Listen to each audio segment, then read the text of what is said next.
Hello everyone, welcome to Mage Knight. I haven't done a Mage Knight video for like a year and a bit, so I don't know. I tried to record one just a few days ago, and I did record one, but I messed up the audio settings. It just sounds awful, and I'm not going to publish it. So the good news though is I'm a little bit less rusty than I would have been if I hadn't played this game for a year, because I now played it like a few days ago. Mage Knight is a board game from 2011. I'll be playing it in Tabletop Simulator here. There's an excellent, very well scripted mod that just handles all kinds of stuff for you on Tabletop Sim, and so it's a board game. I mean, it is a very highly regarded solo / cooperative board game, one of the best solo games out there. Competing with like Spirit Island, for example, newer game, and it kind of is like a board gamification of tabletop gaming, right? You're an adventurer. Well, okay, you're a mage knight, a powerful warrior / spellcaster, but you're an adventurer basically, moving around through the countryside, defeating enemies, getting stronger, and growing more powerful and accomplishing various objectives that you have. I'll explain things as we go. This is going to be a Volkare's Quest is the scenario we're playing. I love Conquest, but I got to the point where I could regularly beat it on reasonable, even fairly high difficulties. And I started having to use like Megalopolis, whatever it is, difficulty settings, which I just like seemed extremely swingy to me, and like sometimes it was just impossible to win and sometimes it was impossible to lose. Volkare's Quest is a different kind of thing, and I think they have I don't know. That's just the scenario I decided I like playing. So we're going to be facing off against, rather than trying to conquer cities, which is what you do in Conquest, we're going to be trying to defeat another sort of player analog. Volkare is an even more powerful Mage Knight, or at least at the beginning of the game, he's much more powerful than we are. And our goal is to, by the end of the game, get powerful enough to defeat him. This is the game board. We start out over here, and we're, these hex tiles. Well, the large hexes are like areas of the countryside that we explore into. The small hexes are spaces we move on, and the circles are encounters, I guess you could say. I forget what they're called. There are lots of different things you can run into along the way, and so we're going to be exploring this way. This is Volkare. He starts with an enormous army, way too many to fight. Fighting like, a couple of these guys at a time at the beginning of the game is pretty tough. And even at the end of the game, it'll be very difficult to defeat all of this at once. We'll have to have a couple goes at it, probably. I guess I should mention the difficulty settings. So Volkare, all of the Volkare scenarios are pretty tough. But then there are additionally 2 difficulty levels you can tune. How powerful he is, how difficult he is to defeat in combat. Can go from 1 to 3, basically. What are they? Daring, Heroic, and Legendary, I think. We're playing on Heroic, the second of those 2 difficulties. And then there's the speed of the game difficulty, how fast you have to be, which I'm leaving at the lowest difficulty. I forget what they're called. One of them is, tight, I remember.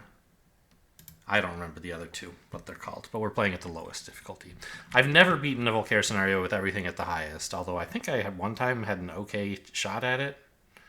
And I have beaten one with its like highest combat difficulty, medium speed, or maybe the other way around, I don't remember.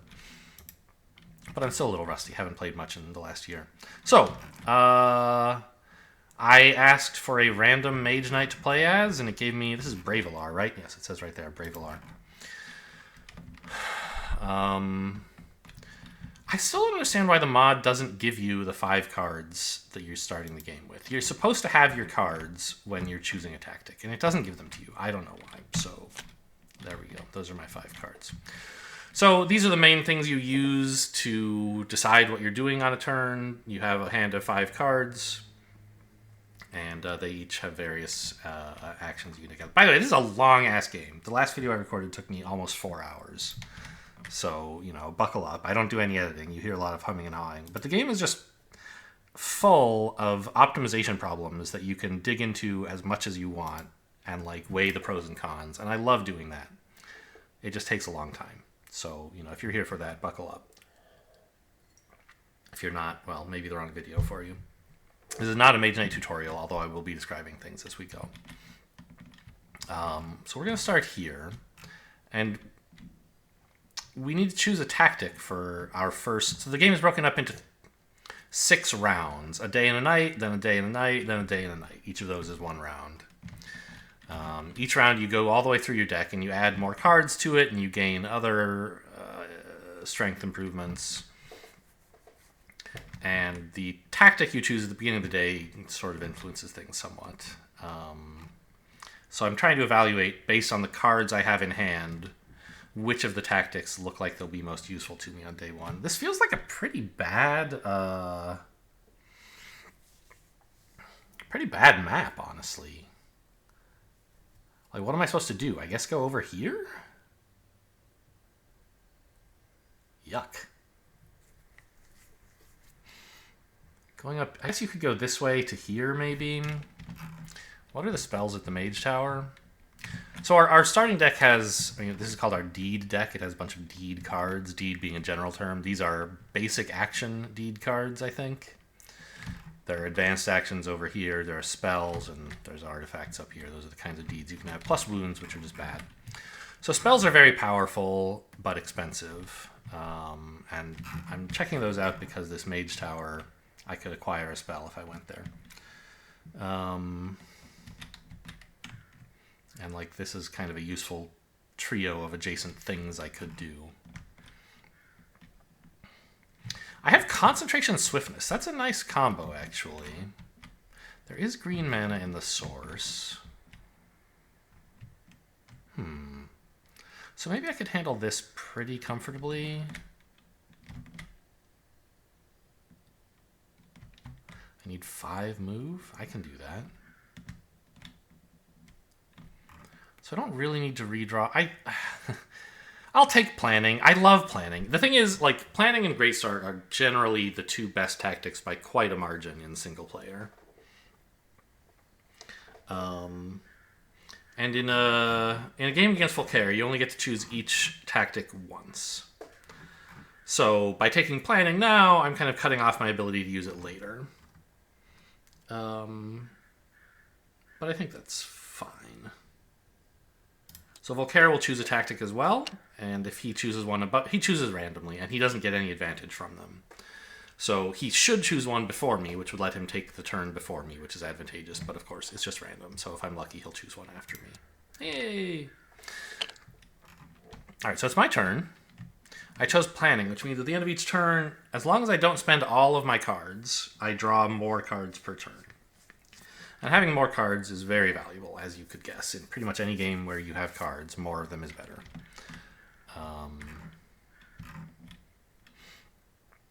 So on each turn, you play at any number of cards, at least 1,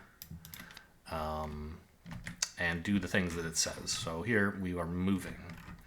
You also, each turn, have access to at most 1 die of any die from the source. This is where, like, magic comes from, kind of. I'm going to take a gold die, which is the wild card, because I'm playing a blue card, and to get its stronger effect, you have to spend a blue mana. Gold mana is the wild card, so I can spend it as though it were any color except black, which, whatever. So I'll choose blue, and I will also play a Promise sideways. You can play any card sideways and get 1 of any of the 4 basic resources. Move, block, attack, and influence. I'm playing it for move. So this game really... moving is not just like some boring thing you get for free every turn, like in Monopoly or whatever. Where, you know... I don't know. In Monopoly, movement is kind of the only interesting thing that happens, so maybe it's a bad example. But I feel like there are a lot of games where it's like, oh, you get to move 5 every turn or whatever. And you know, the cards would tell you how good you are at fighting or whatever. In this game, moving is a really important thing as well. So you're perfectly reasonable to spend resources on it. So I'm taking move 5 to go here. It costs 2 to move onto a plains and 3 to move onto hills. Here I could spend my turn challenging the monster in this monster den? Monster spawner? What is it called? I think it's a den. Yeah, it's a monster den. The spawners are like advanced versions of this. Or I could challenge this guy and fight him. I don't want to do either of those things. I want to end my turn. So when you end your turn, the cards you played get discarded and you draw back up to your hand size. The ones you didn't play, you keep in hand. My hand size normally would be 5, but because of planning, it's 6. And the mod knows about this and draws me up to 6. Volkare takes a turn. He just rests. So his deck is full of cards that just decide, basically, does he move, and if so, in which direction, based on the color of the card he draws. If he draws a red card, he tries to fight you if you're nearby, but usually you're not, so it doesn't do much. And that's a turn. And as I said, in the whole round, we're going to keep going until we empty our deck, basically. So, what I would like to do on this turn is fight something. Either you or you. I think I should fight the guy at the monster spawner. It's not 100% clear. But I don't think there's anything that could be a complete disaster here. I think I could handle anything I find. So, what happens is we draw randomly, and the mod has done this for me, the top monster from the brown monster pile, and we fight it. Okay, I mean, I was sort of hoping for like a Medusa or something, but a Manticore is fine. I will take some damage, and I wish I didn't, but I don't think there's anything I can do about it.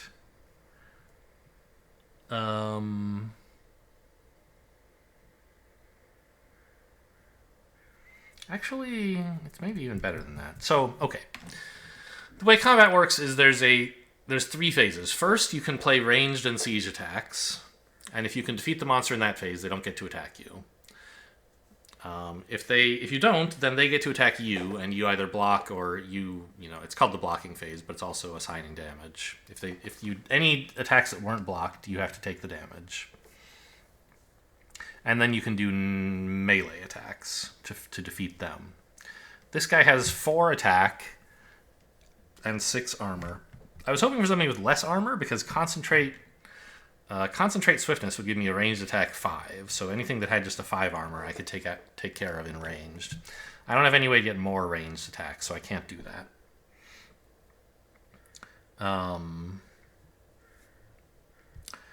And he has 4 attack, and these rage cards can block 2. So I could just play both of these to block 2 each, and that would be 4, and then I would take no damage, right? Wrong. This guy also has, and we can see if we mouse over, what all these icons on him mean. He has Swiftness, which means if you try to block his attack, you have to spend double the amount. So I'd have to come up with 8 block, which is literally impossible with my current hand. So my only choice is to take the damage. He's doing 4 damage to me. My armor value is 2, which means for each... when I assign damage to myself, I sort of spend 2 of the pending damage to take 1 wound card into my hand. So this guy does 4 damage, which means I need to take 2 wounds. Simple enough. However, he also has this poisonous ability, which means whenever you take a wound from him, you also put a wound into your discard pile. So what I want to do, and I don't think it works. Yeah, see, I don't know. So the guy who does this mod, usually, I don't know about always, but he's watched most of my videos eventually. And I have a complaint about this here. So you can press 2 to like draw 2 wounds, right? Great, no problem. And there's also this like, oh, a poison. This is a button you can click. And when you click it, it puts a wound in your hand and in your discard. Perfect. That's what I need, right? Hello? There, get in there. I could delete it, but okay, fine. But if I point at this and type 2, one of two things should happen. Either it should assign me 2 poison, 2 to hand and 2 to discard, or nothing should happen. But instead what happens is it puts 2 poison in my hand. Oh, that's Volkare's wound. That one should stay there. Instead it puts 2 poison in my hand and none in my discard. So if I want 2 poisonous wounds, I have to click and then click. I wish I could just push 2. That's my little feature request. I assume this is like actually an infinite bag, and that's why pressing 2 works. It's not something that was even specifically scripted. Anyway, so now I've made it through blocks. I took 2 damage. And in attacks, I need to do 6. Everything in this game, and in like all of Vlaada Chvátil's games, really emphasizes breakpoints. You don't like partially do a thing and get a partial reward. You either fail to do it, or you succeed at doing it. There's no in between. So like I couldn't have blocked 2 of this damage and taken only 1 wound or something. Not allowed. Likewise, if I can do 5 damage to this guy, doesn't matter. Doesn't help me at all. Has to be 6. So what I'm going to do to defeat this guy is, I'll spend a rage. Well, I mean, I say spend. I'll play a rage. I'll play concentration unpowered, which isn't something I do very often, to produce a red mana token. So each of these cards, right, the top effect you can get by just playing the card. The bottom effect, you have to pay a mana of the appropriate color. I have access to some mana, but there's no red here, so I can't use any of this to make red mana, nor gold. I used that up. So this is going to give me a red, and then I'll spend that red on another rage, and that's now attack 4, plus attack 2 is 6. So you do have to get to 6, but it doesn't have to be a single card. That would be crazy. It just has to be like all at once. Now this is sort of inefficient. I could do, if I wanted, something else. Whoops. I meant to hit 1, but I hit like tilde. Yeah, okay. I could instead have spent a green die from the source on concentration, and then use the strong effect of concentration to get the strong effect of rage plus an extra 2 attack, and that would be 6 with just these 2 cards. I'm not doing that because I really want this green mana for something else. So this completes the combat. This monster is defeated, and we will get the reward in a moment, but not until our turn is over. First, there's still some stuff I can do this turn. And in particular, I'd like to play Tranquility, powered by green mana, using my 1 from the source, to heal 2, which means I can remove 2 wounds from my hand. I'm placing them face down because the mod will basically delete these or return them to the deck instead of putting them in my discard. So to heal is to get rid of wounds, not just to discard them. And there you go. So we took 2 wounds to the discard, which is a bit sad, but the reward is we killed this guy. We get 5 fame, which is like experience / points. It's victory points and experience, basically. So you get stronger and it's worth more points. The points don't really matter, so all that really matters is that I get experience. So 5 experience is a pretty solid amount. We only need 3 to level up the first time. And we also are going to get the reward for the monster den. If you defeat the enemy, mark it as conquered, the mod will take care of that.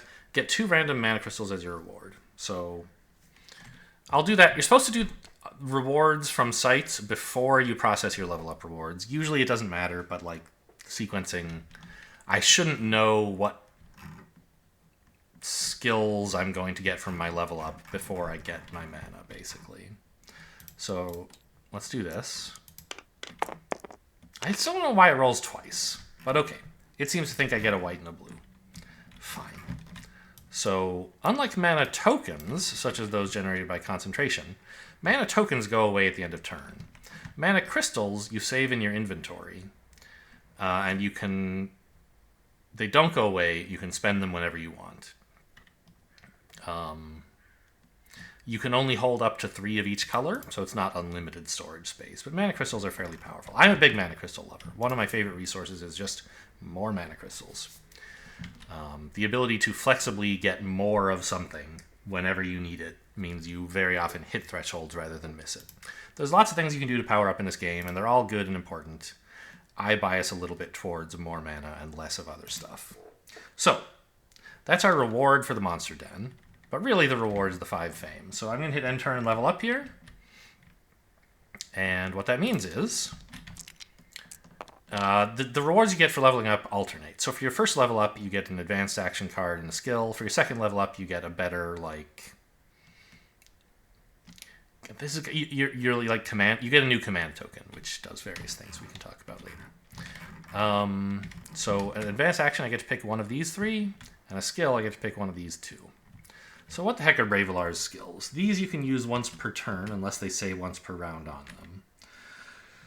So this one must mean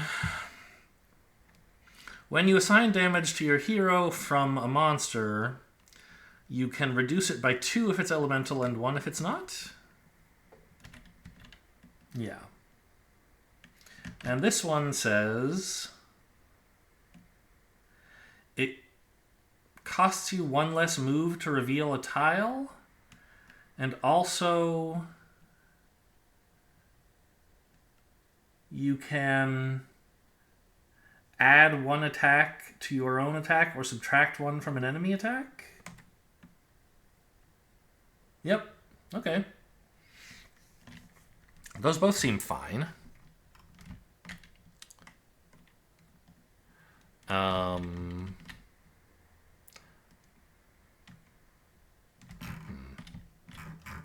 mean, there's lakes right here, which kind of makes Frostbridge a little appealing.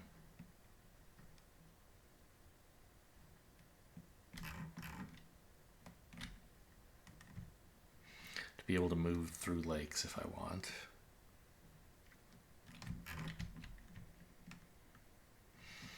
I don't want counterattack. The other 2 are both plausible. Force of Nature is not going to do anything for me right now because I don't have any units. Yeah, I guess I'll take a Frostbridge. So that goes on top of my deck. I'll draw it next turn. And my skill...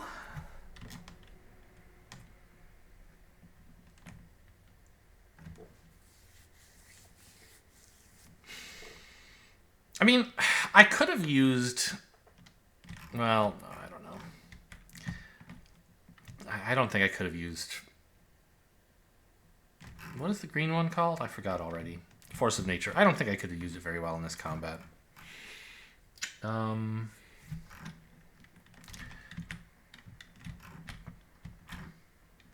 Ignoring some of his attack would actually kind of be nice. It saves me a wound, probably. And adding... Oh, actually, these kind of both do the same thing. I can reduce one of his attacks by 1. Huh. Yeah, I guess I'll take this one.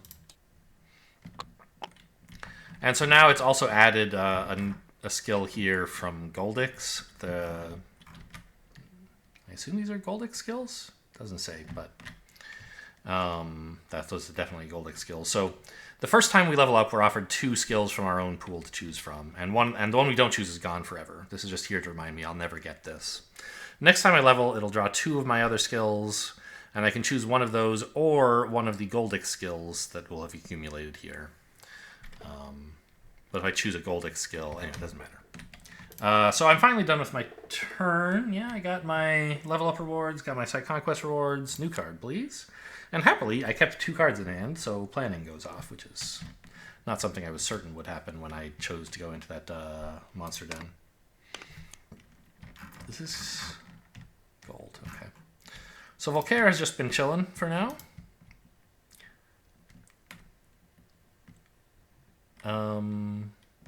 I already forgot. Was it... Did I choose for him to have a higher combat level? I must have, yeah. I didn't choose a faster race. I chose a more difficult fight. Okay.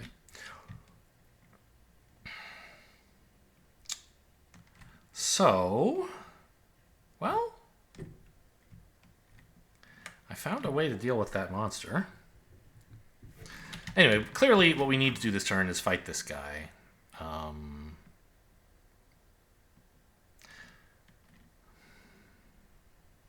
You could maybe argue for, if you wanted to get through the deck faster, you could argue for moving here first.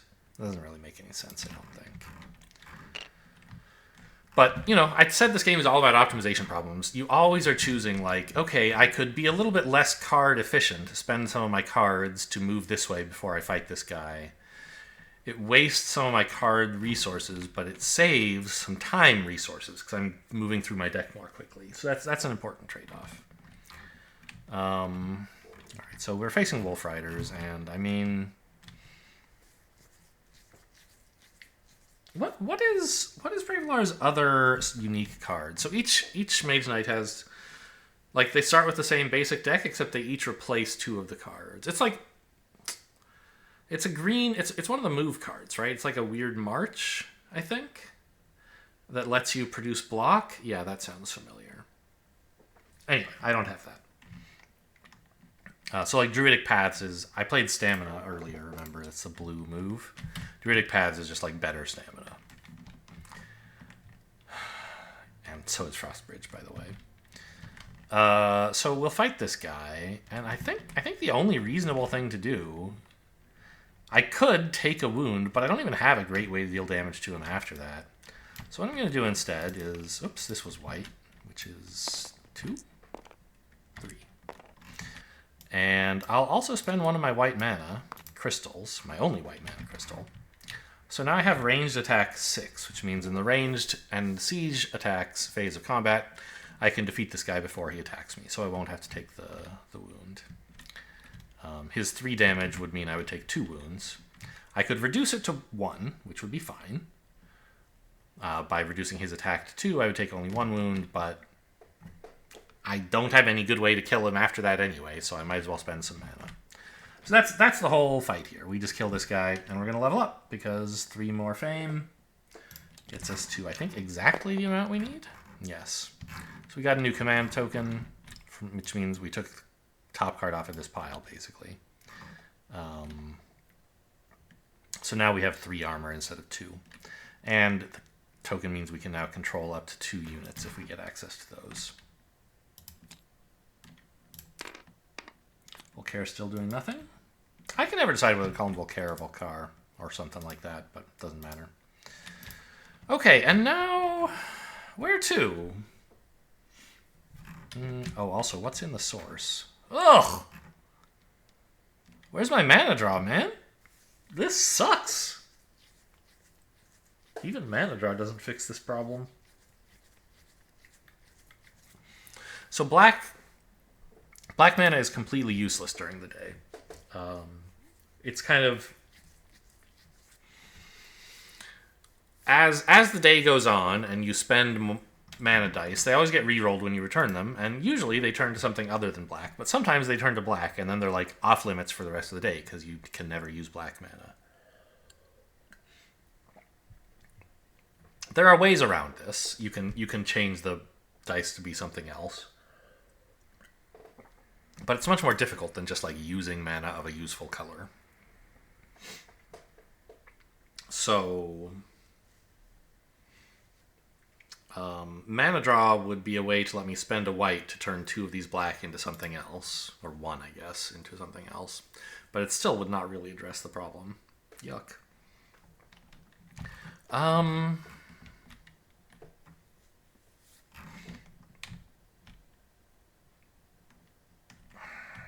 Well, Druidic Paths looks like an easy play, because I want to do some moving, and the costs of terrains are awkward right now.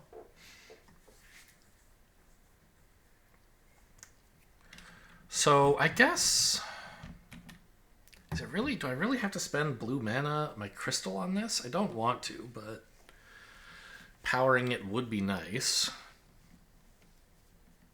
No, I don't know. I think I won't. I'll play this unpowered. I'd like to move 2, and I choose hills. I will make hills cost 1 less. So instead of costing 3, they cost 2 this turn. I will therefore move here. Now I can see who's guarding the mage tower, and I can assess whether I want to go in there or go explore this area or what. It would be nice to start making progress towards this side of the board, but if this is a good fight, I'm happy to take it. How am I looking for that fight right now? Not too bad, really. It would be, I'd have to spend my blue mana on block 5. And then, I don't know if I have enough stuff, actually. Let's say I marched in there.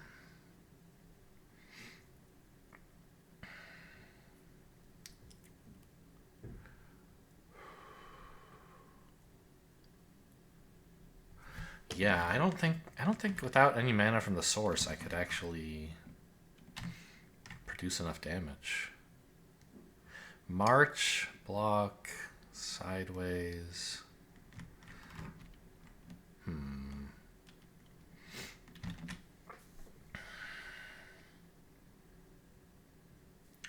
Let's see. So if I played this march to move, powered this to block. I'm not playing any of this. I'm just thinking it through. And let's say played this to get my 6th block. Then I'd only have enough left for 3 attack, which I could make 4 by using my skill. But it wouldn't be 6. So I could decline to block, take 2 poisonous wounds again. Then I'd have a bit more gas to get to the 6 attack. I could play this. Like this would be 6. So I could do it.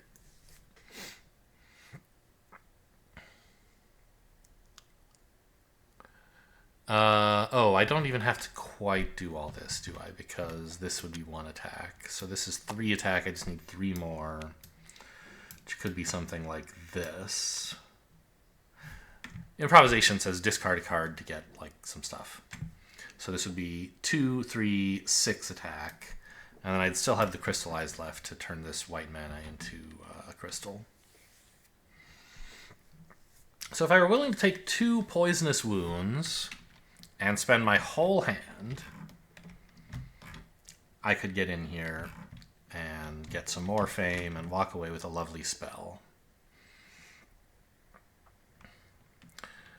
Mist form, I mean, again, there is a lake right here. Being able to mist form over it would be kind of cool. But it feels a little bad to take Frostbridge and mist form. Like I'm focusing very hard on moving and not so much on combat. What I should be asking myself is there any units I could buy while I'm at the Mage Tower? And the answer is yes. I could buy Illusionists. I could hire Illusionists and or Guardian Golems. Okay. So there's a lot I could do in there, and I still have my Threaten, so I could buy some stuff if I found red mana, although odds are slim. So maybe actually shopping is not going to be so easy. What are my last 3 cards? I would permit myself to check, right, just to save me the trouble of rifling through my discard pile. But I think it's a good mental exercise to just like, what have I not seen? I haven't seen my second march, which because I'm Bravelar isn't actually a march. It's a green thing that gives you move or block or heal, I think. I haven't seen my Threaten. And I haven't seen my Mana Draw. Those are my 3 cards. Yes? I'll peek and then I'll shuffle, so yeah. Yeah, move, heal, or block. So would any of those be good? I mean, kind of.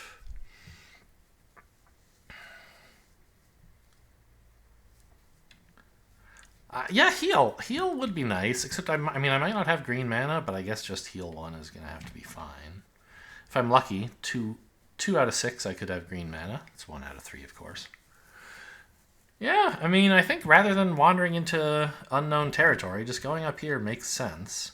There is some advantage, though, to kind of using one side of the board to go up and the other side to go back, because there's always stuff to do on the way back.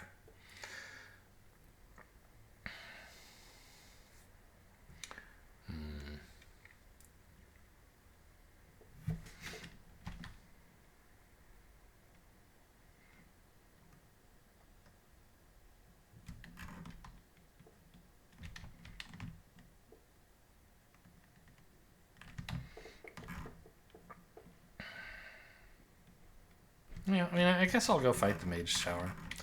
So, okay, we didn't play any of this stuff. This was all just possibilities.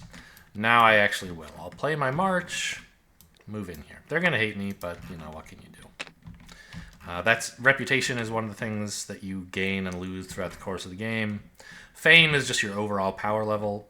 Reputation is how much people like you. You lose reputation for attacking innocent civilians, like those guarding a mage tower. And you gain it for example, defeating these marauding orcs that we fought earlier. Earlier, when we fought people at the Monster Den, no one much cared about that. It was good for our fame, but didn't affect our reputation. So anyway, this guy, I've decided that I will let him poison me. Oh, right. That's not how you do it. You can't just press 2. Okay. So 2 wounds to hand, 2 wounds to discard. That's because I have 3 armor. He attacks for 6. And he has poisonous. So then I'll do what I said for attacks. So what does it actually say? It says attack 1, I assume, right? Yes. Okay. And improvise my Frost Bridge. I suppose I could improvise the Crystallize and keep the Frost Bridge in hand. I did it this way because Crystallize lets me spend the mana that's in the source, turning it into a crystal. But it's possible that next turn I just want to use it as white mana anyway to mana draw. I guess I probably don't. I hope not. So I will do it this way. So this is 3, 4, 6 attack. He's defeated. And I'll play my Crystallize, paying it a white mana. Now I'm not, like, remember, you have to spend mana of the appropriate color to use the strong effect. I'm paying white mana because its weak effect says you have to pay some mana, which I do. And I gain a crystal of that color. Then I get a reward, which for a Mage Tower means a spell of my choice. Spells are very powerful, but they're more expensive to play than ordinary cards. To get even the weak effect, you have to spend a mana, as indicated by the symbol here. To get the strong effect, you have to spend an appropriate mana and a black mana, which you can only get access to at night. And you can never crystallize. They're just difficult to come by. But powered spells are insane. Even the weak versions of spells are very strong. I don't know. I mean, I'm tempted by Mistform because there's a lake right here. And it looks like the Frost Bridge that I bought for that lake is not actually going to see much use. But it might. I think it's just silly to take Frost Bridge and Mistform. Let's take a Fireball so that I have something to do with blue mana and something to do with red mana, as opposed to 2 different things that both want to tax my red mana. Funny enough, planning actually does apply here, because I do have 2 cards in hand, even though they're wounds. So I will draw 4 cards, which is my deck. All right, end turn. The mod is keeping track of my reputation. It puts it in the right place.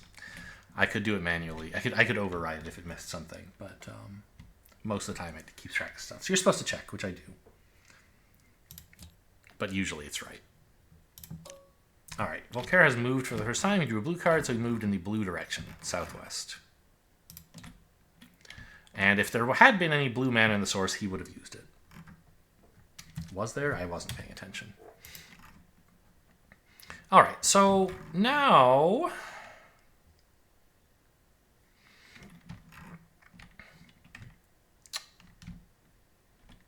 the green mana is nice. I can use 1 with the land to heal 2, get rid of these 2 wounds in my hand.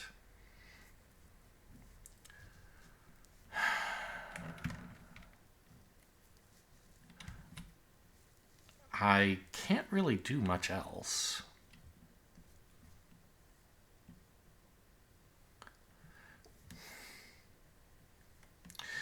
Okay, that's not true. If I really, really wanted to, I could spend my white mana crystal on mana draw to use the strong effect to turn one of these black dice red, and then use the red mana to get 5 influence, and play these 2 cards sideways for 2 more influence. That would be 7. That would be enough to buy Illusionists or Guardian Golems.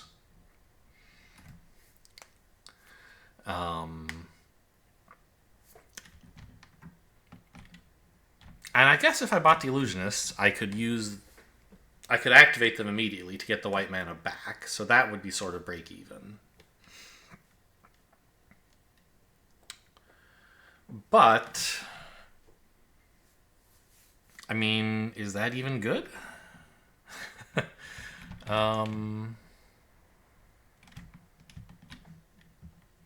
Doesn't seem great. I think I'd rather just get rid of these 2 wounds. There's already 4 in my discard. I don't want 6 in my deck for next round, I don't think. And there's green mana just sitting here begging to be used, so... And it looks like this might be the end of the round for me. But I don't have to decide now. Maybe we'll roll red mana and we can use Influence to buy something. So this is my whole turn. Kind of sad. I guess... Actually... I could make a little bit more progress. Play all 3 of these sideways as move to get onto one of the hills that's adjacent to me. That's probably the right idea, actually. Being on a mage tower next round could be nice, because I might be able to go shopping. But if I can't go shopping, then I'll have wasted 3 move. Because I kind of want to go this way or this way, right?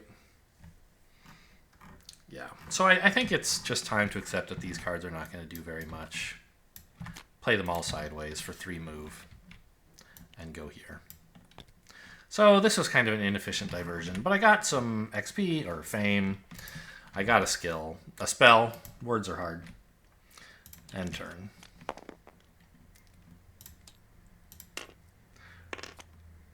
Volkare rests. Okay, it says so Volkare chased away the Illusionists as well, so if I had wanted to hire them, I'd be unable to. But I don't want to, and I can't. And next round, this will be refreshed, so it doesn't matter. But he can sneak units out from under you if you're unlucky. Anyway, I'll call the end of the round.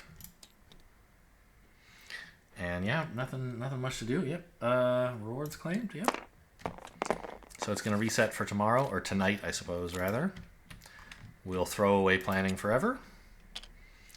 And it's our first night. So now, gold mana is the useless mana. That represents like the sun coming up or something. Black mana is not easy to use. You can only use it on rare things, usually just the strong versions of spells. There's a couple of other things that use black mana, but not very many. So potentially our spell, which was Fireball Firestorm, I think? We might be able to use the strong version of that tonight, because black mana is useful, and gold mana is not.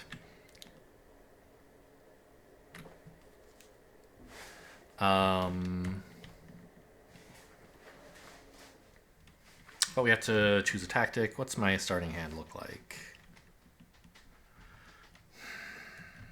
Fine. I do have some influence that I could have used to go shopping.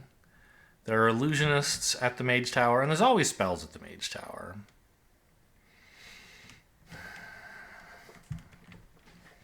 I kind of like Call to Glory, but I'm not really in a position to go buy spells, so...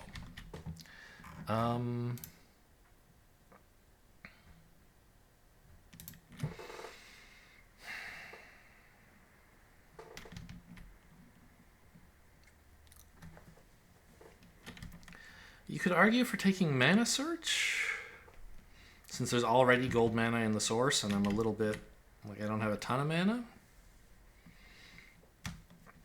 And I do have a spell, which means I care more than usual about getting access to some black mana. I think that's fine. Let's take Mana Search. Volkare picks number 1. He gets to go before me. How rude. And he turned the green mana red. Well, he used the green die and it re-rolled into red. That's fine.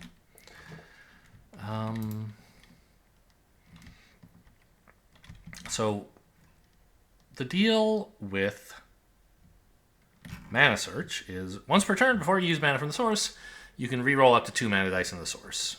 You have to pick gold dice first if you can. In this case, I have no real use for green mana. So let's re-roll these two. Okay. Blue is nice, because powering Druidic Paths makes some sense. Or I could even just crystallize something this turn. I don't know if I'm going to need to move very much right now.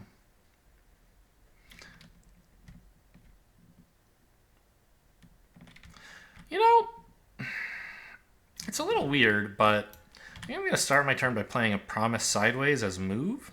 This skill says exploring costs fewer moves. Costs only 1 move instead of 2 to reveal a new tile. I think I'm going to do that first and see what this is, because maybe I don't need to move at all. Maybe I just want to fight something, in which case I want to keep the white mana for swiftness. Or maybe I only need to move 2, in which case I can use a crystal, use one of this mana to crystallize or something. Okay.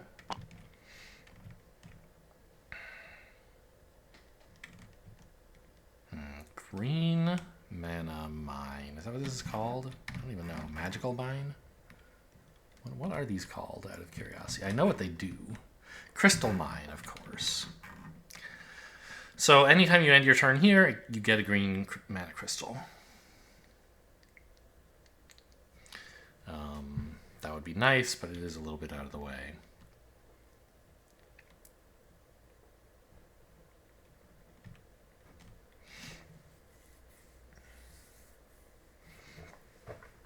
I'm not in the greatest position to fight that guy at the moment.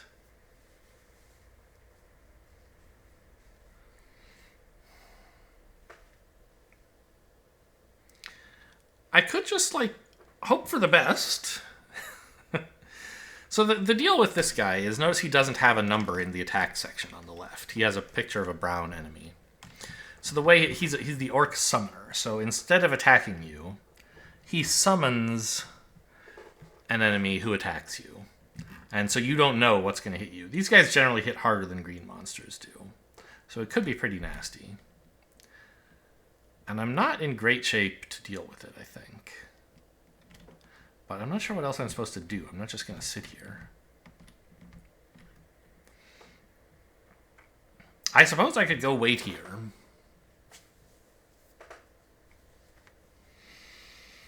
Maybe there's something to that, because I think I saw several... Yeah, there's a couple units who you can hire at the village here. So heading in this direction wouldn't be so bad.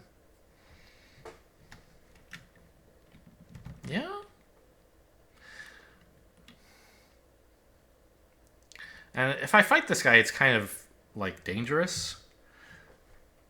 Right? It could be that he summons something, like, kind of ignorable that just, like, I don't know, deals 3 wounds to me or something. But it could be something really awful. Like a Medusa. Which I would have been happy to fight here, because they have poor defense. But their attack is a real problem. Yeah, I don't think I actually want to fight him. Kind of embarrassing, but...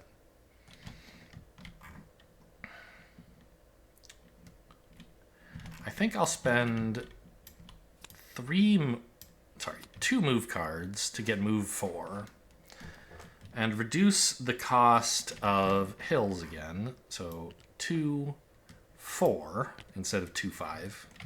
End on this green mine. Crystallize...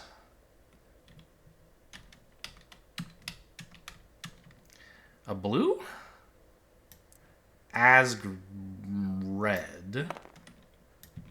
Because I have a red... There's red in the source? But... like, I don't know. Maybe I should make a green? Why do I think I want a red? There's red in the source already. I guess I want a green. But I have like, Fireball in my deck? And a Rage in hand? I could easily use... I don't know. I mean, I think either one is reasonable. So that's where I'm going to end my turn. And I get a green mana because I'm ending on a crystal mine. Volkare's turn. Okay, now Fireball. That's a way to take care of this guy.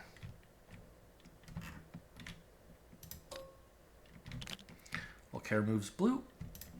And he tried to use a blue die, but as it happens, I took the last one, so he couldn't. Yeah, Fireball, that would take care of you quite comfortably. Do I want to move back here and Fireball you? I mean, it's not the greatest.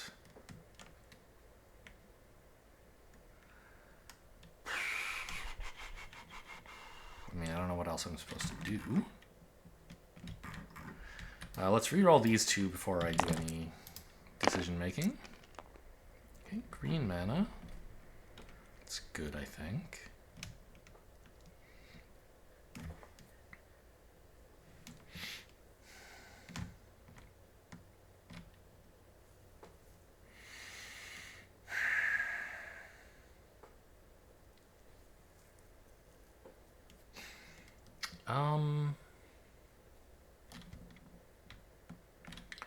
So I assume I want to use red mana from the source on Fireball. What am I doing to get close to this guy? Am I just going to one with the land, move back here? Feels kind of bad. It would be nicer to be here, much closer to advancing forward. But I don't know, I can go this way. I want to go here, you know? Although I already played my promise, maybe it's just, I wish I could buy some units. Any of these give me? No. Intimidate. Intimidate certainly goes shopping. That is a shopping card. No, I think I just take the boring action. I don't see any reason to do something smart.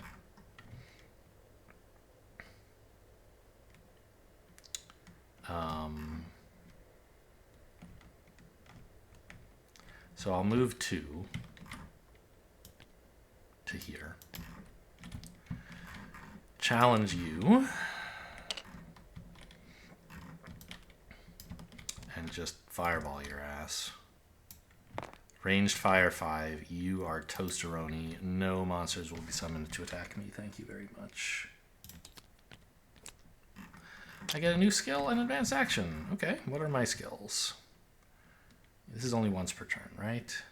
Yes.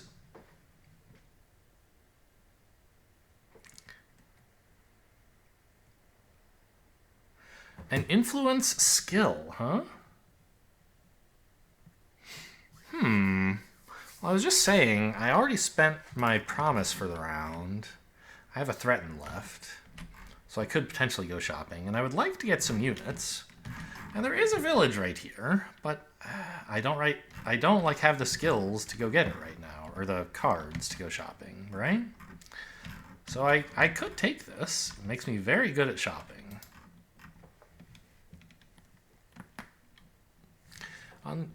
On the other hand, right now I want to move, and all I have is attacks, and so Shapeshift could be quite reasonable.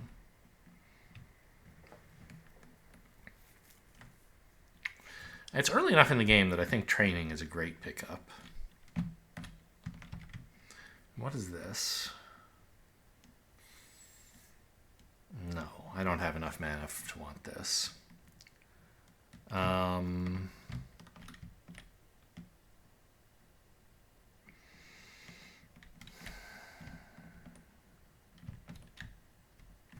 Yeah, I think these are both quite reasonable skill choices.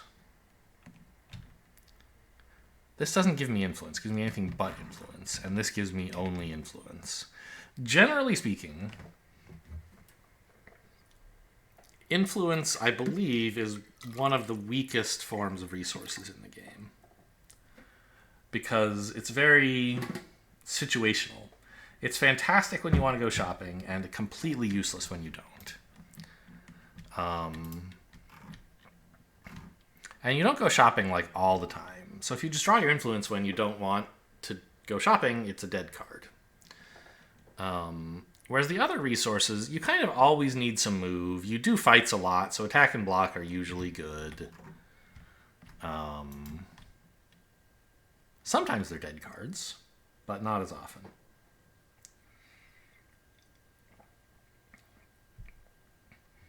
So I'm thinking, though, like, I'm going to take training, and then I might be able to just take intimidate to do all of my shopping. Like, use training to turn a rage into an intimidate. And then I would kind of want to have this, I think. Yeah. So let's take Training and Shapeshift. Crystal Mastery. Ooh. I happen to be a guy with a crystal of every color. So I could pick any color. I also love the bottom half of Crystal Mastery. Spend crystals and then just get them back. Gross. Anyway, I have claimed all of my rewards, right? Yeah.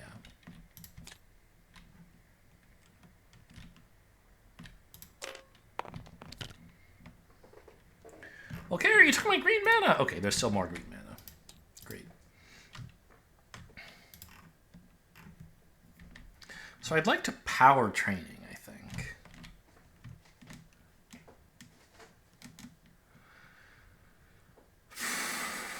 I mean, I don't know. Do I want Intimidate right now?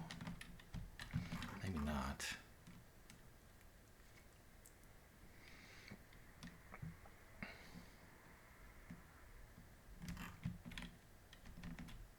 I bet I could do something with it.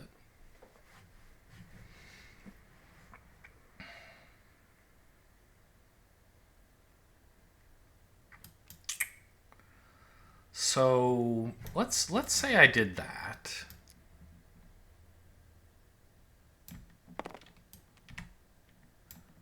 Trash my rage to gain Intimidate. I need a ton of move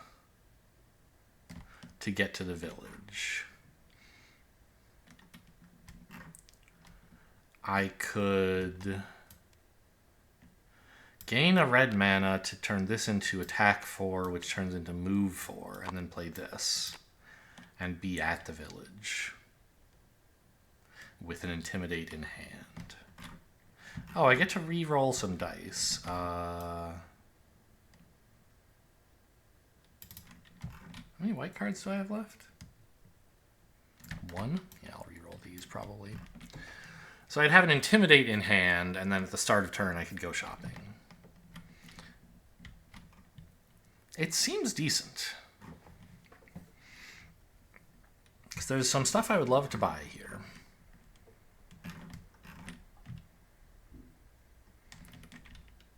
I could even, I guess, spend a red crystal to Intimidate this turn. Saves me a whole turn. Yeah, that's probably worth it. Okay, I guess this is the turn. Seems wild, but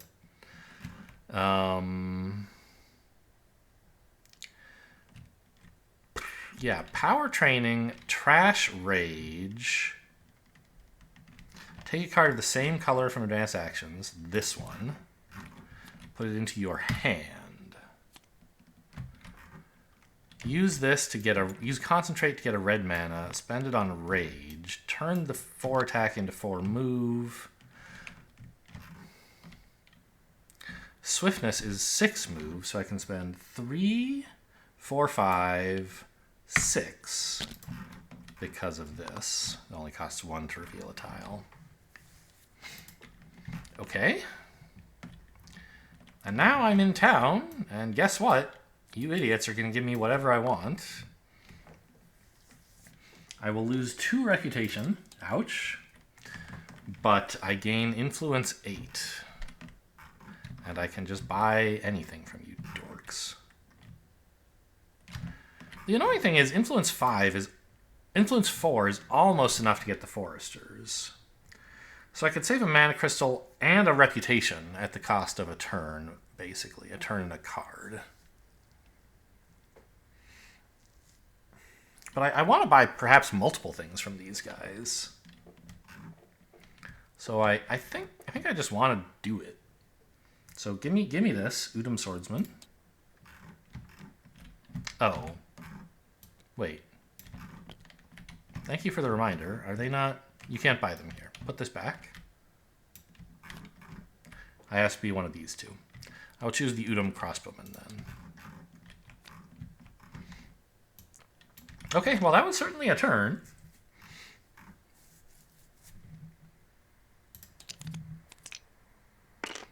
Did a lot. And went through my deck quickly. I'm trying not to dawdle. Volkare has moved green. Okay. Oh, I forgot to re-roll the white dice. Okay, well, it's illegal to do it now. But I will re-roll these two with Mana Search. Blue and green. Green is what I wanted. I mean, this is a great source, obviously.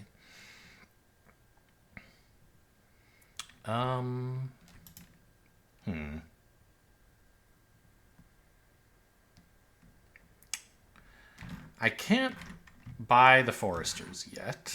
I mean, I could. I could spend red mana on Improvisation. Discard Determination.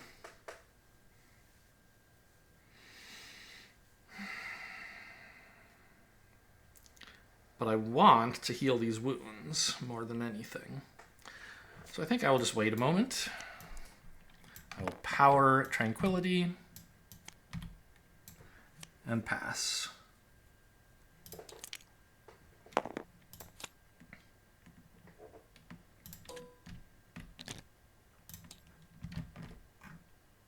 Okay, I still don't need these white cards. I have just mana draw left, is that right? Yeah. So it's time to go shopping now.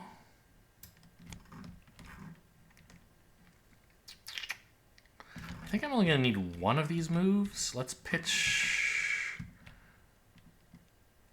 the green one. I don't have a good reason. Let's pitch the blue one because Frostbridge is still in here. Oops, not discard. Not trash, just discard. I'll power this red to produce Influence 5, which is enough to buy the Foresters. I have my reputation is 0, so I don't gain. Oh, we didn't even talk about what reputation actually does mechanically. It's just negative reputation is a penalty you have to pay when shopping, and positive is a discount you get when shopping. So I'm at 0, so it doesn't matter. But okay, we're loaded. We got units. Let's go. I wish I had one more influence, but I don't. Because then I could pay the villagers to heal me.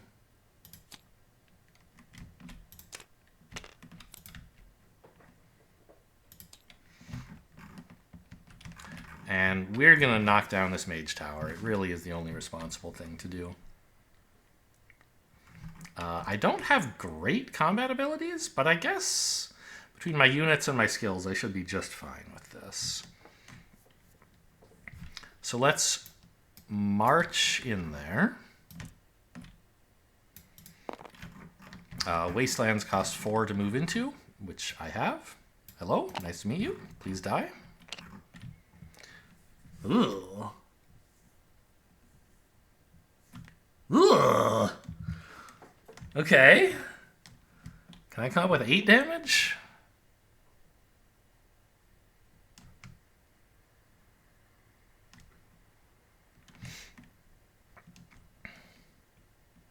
Probably.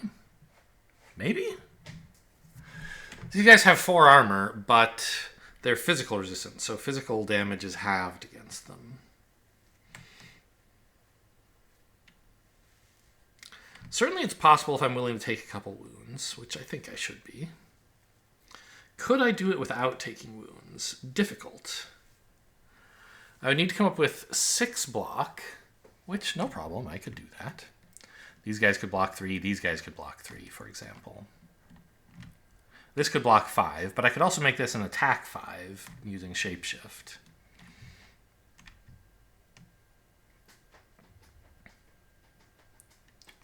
This would be another 1, and then I could like play these 2 sideways, I guess? Okay.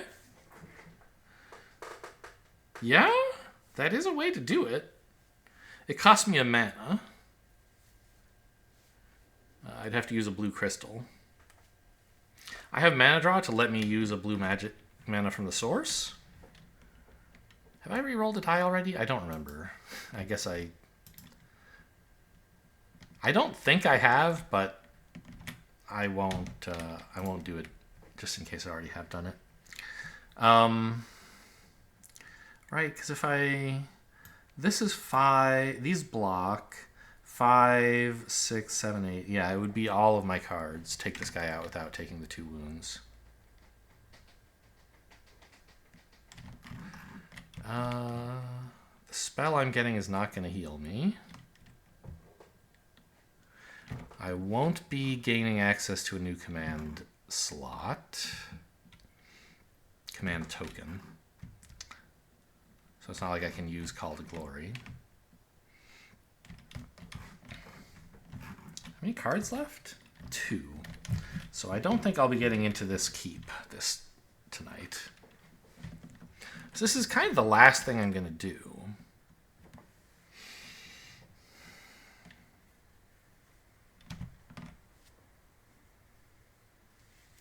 I do still have... No, didn't I discard Frostbridge? Yeah, to improvise?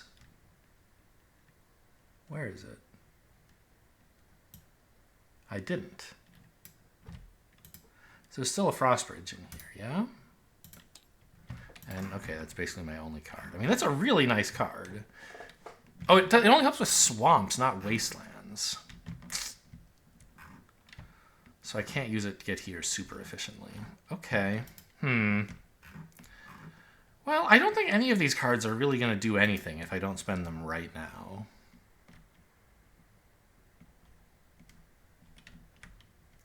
So I guess I'll just do it. So we need to block 3. So it's a fire attack, which means we need to block 3. But any blocks that we use that are not ice blocks have half efficiency. So this guy blocks for 1.5. This guy blocks for 1.5, kind of. Yeah, no way I can do it without that. Okay, so put them together, we get block 6. We add that all up to 6 and then divide it by 2, so it's 3. Which is enough to stop the damage. Then I will block 5, but actually it's attack 5. 6, 7, 8. You are defeated.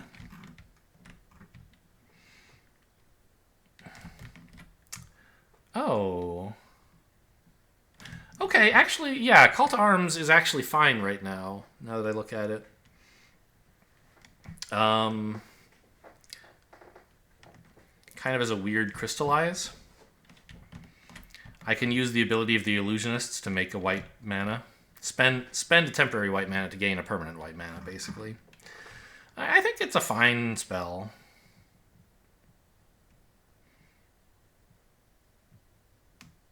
I do also like Snowstorm, of course, and Chill is fine.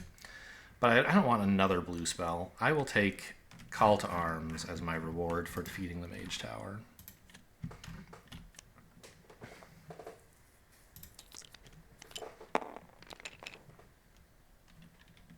Oh, actually, how much influence do these guys make, by the way? 4?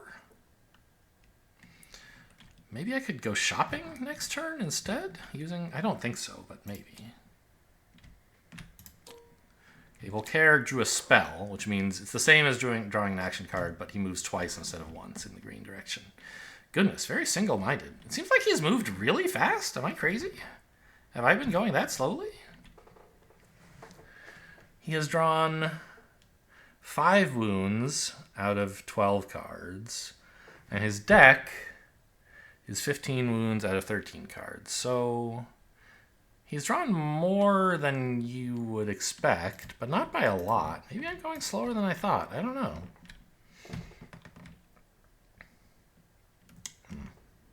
Okay. Also, by the way, it's kind of a bummer if I don't get to flip one of these tiles, which I don't, actually. Oh, also, the game that I played on camera but didn't upload because I got the audio all wrong. I just remembered a rule that I broke during that game, I think. So when you're exploring a countryside tile, like, you have to be adjacent to a tile to explore it, but there are more rules than that. To explore a countryside tile, one of these, it has to be adjacent to at least... You can't, like, basically create gaps. It has to be adjacent to at least 2 other explored tiles, or adjacent to another tile that's adjacent to 2 core tiles. So countryside tiles, you can get a little bit, you know...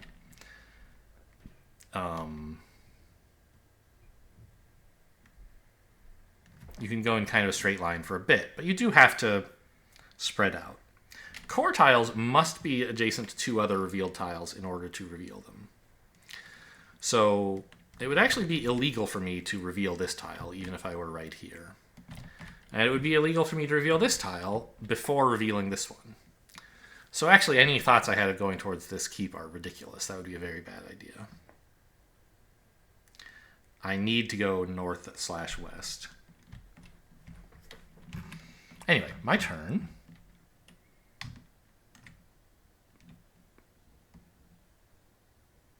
And even if I powered Frostbridge,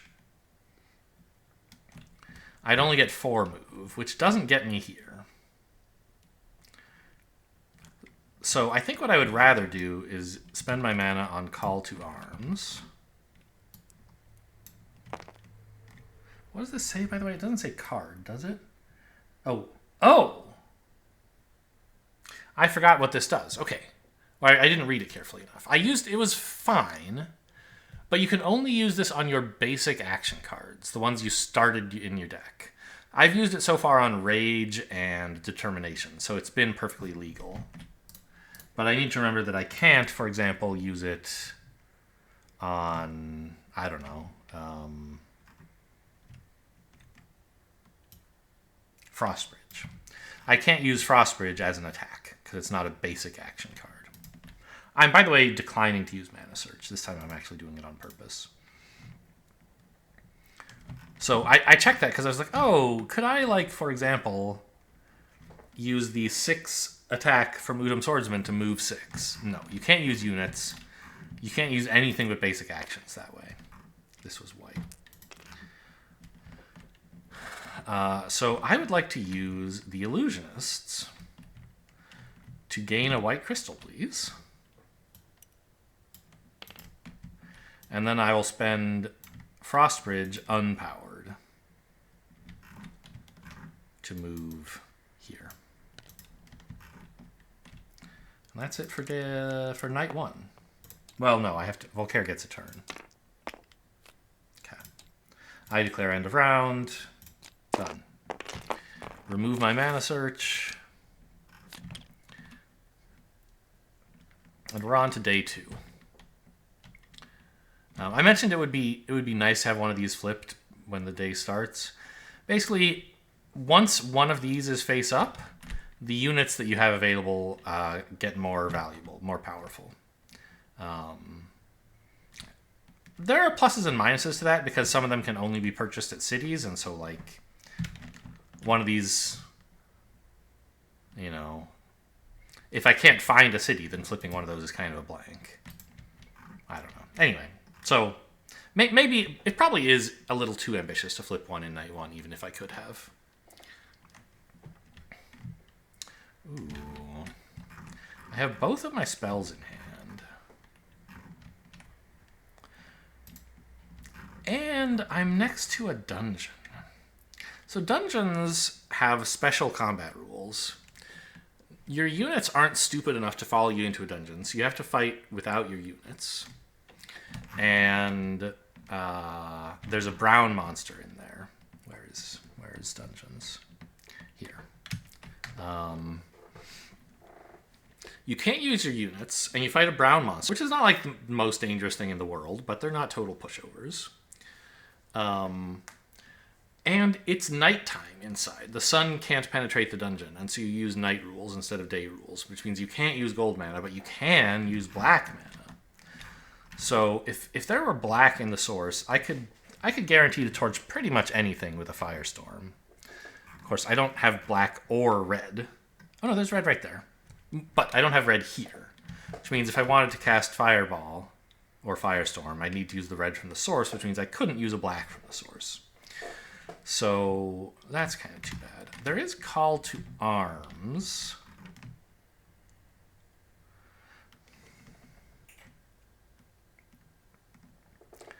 I don't remember what the exclamation point means.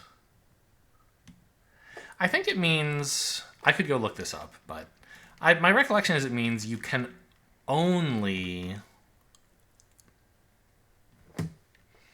buy them at places where it says you can buy them, even if something else would give you permission to do it differently. I don't remember like what there is that does that. Like maybe you can't call to glory them. I don't think that's true. I'm actually going to go look this up. Back in a sec.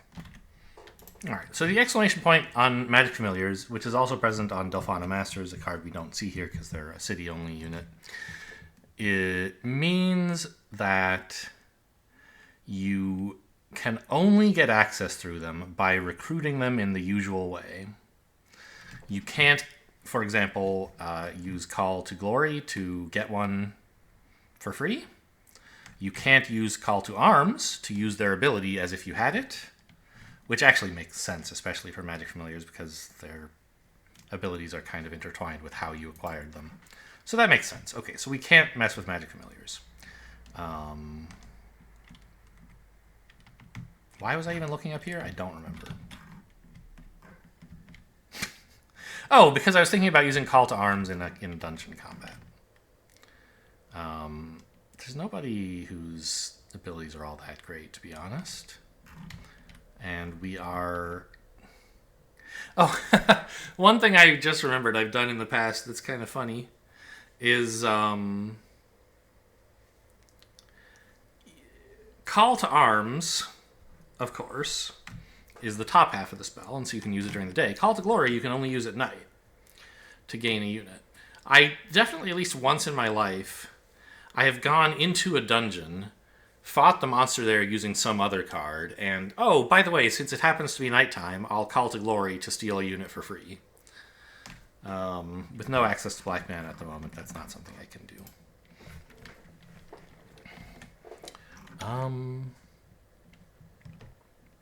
But we are sort of close to gaining a new command slot, so it's a trick I could conceivably pull if I somehow got access to all that mana.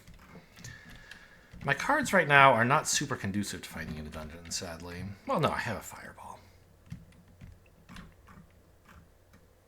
Well, I have, yeah, Fireball. I don't have a Firestorm. Plus, I could use Call to Arms to have someone else help me. Yeah, I should be able to toast whoever's in this dungeon, now that I think of it. Okay, so what does that mean I want to do? Maybe I want to Mana Steal? Ooh. A white mana? I have 2 white crystals. Maybe that's silly.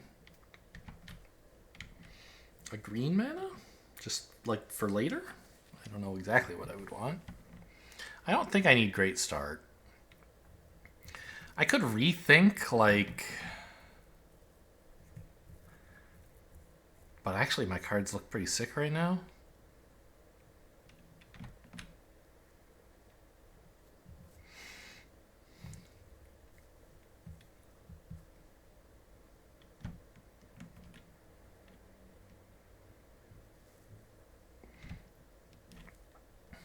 I guess I'll Mana Steal and take the green for future purposes.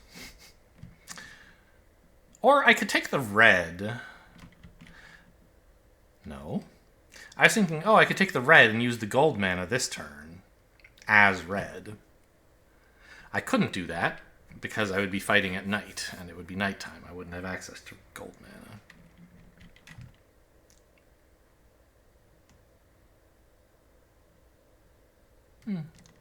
Foresters don't help in Wastelands, but they do give me 2 move, which is kind of nice. I need to spend 4 move to get here. I don't have easy access to blue mana. I'd have to use gold. I think maybe... Yeah, I think Mana Stealing green is the way to go.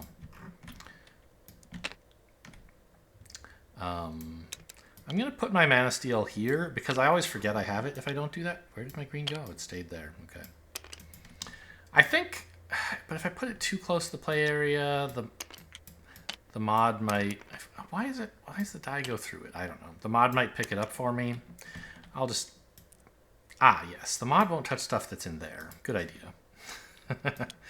Okay, so maybe I'll remember it that way. Actually, maybe it will. I don't know. We'll find out. Yeah, Volkare claims the right moment. Great. So I get to go first. And I just want to use a Frost Bridge powered and keep both of these cards. I'm going to move here for 4 and pass. It's a slightly sad turn, but I want to have all these cards for the fight, and I want to have access to mana from the source.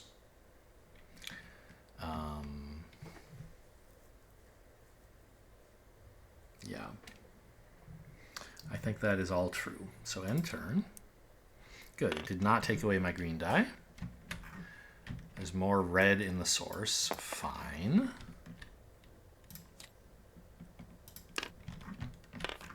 Volkare stole some of it and turned it green. Sure.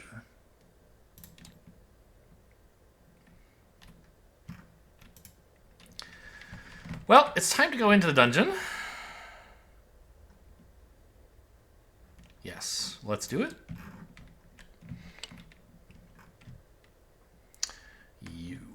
You are no problem, Miss Medusa.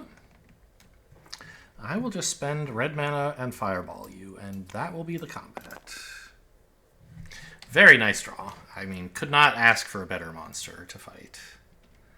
Didn't really require any resources. If I had access to black mana, I could call to glory, but I can't even fit another unit. I guess I would be able to... No, you don't level up till end of turn. Okay. Alright, well, I get my reward, which is that I get to roll this die. I get an artifact. Great. So artifacts are, generally speaking, even more powerful than spells. The most powerful card type in the game. Ooh... I'm kind of a fan of the Amulet of Darkness, personally. I don't dislike Tome of All Spells, either. I'm a big spell lover. Well, I'm a mana lover, I guess. I'm not so much a spell lover. I love mana. I want to spend mana on my other cards.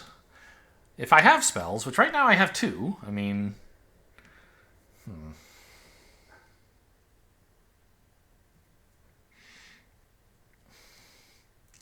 So Tome of All Spells... spends 2 cards to get the effect of a spell for free. Those are strong. Ooh, I do love Offering Sacrifice. A player who always hoards mana, as I try to do, should love Offering Sacrifice. It rewards you for having a big pile of mana. But Amulet of Darkness... I already have 2 spells. Isn't this sick? This gives you access to black mana during the day. I think I have to take the Amulet of Darkness. Yeah, yum, yum, yum. And then I level up, which means I get a new command token. And as a result, I reveal what's beneath it, the command token that is... I still only have 3 armor, but now my basic hand size is 6 instead of 5.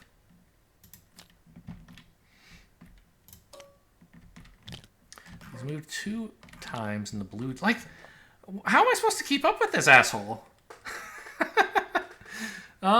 Right?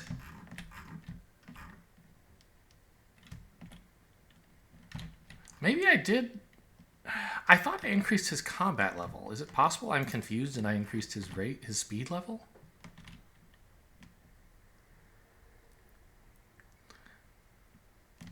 Huh. Am I just... I don't know how I could look this up. Was there like a scenario... No? I don't know what the hell switch... Oh, switch table, switch enemy. I don't know what that means. I don't want to touch that. Somewhere around here, there should be a Volkare standee that should tell me what... I guess that's him, right? Here. 10. Well, that tells me he's a difficulty level 10. I don't know...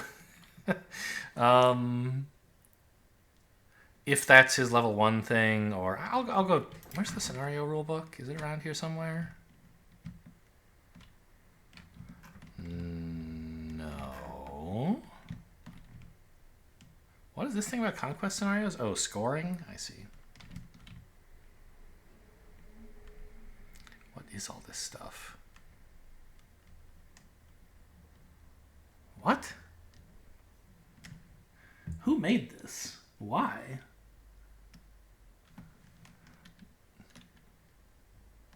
I mean, no offense, but these don't look like the icons in the game? So I don't know why they're like different icons for the same thing to remind you what a different icon means? I don't get it. Here we go. Volkare's quest, so that's the one we're doing, right? Yeah. Solo, I think I had him on heroic combat. Yeah, 10. Okay, and the race was fair. So he should have 20 wounds, right? Let me just double check that that's what's happening. 6 wounds, 14 wounds. Yeah, he's just real fast today. Okay, well, he should start hitting some wounds soon, odds are. So, I mean, I'm a little nervous, but not much I can do about it. The one thing I don't like about these Volkare scenarios, though, is that the defeat condition is very anticlimactic, right? I mean, in a way, that fits exactly with the philosophy of everything having a threshold that I talked about earlier. You either do it or you don't. But like the defeat condition is Volkare gets here, he wins. And if you catch up to him in time, there's like a big buildup of like, oh man, I've done enough leveling up, and now I need to race back here and fight him. And that's cool. Assuming that you make it back in time to actually fight him. If you push your luck a little too hard over here and he rolls a little too well, you get back here and he escapes before you can fight him, like the whole game just didn't matter? I don't know. So I'm hopeful that's not what happens. let's say that much. And so like now Call to Glory is available. I could just steal Udum Crossbowman and at any time if I wanted.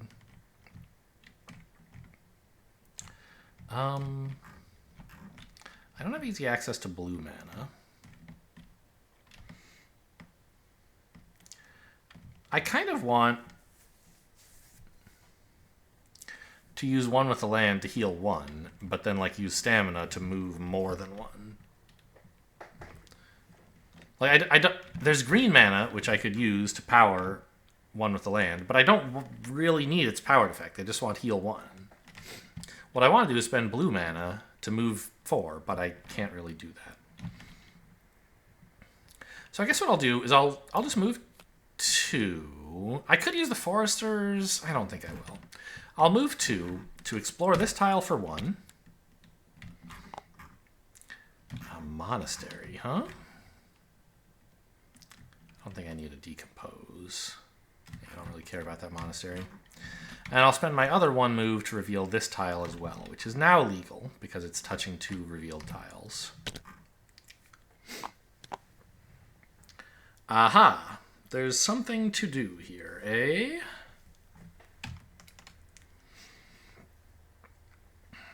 This guy, I mean... Where's my fireball, please? Oh, man. If I had just used this stamina last turn before going into the dungeon, I considered it and didn't do it for what I think was a defensible reason. I said, well, you know, I didn't say this out loud. I was thinking, I have Shapeshift. I might need a sideways card while I'm downstairs in the dungeon. It turned out the fight was very easy, so I didn't need it. But if I had known this guy was here, I never would have wasted a fireball on a Medusa. I would have found some other way to deal with that combat. Because I could now Firestorm this guy using the Amulet of Darkness to turn it into night and give me a black mana plus a red mana from the source. I could light this guy up in one shot, no problem. And he's really hard to deal with otherwise. Dragons are all pretty tough, of course. Any of these units help? I mean, I wouldn't think so. No, not really. This is, like, impossible, man! What the hell? There's my fireball. And, I mean, could I block... No? Block 12? Are you high? I can't do that.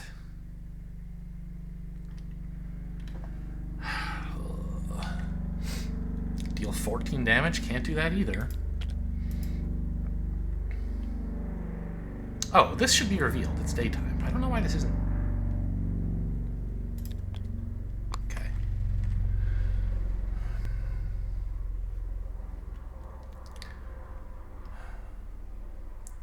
So I wouldn't mind fighting this guy.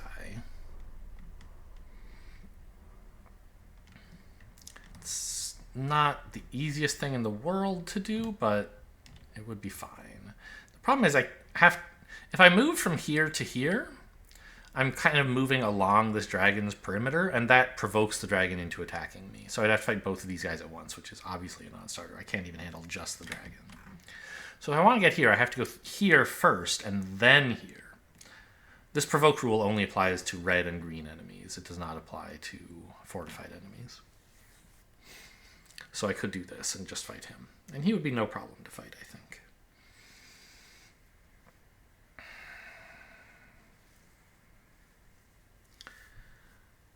The problem is, like, how do I do that? It's so much move. Foresters would be really key here. This is kind of a move 4, because it decreases the cost of the swamp and the hill, if I could do it all in one turn. Instead of moving 8, I'd only have to move 6, and this guy would be providing 2 of them. So, like, just powering one with the land and spending the foresters actually gets me into that mage tower, which is pretty cool now that I say it that way.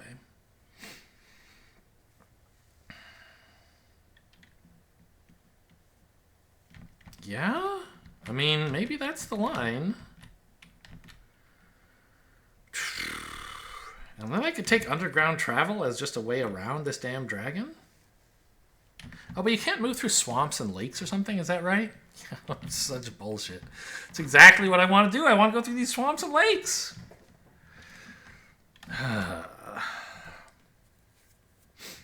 So, underground travel, not so good here.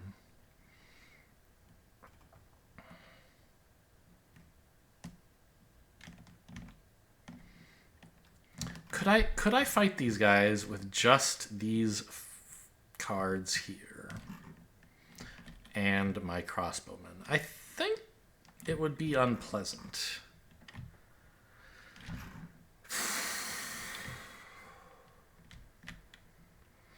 But I could, like, borrow these crossbowmen to block 3, block 3.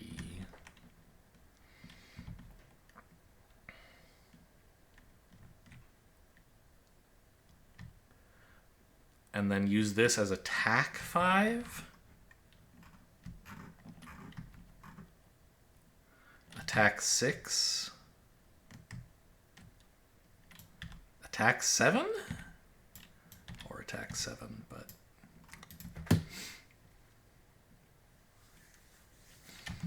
pretty lame, if you ask me, but I think it's my best play. Oh, I mean, I guess there's a monastery right here. I don't have to go all the way in one go. I could stop on the monastery.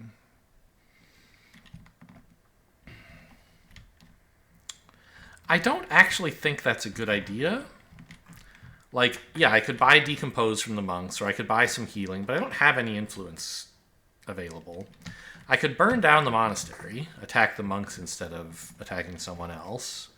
That's really bad for your reputation, and it would also make bad use of my foresters. Like, I won't be able to make double use of the discount if I do it that way. I think I just have to leave the monastery alone. So, move 2, reduce the cost of forests, hills, and swamps.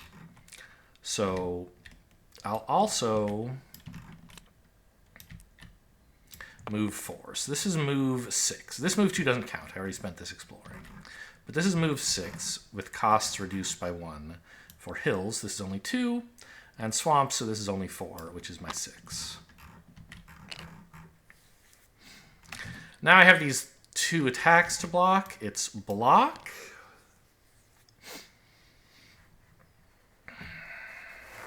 And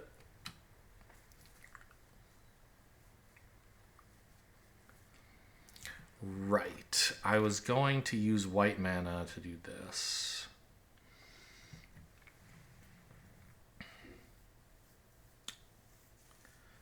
To get another block. I could just take the damage, get a couple wounds. I don't really want to. I don't still have my Tranquility, do I? Didn't I use it pretty early today? No, that's not true. That was yesterday. Okay, so Tranquility's still in there. But nonetheless, I don't want to do that. So I'm going to spend a white mana, Call to Arms on the other crossbowman to block 3 again. So both of this guy's 3 attacks are blocked.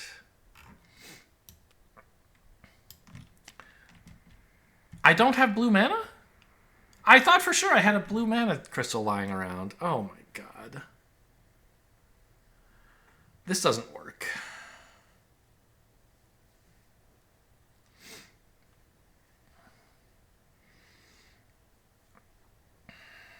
I don't know why I would have thought that when it's very clearly false. I made blue mana before, but I don't have it now.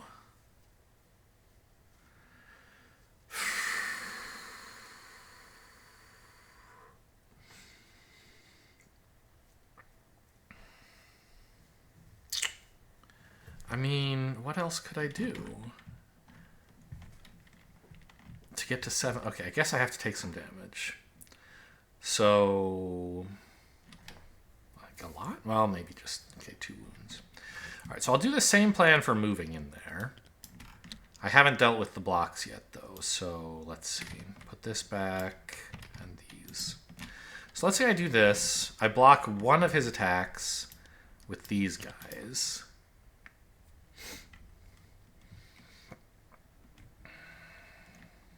Pardon the sniffling. It's allergy season. I take 2 wounds. Now I use Call to Glory. Actually, I couldn't like ranged kill this guy, could I? No way, not even close. Okay. Call to Glory, Call to Arms on these same swordsmen. I'm pretty, or crossbowmen, yeah, to attack 3.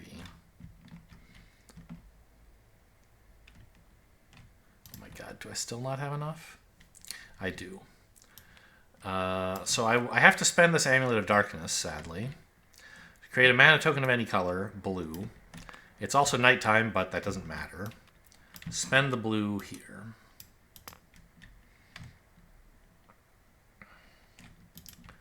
So I took my 2 wounds. I blocked 1. I attacked for 3. This is attack 5, not block 5, so that's 8, which defeats him. Okay. I mean, I didn't even have to spend any crystals. It's not that bad, but it's just an inefficient use of my amulet. I had to, I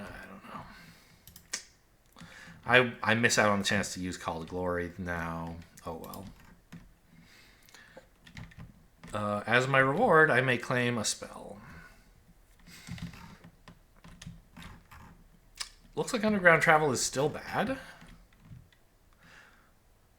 Offering? Make a bunch of mana? I really love Offering. It's so good.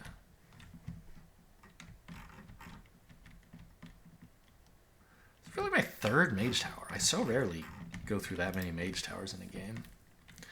I guess if I have 3 spells, I should really want a lot of mana, right? And that's what Offering is for. Alternatively, I can't take one of these. I'm not leveling up, I'm gaining a spell. Pathfinding is such a good move card.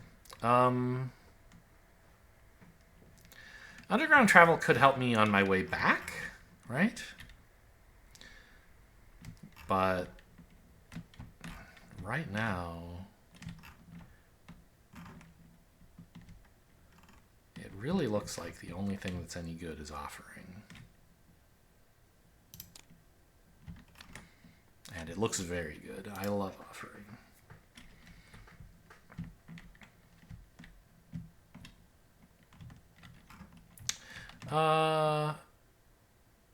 Oh, this is one extra attack. Could I have done something better there? Block. No. 5, 6. Oh, I could, right? No, this isn't a 6. This just makes this into 5. 5, 6. I would still be short if I didn't spend a unit on attacking, sadly. Okay.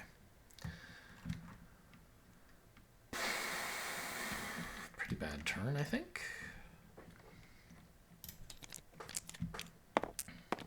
What's the new spell that was revealed, by the way? Mana Bolt. Okay. Oh, I bet he has a lot of red cards left. I don't think I've seen any yet. Nope, I've seen several. Okay, but he has 3 left. So those are kind of blanks as well. All right. I mean, this is not the greatest hand in the world. What do I do with this? Do I just have to rest?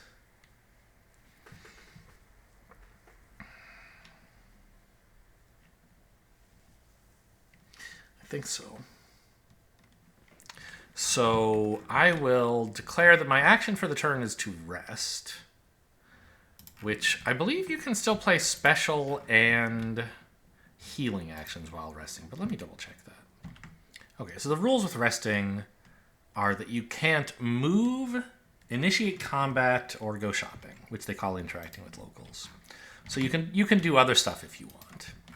And what I want is, yes, to do some of those other things. Not much, but a little. I will declare a rest. So I will discard one at least one non-wound card and any number of wounds. Meaning I'll get to draw it back to a more reasonable hand size. But I will also play... God, there's no red mana. I hate this game. An Offering. Gain a red crystal. You can discard up to 3 non-wound cards. For each discarded card, gain a crystal of the matching color. So I'll gain a red and a green. So that's what the Offering was for. It's like a better crystallize. Well, I don't know about better. It certainly is more powerful. You can do more with it, but sometimes you might want the weaker effect. Because, like, if you play Offering just by itself, it turns a red token into a red crystal, whereas Crystallize is better than that. You can turn any color into a crystal of the appropriate color. But Offering has this extra thing that lets you turn other cards into mana. Actually, is it possible I don't discard the concentration? It's kind of a nice card to have. Especially with green mana in the source, huh? I have some moves left, I imagine, right? Oh, yeah. So, concentrate.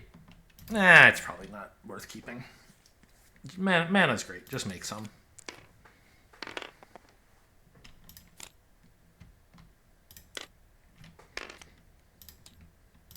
All right, we really want to find the city today, if possible. It's not easy. Where's my damn frost bridge? Okay, hang on. There's a training here. Can I do something with that?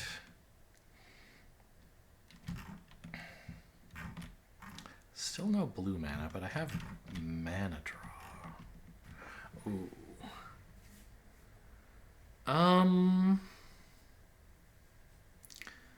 Crystal Mastery is almost interesting, isn't it?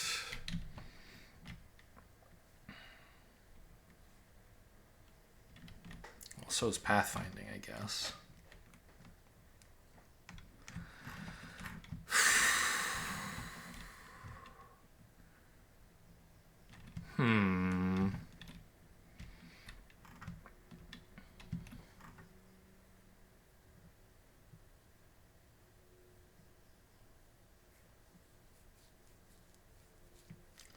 It's too bad my only blue card is a fairly good one that I would like to play this turn if I could.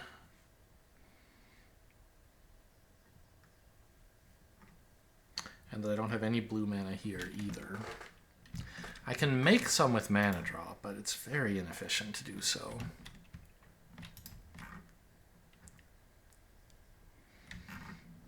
I'm dreaming of taking Crystal Mastery and then spending a bunch of red, white, and green mana crystals and then getting them back.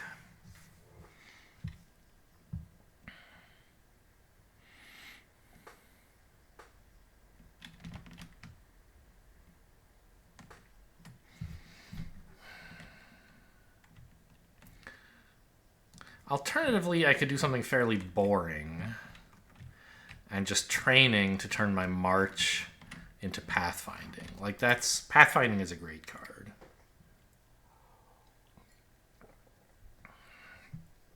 Seems fairly strong to do that.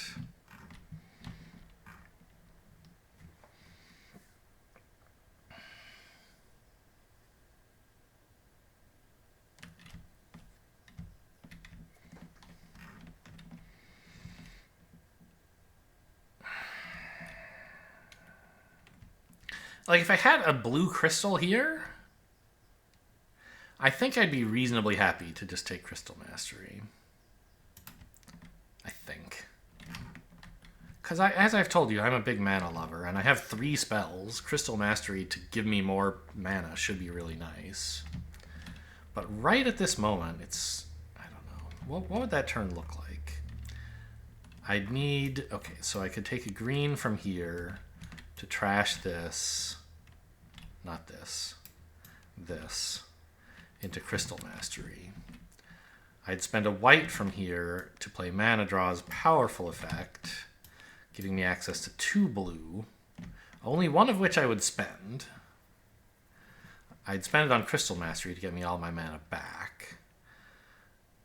Then I could play March powered, Improv powered.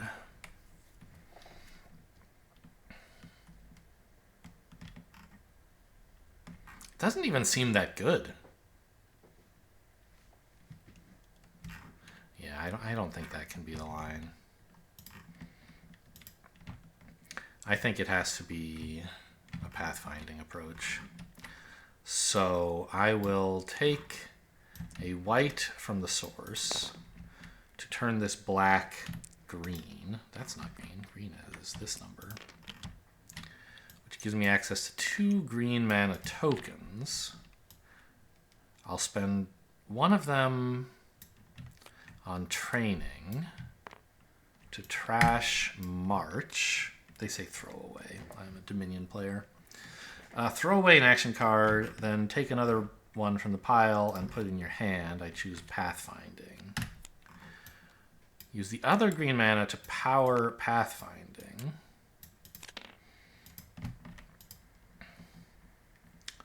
And now I get 4 move and everything is reduced to taking only 2 to move. So I'm going to go here. That costs 2. I'll spend 1 more to flip this. I have 1 move left. Are you kidding me? These lakes are sick!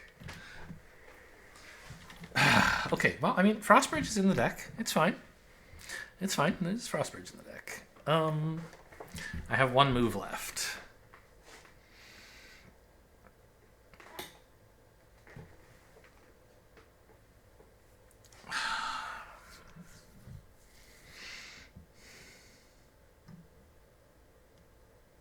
Well, I need 2 more move to get here. Or 5 more move to get here. I don't think assaulting the Mage Tower with like 1 card and no units is a good approach. So, I guess what I want then is 3 move. So I will play an improvisation, discarding, I guess, Druidic Paths? No, because this is 3 move to get me into the Mage Tower next turn. And by the way, I guess I'm taking a 4th damn spell. Okay, I'll discard a Rage. This is move 3. I guess equivalently, I could play the Rage and shapeshift it into a move and then play this sideways. Either way comes out the same. But I guess this doesn't cost my shapeshift, which doesn't matter because I'm not using it on anything else. But anyway, that's... No, wait, I only need 2 more move. What am I saying? Because I have 1 left over and I only have to move 2. So I can play either of these 2 cards as move. I think I want to play this one as move. Rage will be nice for the fight, but I need this to get in anyway. If I want to do so efficiently. Oh, I only need 1 move because of pathfinding. Right. But that's fine. I have 1 move left over. It takes 1 to get here. If I spent 2 more move, i.e. produced 3 right now, I could get in here. But I couldn't do that with enough cards to do anything. So we'll just do this. This is... I don't even need pathfinding. I'm playing this as move 1. And I get to end my turn here. And I guess I get to see who this is. Okay, fine. Should be able to handle them soon. And I will take a blue or green mana from this mine. You can see here it says blue or green. I choose blue, of course. And end my turn.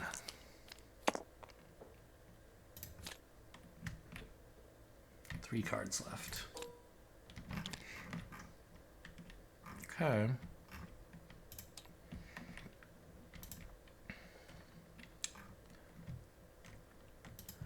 Yeah, in we go. What do is this guy a problem in any way? Who knows? I don't know what I'm going to have to face when it attacks me, but there's no way for me to avoid that. So in we go. This has been a difficult game in terms of pathing. This middle is really unpleasant. So it costs me 2 move to get in here because I choose forest. Okay, now we have to fight you. And there's no way for me to stop you from attacking me, so let's have it. Okay. Kind of annoying.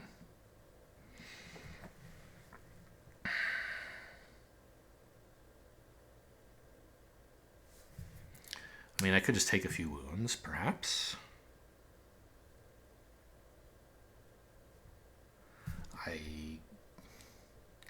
Yeah, this is not a great roll for me. If it had been something that did a large amount of damage, I could maybe just produce a bunch of block and stop it, but a small amount of damage 3 times with no block in hand, I mean, there's not much I can do. I'll just take all 3, I think. Hello? Did I push the wrong button? I must have. I bet I pressed E instead of 3. Okay, and now I have to come up with 6 damage, which should be simple enough. Anyone I can buy while I'm here? Magic Familiars, I guess. Not my favorite. Although, actually, I could buy the heal too. Yeah, that's not so bad.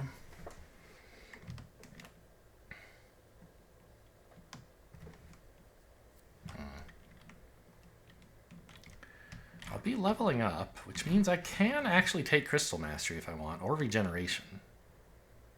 Those both seem decent.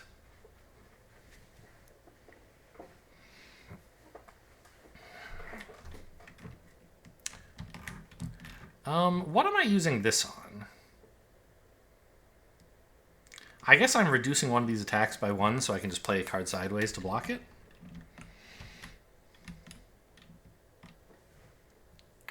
And I think... Do I have red mana?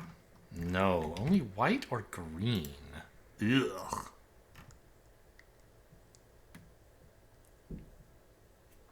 It's pretty bad. So I can't power this.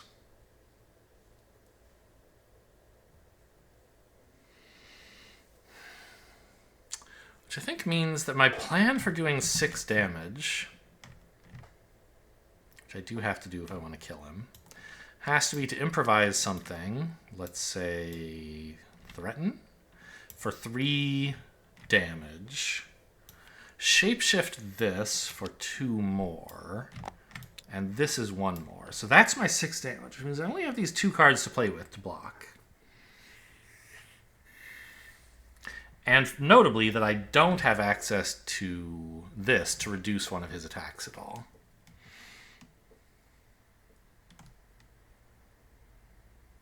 So I guess, yeah, I take all the 3 wounds, which I've already done.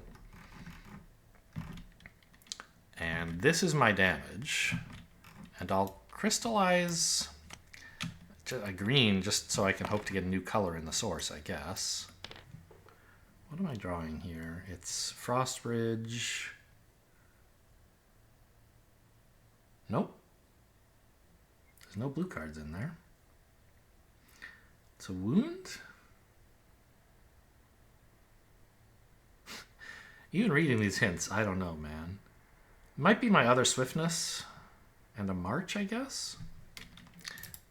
Just no. Oh, tranquility. Yeah, march wouldn't make sense because it says heal. Anyway, so I think this handles the combat. I took 3 damage from these punches, the Hydra Love Bites, and then I dealt 3, 4, 5, 6 damage in return. I crystallized green, and I still have Intimidate to go shopping with. Sure.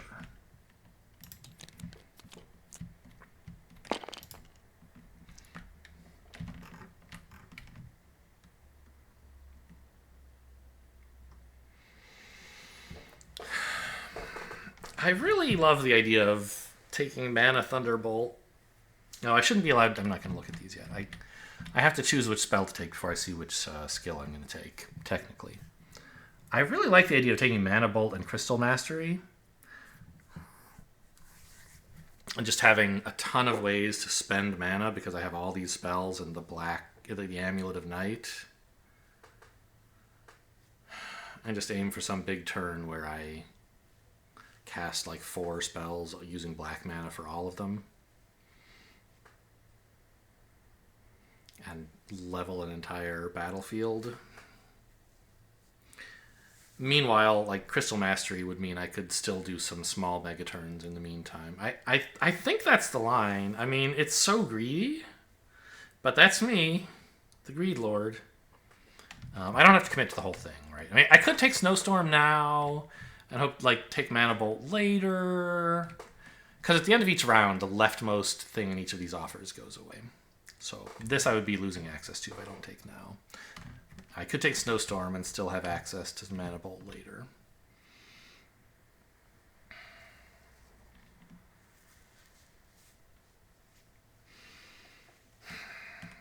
Is there a guy I can fight right nearby? There is.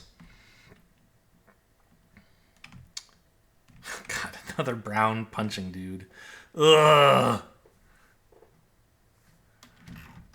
A summoner, they're called, not brown punching dudes. Yeah, I think I've got to just like live my best life.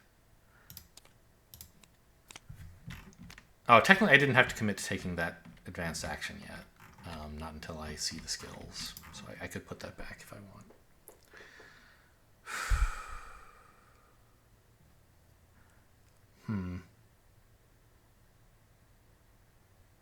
Oh, and since I'm taking the leftmost advanced action, I could take one of Goldix's skills. Doing that kind of requires you to...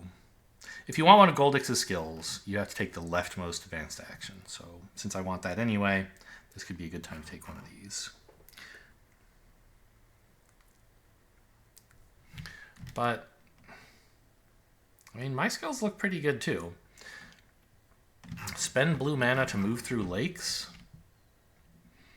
I'm not sure if that's great, but it's not terrible.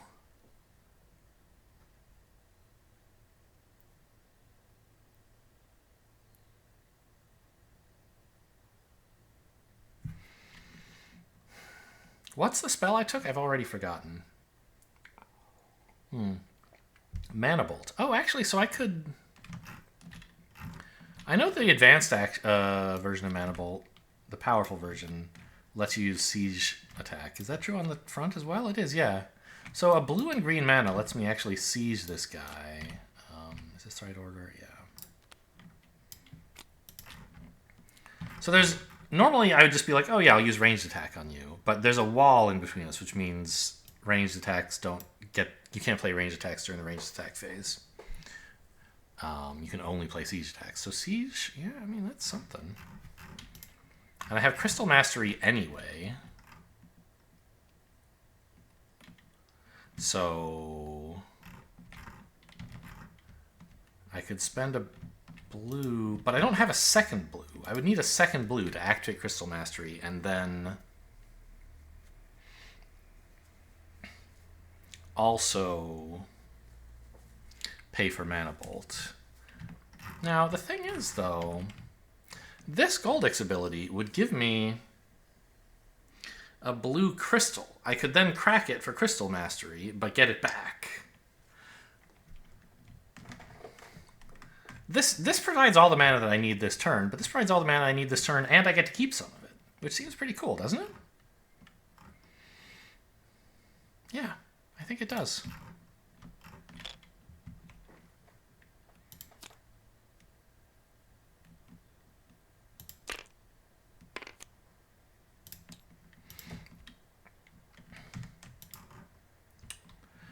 Because,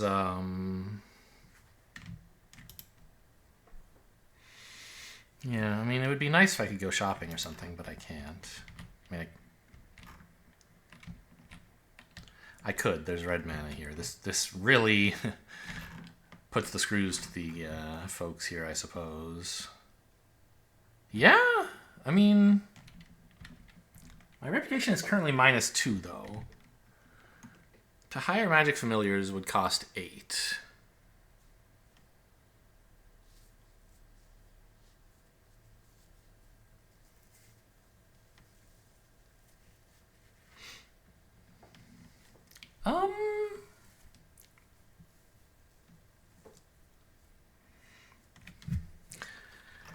I think I could... Yeah. If I fight this guy first, my reputation will be a little bit better, and then I can buy Magic Familiars? I think this works out okay. So, fight that guy. Crack this for a blue crystal and a green token.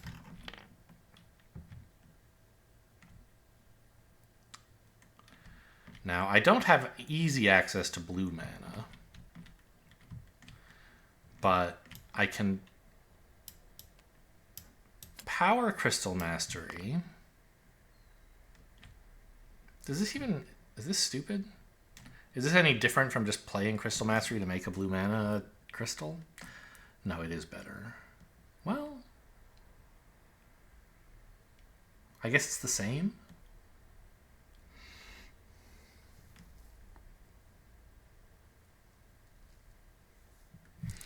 If I power Crystal Mastery, I can spend 2 blue crystals and get 2 back. Whereas if I leave Crystal Mastery unpowered, I can play it to gain a blue crystal and spend only 1 blue. So I guess it comes out the same. So I don't even have to do this right now. Maybe there's some reason to do it later. Right? Is that true? No, it's not. Because if I just play Crystal Mastery, I'll go up to 2 crystals and then spend 1, go back down to 1. Whereas if I... Oh, but that's right. This would give me my second crystal. This would give me my third, go back down to 2. Or this gives me my second. I spend this, go down to 0, back up to 2. It's the same. So it just doesn't matter that I can see. Which means there's no need to do this right now?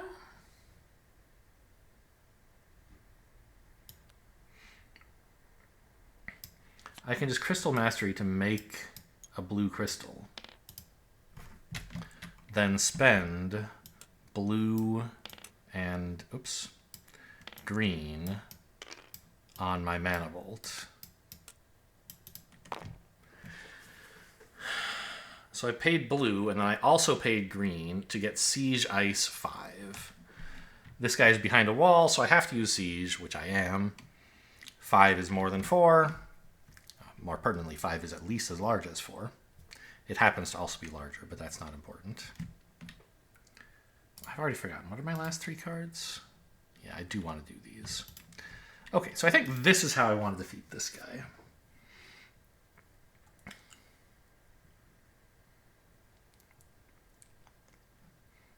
And this Crystal Mastery is only making 1 crystal, but that's all it would...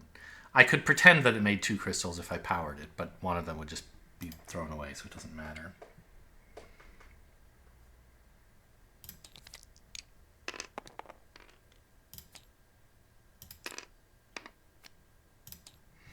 Okay. Now we can go shopping, just barely. And I can actually use the green token that this is producing.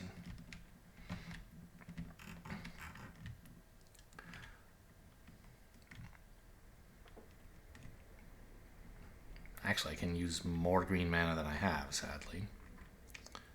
Well, I'll have to spend a crystal, which is fine. To do all the things I want to do, I think. Oh, I guess I don't. Wow, this Tranquility... Okay, that's a wound.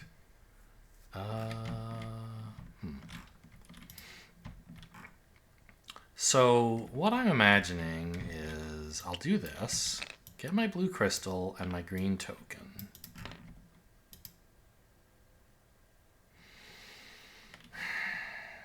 Spend a red die. My reputation is -1, so this gets me influence 8, which is plenty to buy you. I don't know why I thought it wasn't before. Even when I was at -2, I guess I thought it only made 7 influence because it makes 7 attack, but it makes 8 influence. So I could have hired this guy first. That might have been better. I don't know. So that lets me hire this guy, or I could hire scouts, but that's not what I want to do. And when you hire these magic familiars, you must also spend, it says at the bottom, pay 1 mana of a basic color and place a mana token of that color on the unit. So I'm going to buy these guys spending green. So we'll just remember now that they're green. When you use them, which I'm doing now, you can choose any of these 3 effects, all of which are 4 effects rather, all of which are pretty good. And they're even better if you choose one that matches the color you paid when recruiting them. So I will gain heal 3 from these magic familiars.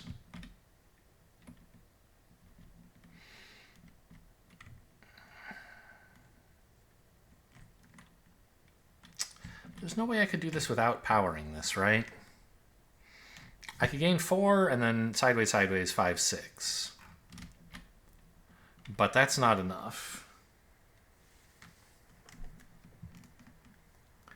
It would be 6, but my reputation is -1. Now these guys have this weird special effect that they can be bought at Magical Glades, which didn't exist in the base game.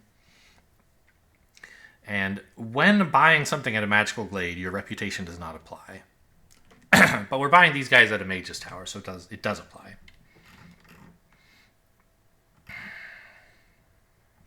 Anyway, yeah,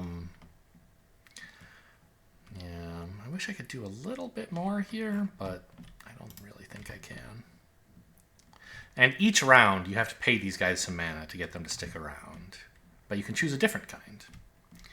So I could have familiars who are really good at moving or good at blocking or whatever, depending on what mana I want to spend.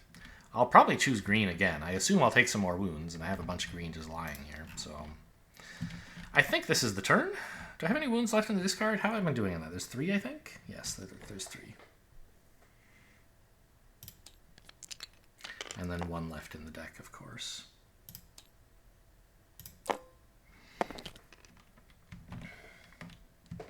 Moves white.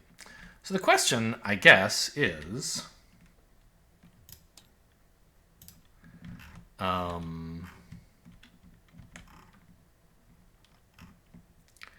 I could spend my turn healing this 1 wound, but I think that we're in more of a hurry than that. I think I just have to call end of round, skip using these cards. Just leave myself some cushion to catch up to Volkare. I don't know why he's moving so fast. I think it's not actually all that fast. I'm just like really slow. Yeah, he's back to moving like about a normal speed, I think. I don't know how I've been so slow. I don't remember being slow. I guess it was... I had kind of a weird... I moved like bloop, bloop, bloop, bloop. I've been doing a lot of back and forthing, I guess, and then bloop like this. So, okay, yeah. Maybe I'm never going to find a city. That would be a shame.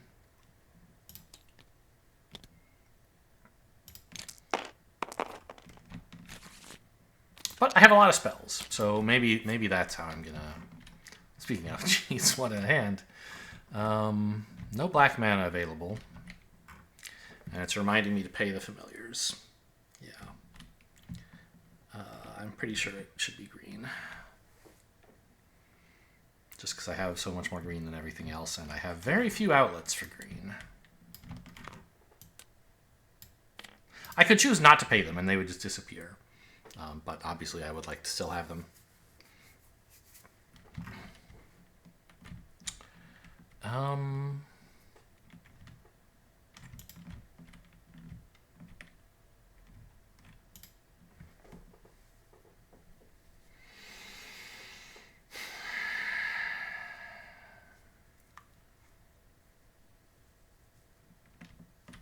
I really ready to start the assault on Volkare? I mean, if I don't, what am I going to do?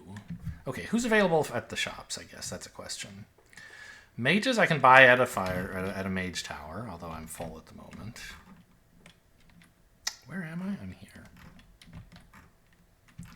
So 8 more fame, and I could fit another unit. Ice mages I could also buy at a mage tower, so I don't have to be at a city for any of this. Okay.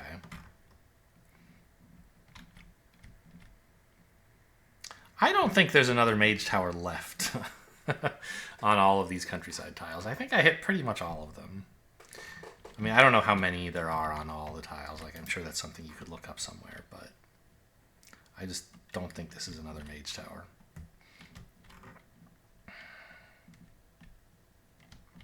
Going here and then back, I mean, come on. Oh, I do also have Call to Glory. That's true. So maybe finding a city is a lower priority than usual. Also, what is this called? A mercenary camp or something? Refugee camp. Yeah, you can actually hire units there from any, no matter where they say they can be hired.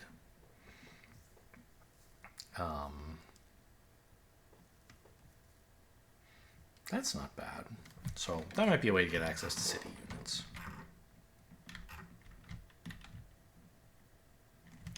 Right now, what I need is more fame, though. And I don't know where I'm going to get that.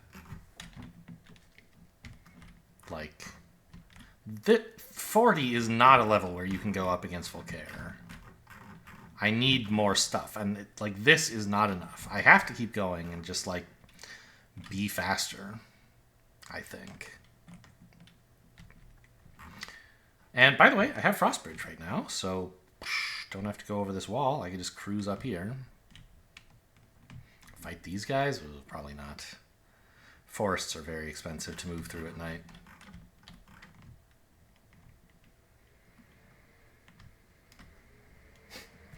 God, long night, the opposite of what I need, and yet I think it might... I think I'm probably going to want preparation at the start of night 3, if anything, right?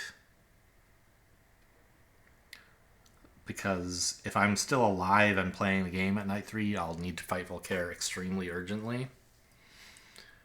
And so digging for like a powerful spell or my Talisman of Night or something like that is probably what I'll need to do. So let's take Sparing Power now. Even though it means he gets to go first, this gets me through my deck the most quickly.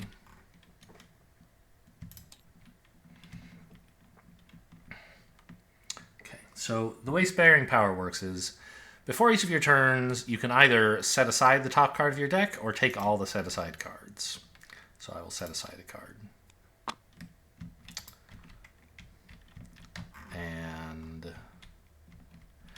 we are definitely using Frost Bridge right now.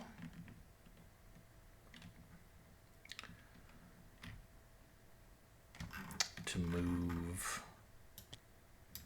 Is it 1 or 2 to move on a lake? It's 1, isn't it? Yeah, nice. So I have 3 left. I must see what's here. You could argue, like, sometimes you might want to move here before revealing. Like, if there were an enemy on this tile, for example, suppose this is the green city tile. There's a marauding orc right here. And that would make it so that if I walked here, he would attack me, and then I'd be on an unsafe space, and that would be very unpleasant.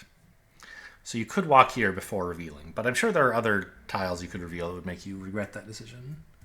And like the green city is only 1. I forget if the red city has a dragon on this tile or not. I could go look, but I'm not going to. So I'll spend my second move to reveal this. I have 2 moves left. Okay, the white city. Sure.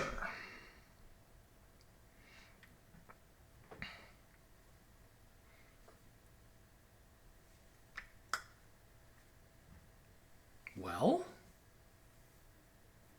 so what's the deal with the White City? You can hire units from anywhere there. You can add new units to the pile for influence. And its defenders have extra armor. Who's defending this? Okay, right, we can see it right here. 2 grays and a white. So not too bad. But I have 2 move left.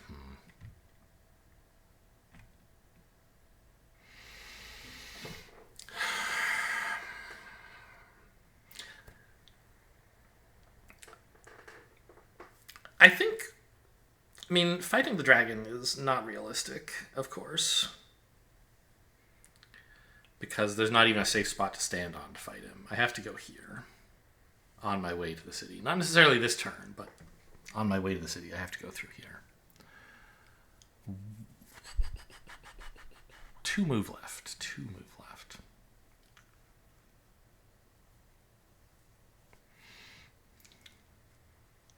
And these are wastelands, not swamps, so Frostbridge is not discounting the cost, right?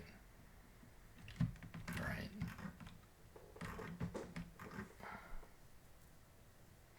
So I could play any card sideways and end my turn here.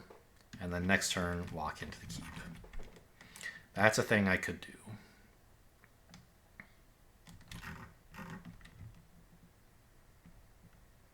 There's no one available to buy at the keep, so I don't really need this promise. So I could play promise to go here. The only other thing I could plausibly do would be march in here this turn. Which might be possible. It seems a little hard. I have 2 move left. It takes 5 to get there. I would need 3 additional move. Although the foresters, no, they don't reduce the costs of wastelands, so that wouldn't work. Magic familiars could move 3, I guess, although I expect I will want this big heal at some point.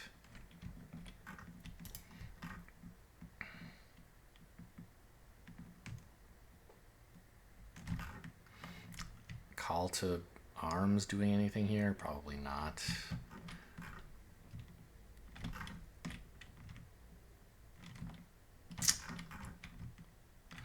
Oh.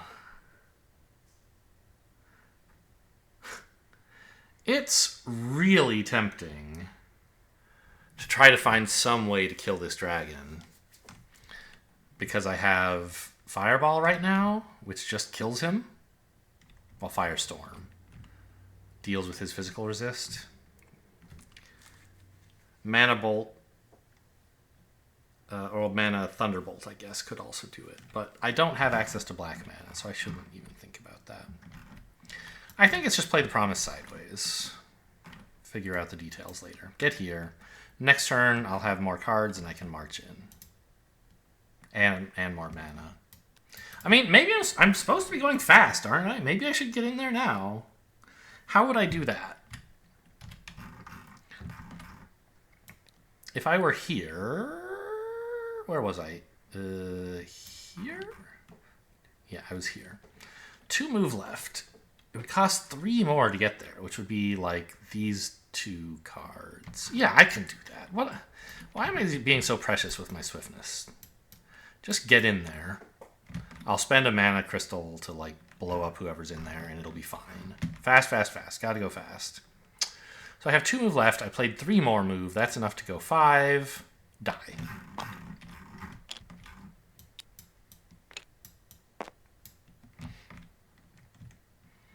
Okay, you are fortified because you're in a keep. But you just, like, don't do anything. You suck. No offense.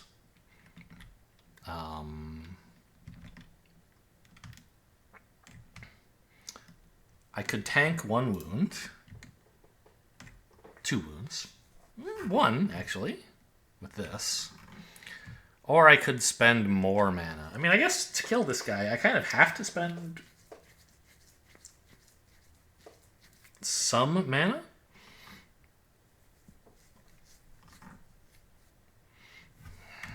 But I guess if I play Mana Bolt, it costs me just a blue crystal, I guess, and this. So it's kind of... yeah. Or I could take the damage, because I'd like to have Mana Thunderbolt available for the city, basically. But I still don't even have a good thing to kill him with, right?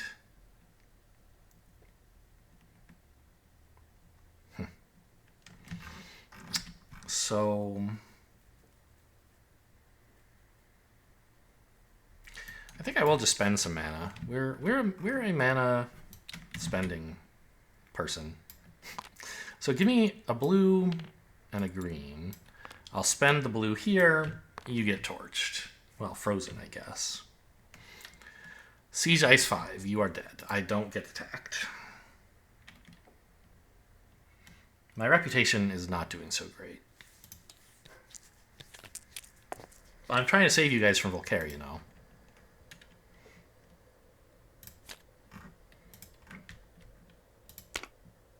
Okay, thanks for not moving, buddy. Okay, there's Crystal Mastery. This is a really nice time to draw it. And there's black in the source. Oh my god. This city is going to wish they had never heard of me. I'm going to take a break real quick before the next turn, and then we'll get in there. Alright, I'm back. I remember I was planning to take on that city. I don't remember if I was in the middle of explaining any thoughts about anything else. But, yeah, let's go. It looks like Volkare is done. Oh, I remember one question I had was, do I have any move? And the answer is no, but it's a good thing I have the Foresters, I guess. Oh, I also, right. Now that I'm next to the city, I can see who's there. It's a lot of armor.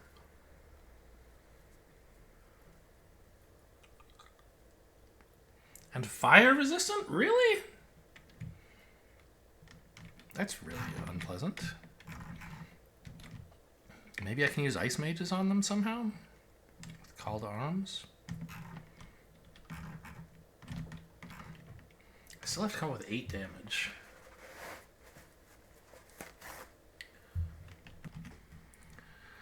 Oh, I forget what I was in the middle of. Every time I sit back down, like I'm finally done sniffling, and then I get 2 sentences in, and I'm like, oh no. Okay, anyway. So, a ton of armor here. I have to do 20 damage?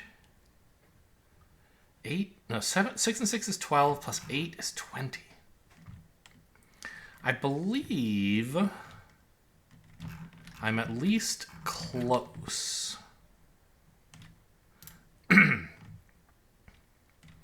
Not 100% sure I can do it, but... oh. I guess I could reclaim 1 card. Not a very efficient use of sparing power, is it? But I do have to decide that before I start doing anything this turn. Because it's only at the start of your turn. Or before your turn, technically speaking.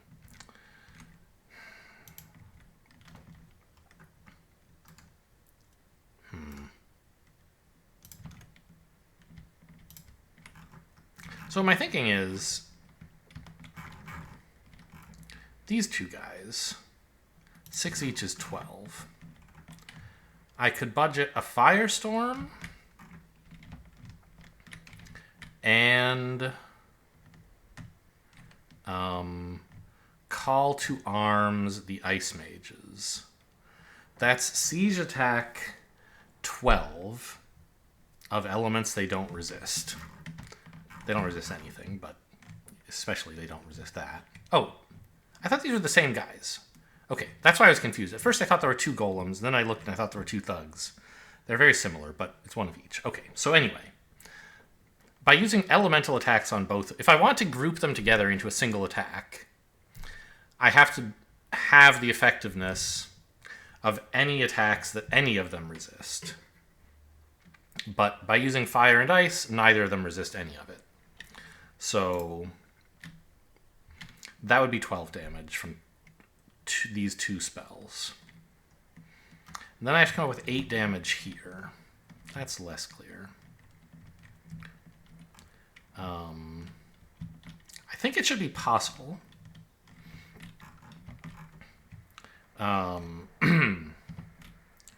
For example, I have 1 here, so I only really need 7 more. This I'm going to have to use to move in. So I have like 3 here. I could have 3 here if I wanted. 1 more would be 7. Then I could play like Offering sideways, basically, I think.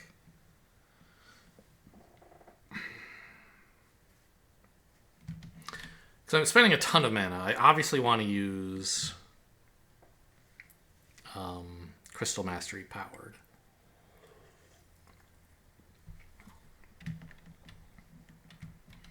I think I can do all that.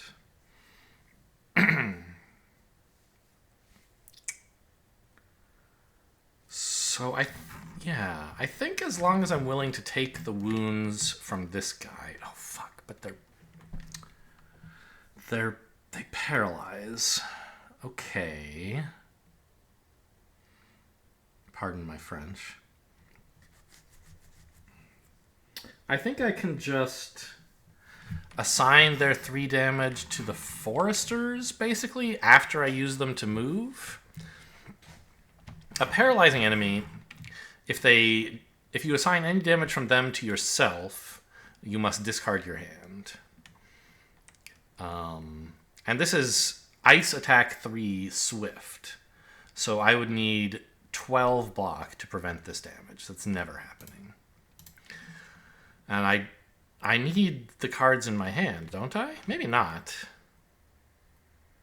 I guess not. I can use all of this in the ranged and siege phase, actually. Maybe. Except I was planning to play like Offering sideways for 1 extra damage. In which case I can't do that. I could play... I could try casting Actual Sacrifice. So there's... Sacrifice and Crystal Mastery are an interesting combination of cards. This says, any crystals you spent this turn return to your inventory. Sacrifice makes you spend like all your crystals of 2 colors, basically. So it says, yeah, for each pair of crystals of 1 of each of those colors in your inventory, you have to turn that crystal into mana. And so there's some like question, does spending it by turning it into mana with sacrifice count as spending it as in Crystal Mastery? Do you get it back? The answer is no, you don't. The rulebook for this has lots of like cases where it is not very clear, and so there's this whole community Q&A based on, you know, Talmudic debate and also occasional rulings from actual board game designer. I assume some of this is based on stuff Lada has said. Or someone else who worked on the game. I don't know the details. But anyway, the official ruling is no. You don't get the mana crystals you sacrificed back with Crystal Mastery.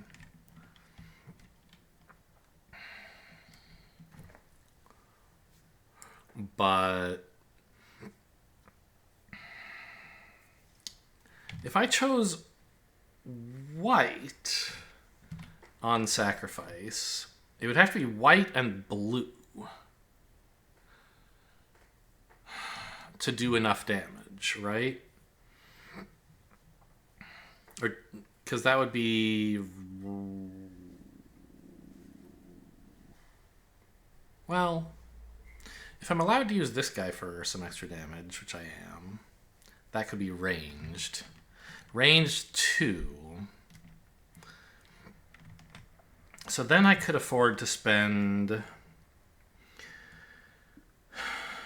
I only need 6 more damage. So that could be ranged 6. I could spend 1 white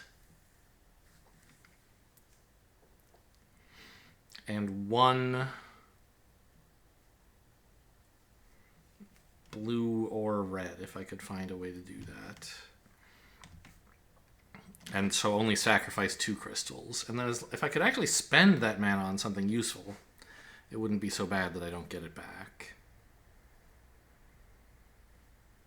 Oh, there's got to be a way to do this.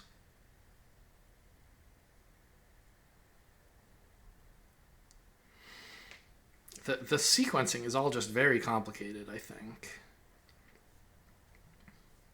Because I want to...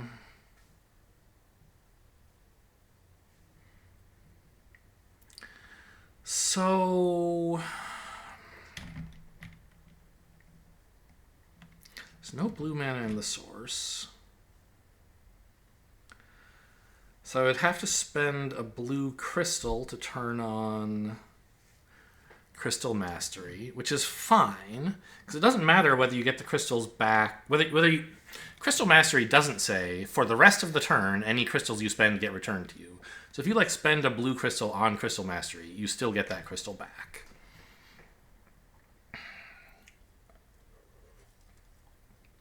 Okay.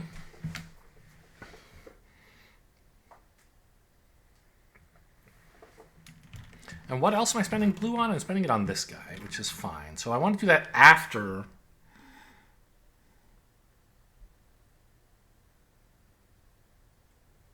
No. I want to do the sacrifice after I do the Fireball / Call to Arms.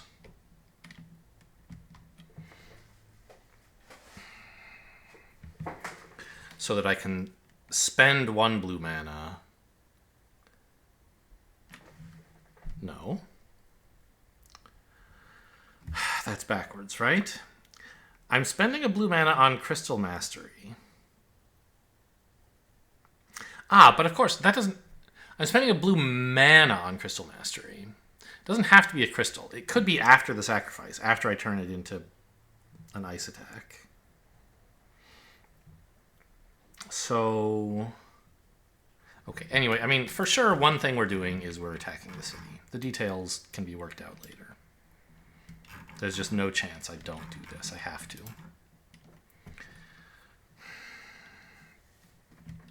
And we're going to take a white mana to turn this green die black. And then put it back. Now, technically, remember, this die is here. I shouldn't put it back till end of turn. But I just want to remind myself that I don't have... It doesn't matter. Point is, I'm putting it back. Now I've got 2 black mana, which I want both of. I want to spend 1 blue mana before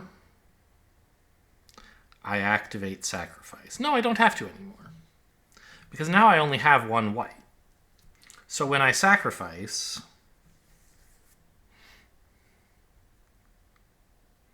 only 1 pair of crystals will be found, a blue and a white.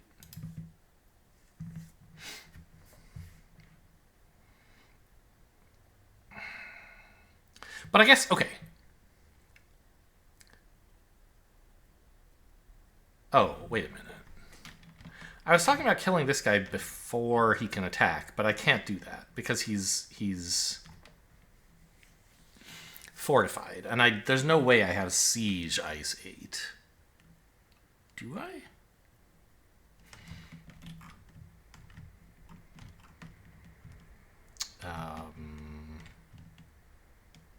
I could, actually, if I were willing to sacrifice all my green and all my blue. That would make my Crystal Mastery look pretty stupid. Oh, let's, well, the thing is, I don't know whether I want to save a card or... Because I haven't worked out the details of all this. Can you... just get under that, please?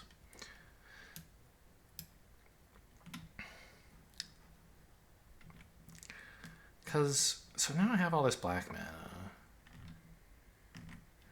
If I let this guy hit me, I'll have to discard Offering. And I can't use Offering to kill him. So I think that what that means is this guy's damage has to be assigned to one of my units. And the obvious choice is the Foresters.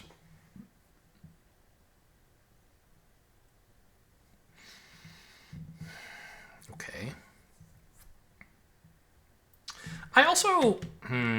one thing that I sometimes get wrong when playing with Sacrifice is I forget... It's hard to keep track of, like, there's a bunch of tokens here.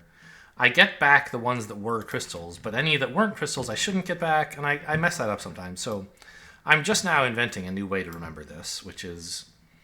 I spent a white crystal, so I'm putting a reminder up here that I should get a crystal later, but I'm not putting it in my inventory because I don't actually have it. And if I end up, for some reason, not powering Crystal Mastery, then of course I just won't take this crystal. But assuming I do, this is a white crystal I deserve to get back.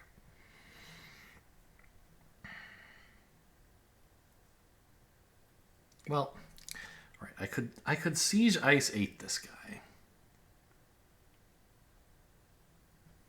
That would just do it.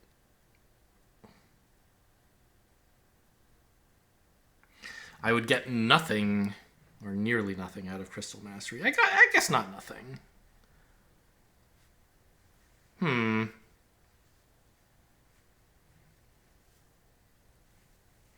Because I would get a white back, I would get a red back, right?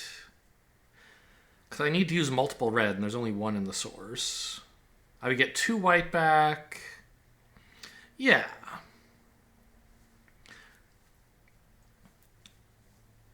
So that would be okay. And would involve taking no damage and losing no units. But I would lose a huge pile of mana. What about if I decide that I'm fine with letting him destroy my Foresters? Then I'm playing Crystal Mastery. And I'm sacrificing only 2 mana. But I guess I'm still only getting 1 of the white back that way.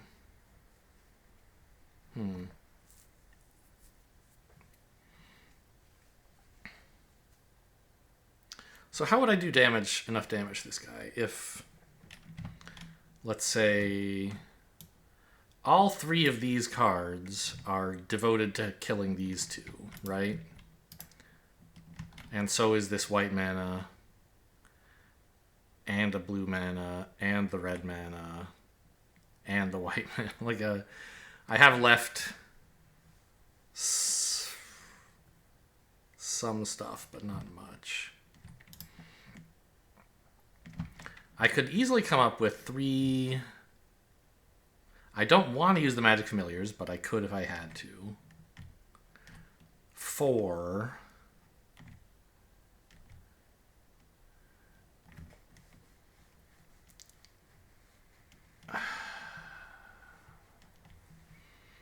And I could get, like, ice.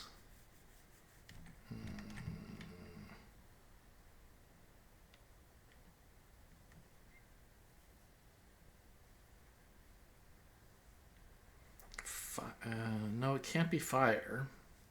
It has to be ranged ice, specifically. Which means it would have to be blue and white. Plus the red crystal that I'm using.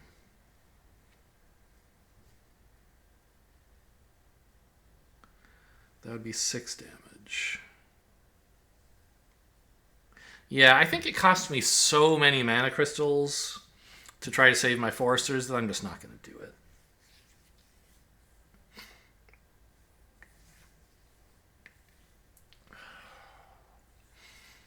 So... Oh, but... I don't actually have enough white to do all of this if I do it that way. Because I need to have some white to sacrifice to hit this guy if I'm going to try to kill him with a ranged attack. But that has to happen after I cast Call to Arms to recruit the help of the ice golems, or ice monks, or whatever they are. Ice mages.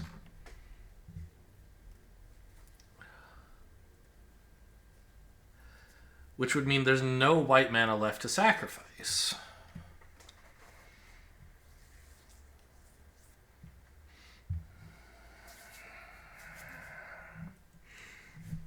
What does Call to Arms say?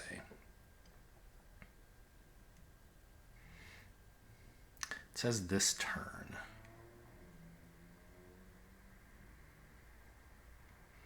It doesn't say right now.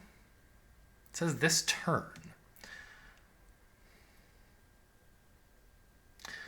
So I could cast Call to Arms and then later use an ability of a unit.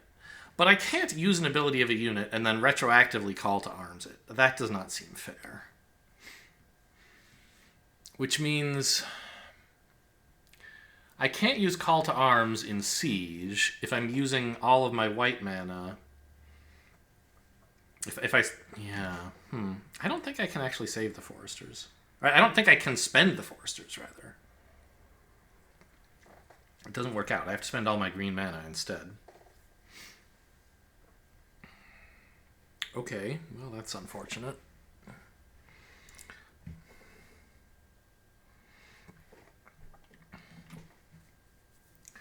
So, well, I mean, that's why we make all this mana, I guess. So if I'm spending green and blue on Sacrifice, it's still going to be good to power Crystal Mastery, but I don't have to do it right now. Okay, I guess I'll save the card. I'm pretty sure I don't need it,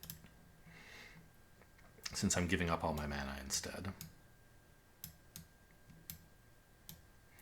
So, there we go. That's my white crystal, and that's the reminder to get it back. And I have to start with Offering. So, play Offering, spending red, and noting that it was a crystal, and black. I choose green and blue. These are not going to be refunded to me because I'm not spending them. I'm turning them into mana with Offering. So I get a siege attack for ice for each pair of these crystals. That's siege attack 8 ice. This guy dies to Offering. Now, I'm not going to get these back at end of turn, but I can spend them, which I will, as much as I can, which I think is going to be everything except 1 green I'll have to waste. So that's killing this guy. I need a Fireball using my red mana. I get 1 mana per turn from the source, plus this black mana. I must take a wound. This is Siege Fire 8.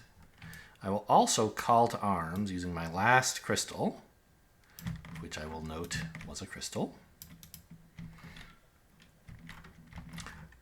Call to Arms, I will aim at the Ice Mages and pay them a blue to Siege Ice 4.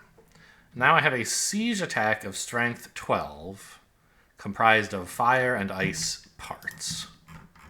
None of them resist any of that, so I will group them up to both take damage at once from 12 siege attack. They have 12 total armor. Physical resistance does not apply, so they are toast.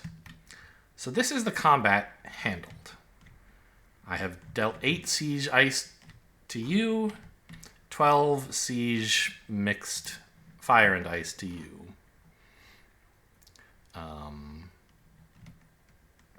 Is it fire or cold? I've forgotten. Or ice or cold, I mean. It's ice, okay. So that's the combat over. I still have more things to do, however. First, I'll spend a green mana from one of these tokens I have lying around from Sacrifice on the Magic Familiars. I would like to heal 3, please. 1, 2, 3. I will spend... Let's see, I still have a green and a blue left. This one is spent. I'll put it there, I guess. I will spend the the blue mana on this to return any crystals I have spent this turn, which sadly is just these 3. This one's like almost invisible. It's under him somehow? I don't know what that means. Anything else hidden inside your face, Bravelar? Why? How is that? Okay, whatever. So I get 3 crystals back. Pretty good value for Crystal Mastery. Not as good as I would have liked, but good. And I have the Udam Crossbowmen still available. And this, which, I mean, doesn't do anything. I would have them available whether I'd spent them or not. But these guys, I did manage to not spend. And that's pretty much all my cool spells. So, actually, do I have any spells left, in fact? No. But, I mean, drawing them early in the round, that's exactly what I wanted.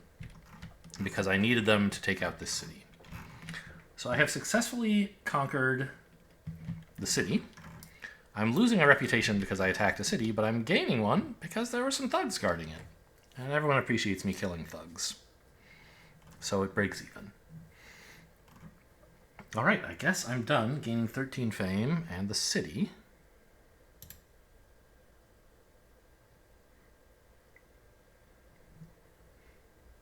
And yes, I waited long enough. Now it says 8 cards. Is that what it should say? I guess it is. I'm up to 6 because I leveled up. No, I was already on 6 for my base hand size. 4. 6? I'm stupid. 6, right? I was on 6 before. But I'm now on 4 armor. The next level up is to 7 cards in hand. Or the next command token. But it's an additional 2 because I'm next to a city that I am the primary conqueror of. A city. So when players assault a city, you know, if it's a single player game, it's very simple. If it's a city that you conquered, you get 2 extra cards in hand while you're there. If multiple players work together to conquer the city, then it's a little more complicated, but that doesn't matter here. Man, to think I had dreams that I might be able to kill this dragon at the same time. Nope, I could not. So my hand size is 8. Yep, and my hand is empty. Any wounds left? A couple, right? Yeah, 2.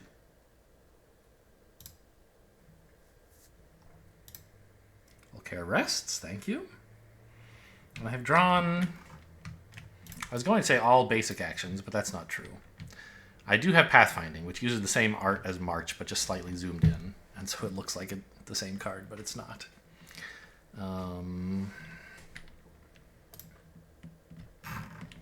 Oh, he hired these guys. That's not nice.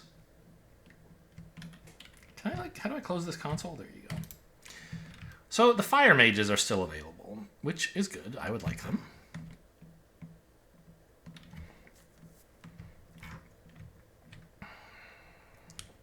I have some influence. You also get bonus influence when you're in a city. Oh, I forgot about this in the game that I played, that I recorded but had the bad audio. I forgot about the bonus influence you get when you're in a city. It's equal to the number of shields there, so for me it should be 3. Is that right? Player gets influence bonus equal to the number of shield tokens they have. Yeah, so I killed 3 enemies here, so it put 3 shield tokens, which means I get an influence bonus of 3 while shopping at the city. So I've mentioned that reputation kind of acts like a discount. It doesn't actually, and neither does this. Really, what it means is that you don't if I were buying 5 things for 1 each, they wouldn't cost 3 each for 15. they would cost 5 plus 2 is 7. And likewise, the bonus you get here is just like I get a credit of 3 and a debit of 2. So everything costs me in total 1 less than its printed cost for an entire collection of things. All right. Well, I'd love the fire mages, and I assume I can buy them, although it's not the easiest thing in the world necessarily. Like, influence 5. I need 9, but 8 because of my discount. I really hate to threaten them again and go down to -3, but, like, what can you do? I don't think I can kill this dragon at the moment. Do I even have any cards left that would come close? No. That's too bad, because 2 reputation would be a nice shot in the arm. Bring me from -3 back up to -1. Well, this would actually... The fire mages would be a big help. Fire attack 6 chops through pretty much all of their defenses, but they would get to attack me.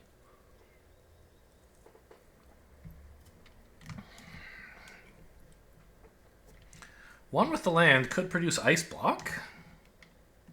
Ooh, the source is very black.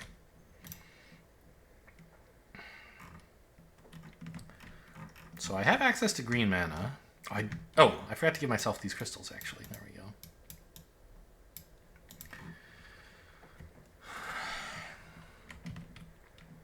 So if I wanted to go shopping with Threaten, I would actually have to spend a red crystal,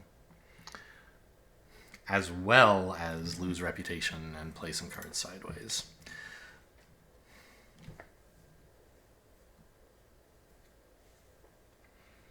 And then if I bought the fire mages, I mean, the main thing I'd want to do with them costs even more red mana, which I don't have.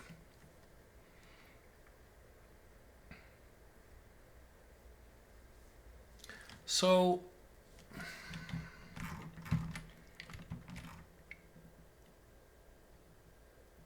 Oh, by the way, being next to a keep also increases your hand size. A keep that you own. By an amount equal to the number of keeps you have conquered in total. But you don't get both bonuses. You get whichever one is larger. So, because we own the city, we get a hand bonus of 2. If I were standing, like, here, adjacent to a keep, I'd get a hand bonus of 1. So I kind of feel like I have so much move. I should go do something else and come back to this dragon when I've drawn a more appropriate hand. The dragon / shopping in the city. Which I guess means explore this tile? Because I don't think I'd do so hot at a monster spawner either, really. I just don't have enough mana. So I think it's pathfinding.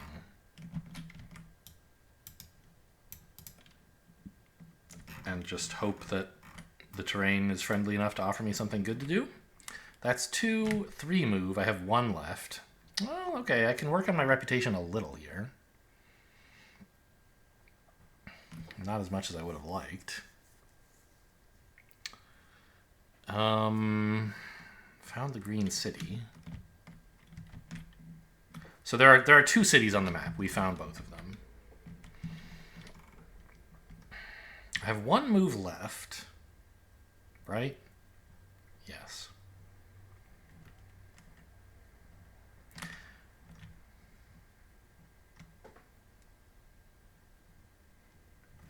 Unmodified move cost. I guess that means ignoring modifications your own cards have created. So the forest has a move cost of 3 during the day and 5 at night. And I think neither of those values is modified. They're both unmodified. It just depends what time of day it is. So I'd like to kill this guy and end my turn here. I think I can, like...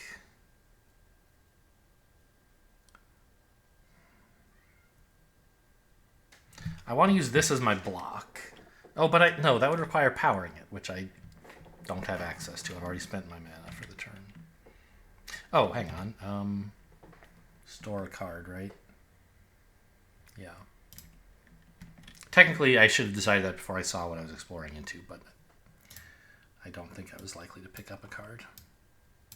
Or 2 cards, rather. I just always forget that I have to make that decision. As I've mentioned before, I don't know if there's anyone in the world who's ever played a game of Mage Knight without accidentally breaking some rules. There are just so many.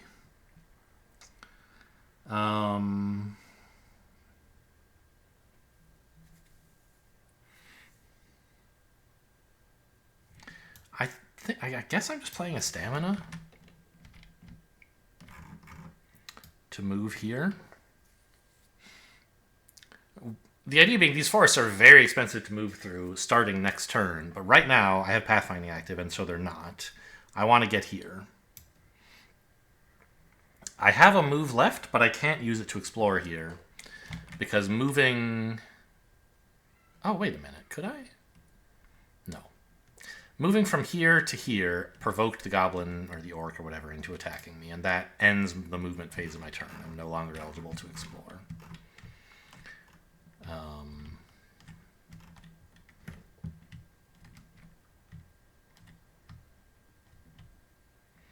Is there something useful I can do here?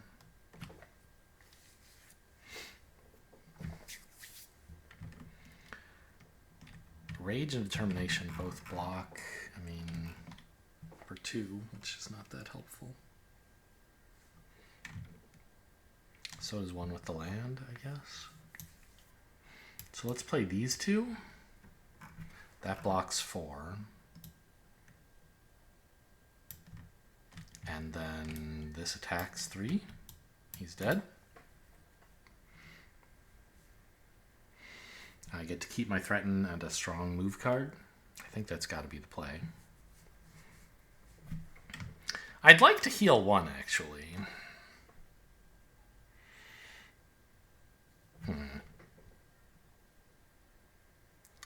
So I guess what I could do is shapeshift, spending druidic paths. It's a bummer, but you know, I need what I need. I mean, I could also spend my Udam crossbowman. It seems like a bad idea, though.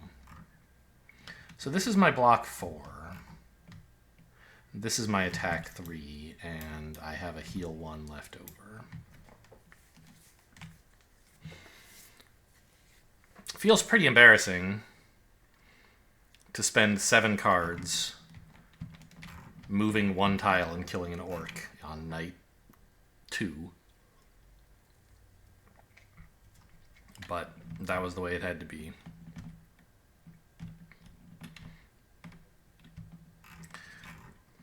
And we can say end turn here. Not just any orc, the weakest orc in the deck, I think. And I did other stuff that turn. It wasn't really all I did.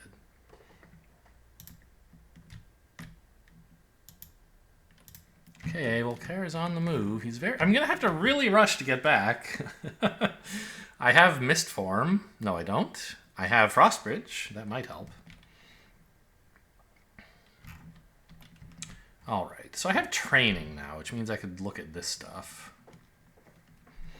Oh, Blood Ritual is fun.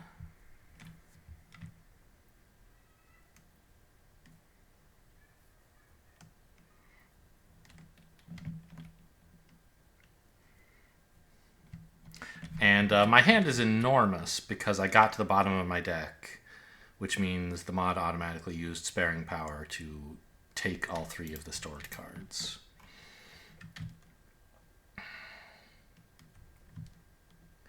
So is there anything I could do that would let me kill this dragon? That would really be the thing that would make me happy. If I had to, I could like go back to the city and buy something. But it would be great if I could somehow kill him. It doesn't look like I can. These cards just don't do 16 damage, I don't think.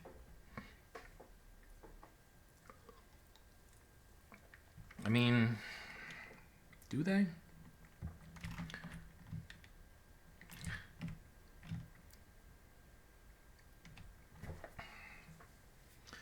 Let's say I used the strong attack... the strong side of everything. I mean, I guess this is attack 7. That's a lot. Reputation -2 is kind of a bummer, because the whole point of fighting this dragon is to get a little reputation, so the shopping won't be so painful. But, I mean, -1 is not that bad. It's when you start getting down to -3 that it's an issue. So if I spend 2 reputation to gain 2 reputation and some fame, like, that's not so bad.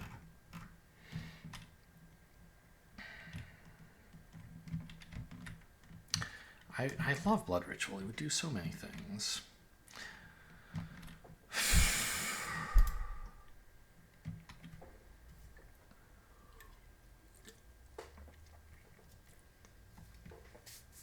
The big problem I see is that, like, this dragon could do some very nasty stuff. I don't know what his attacks are going to be. They could be really dreadful. I don't have any way to do any elemental damage except by going back to town and hiring these guys. Which, I mean, maybe I'm just supposed to do that?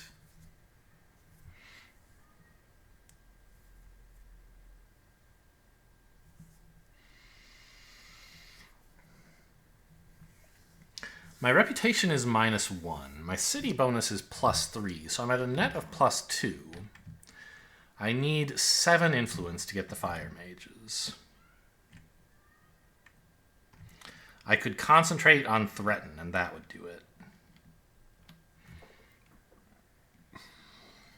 There's no green mana available, though. I could make some with the Amulet of Darkness.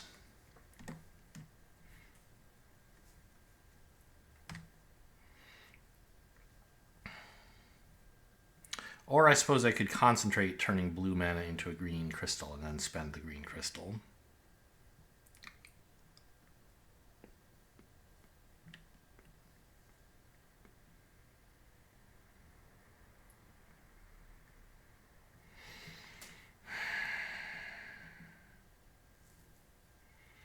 The thing is, I want multiple green mana because I really would like to be able to use training on, like, improvisation to get Blood Ritual and then spend that to make a bunch of mana, because my stores are depleted.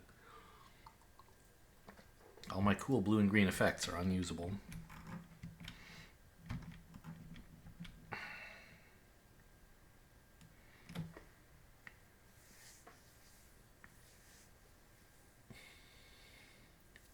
It's not even that easy to get back into the city, actually, because I can't move directly west, or that would trigger the dragon to attack me. I'd have to move northwest, southwest, so it's 4 move to get back.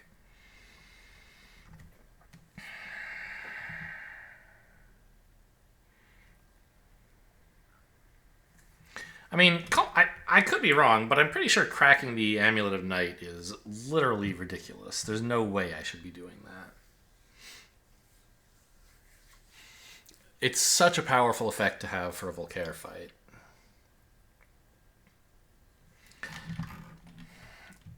These advanced actions. I guess I could get Blood Ritual just from killing the dragon, if I could find a way to kill it without it.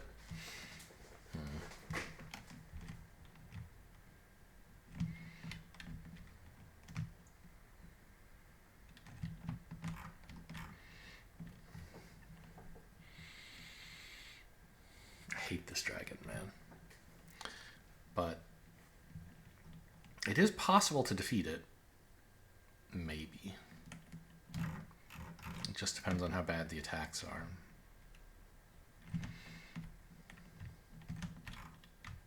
It's a big risk.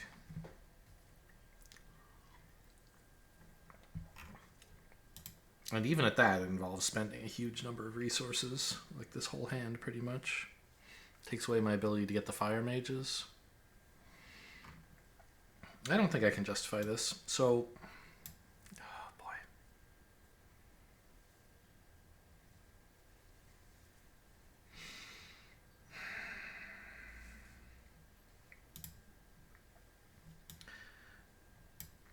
Make a red mana, improvise. Oh, I don't have enough red mana.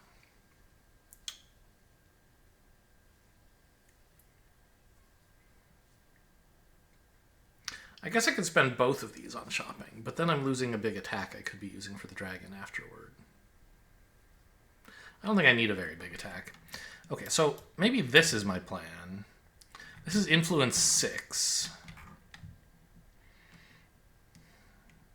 Which is 1 short for the fire mages. So I could, like, play Crystallize Sideways or something. Which means I'd be discarding, I guess, the amulet. So this is my move 5, is the idea. To get back into the city.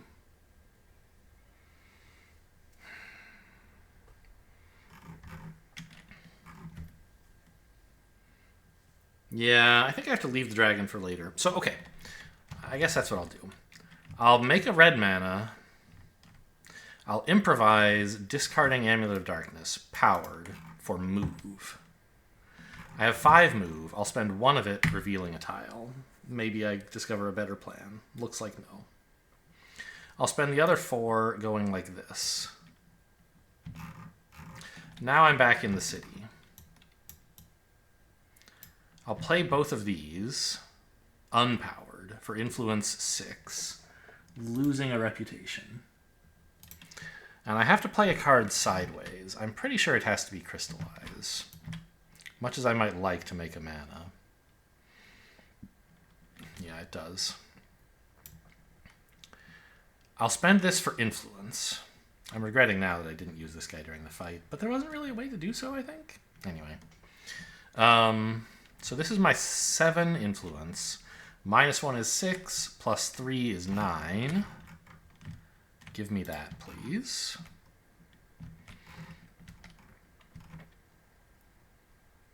Oh, and I can use these guys to get a red crystal, but I can't do anything with it. Or a red token. Obviously the crystal I'm happy to save, but I can't use the token. Because I had to spend my red crystal first.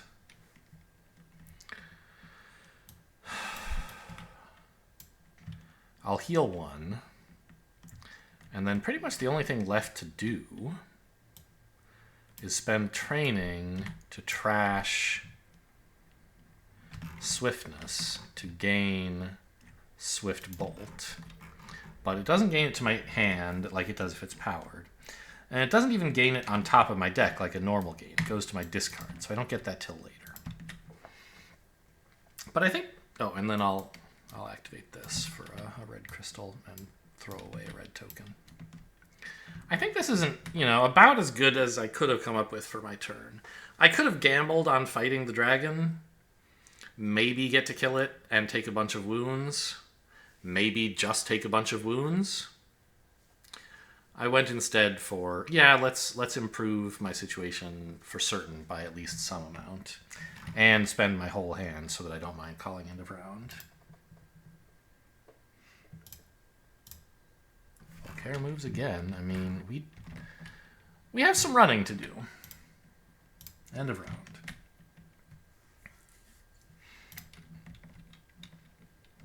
Yeah, remove sparing power. I suspect I want Great Start.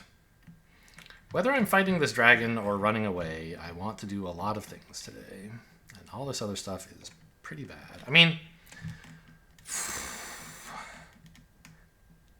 I guess you could rethink discarding spells if you thought you didn't want them right now, you want them later. Oh, I have to pay this idiot, huh? I think I want white for all the move.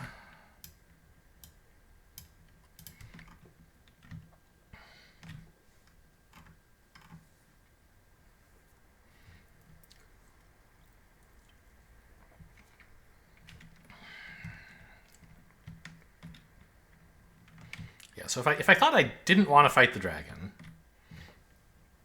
then I should rethink those spells away and save them for later fights on the way to Volkare. Or maybe, in fact, the fight against him. Ugh, I don't know. I'm regretting exploring this tile, basically. I spent a lot of effort to, like, fight a single orc and hire the fire mages. Like, I could have just left them and run this way. But there were forests in the way, much better to go during the day. I don't know.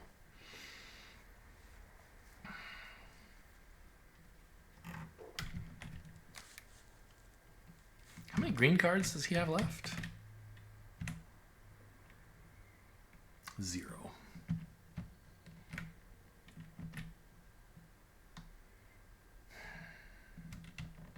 I believe, by the way, once he's next to the portal, even his red cards count as... So, once he's next to the portal, any move takes him to the portal. Rests are still fine, but red cards, which normally mean he like looks around and does nothing, instead mean he goes to the portal.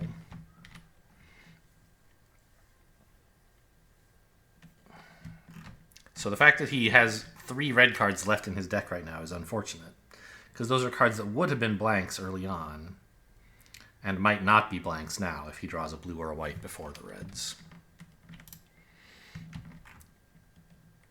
He did draw all his green cards, which is good for us, because those are sort of blanks. They move in parallel to the portal instead of towards it. He needs to draw some number of green cards, because if he went straight from here, he would arrive here. So, like, he needs to draw 5 green cards. He drew 6. One of them was a waste. Good for us, but not that important. Any of these units really help me walk? Peasants have moved to... Oh, man, Alta Mages. They're so good. And if we let him... If we don't buy them... he might scare them away. So I can't even rely on using Call to Arms on them.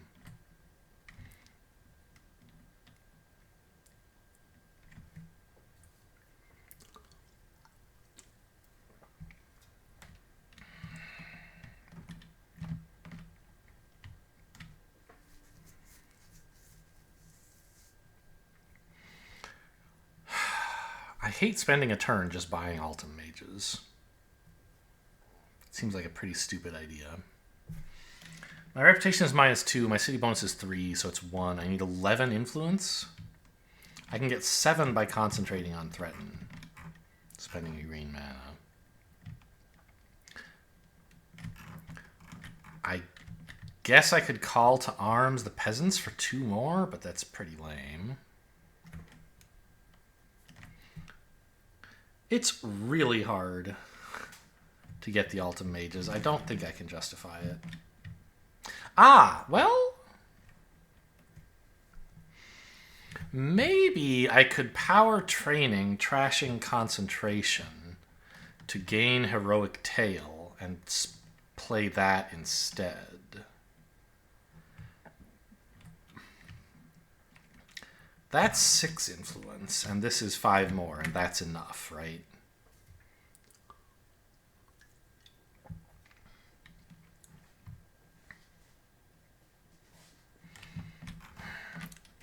And I guess if I were going to do that, it would make sense to rethink these spells.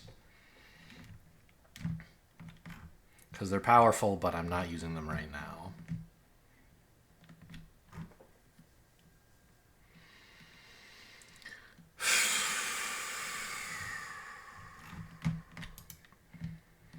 Yeah.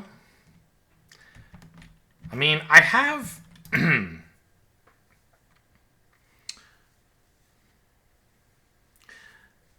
I have powerful cards. Could I win against Volkare without Altum Mages? A lot of my stuff is siege damage anyway, with Mana Thunderbolt and Sacrifice and Firestorm, right? Yeah, maybe the Altum Mages aren't as good for me as they usually would be. They're still quite good.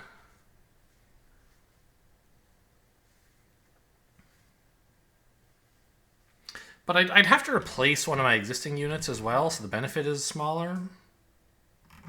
I think I'm actually going to say no to the Altum Mages here. It's just awkward.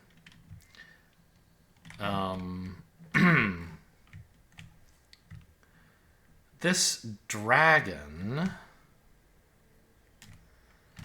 I assume I could kill somehow. Yeah, like I could spend... a white and 2 red, i.e. my entire bank of mana, or maybe do something up here. Oh, I have fire mages already. Okay, I can just use the existing ones.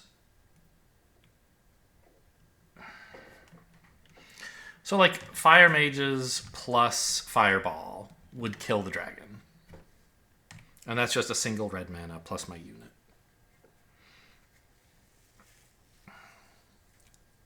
That's a pretty good deal. I need to think about this. One sec. Okay, that was sort of a lie. I just needed to go take a break again. I was supposed to be thinking about something.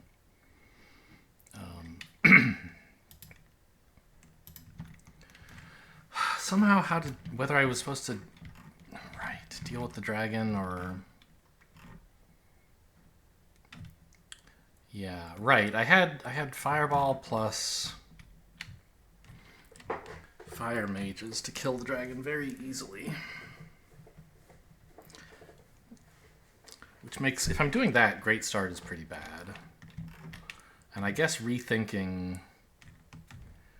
Call to Arms Mana Bolt.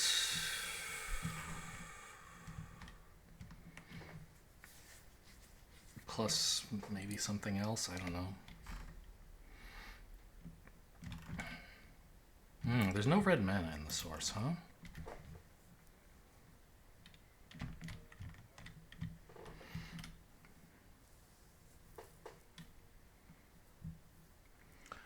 So maybe I'm using concentration to get the red mana?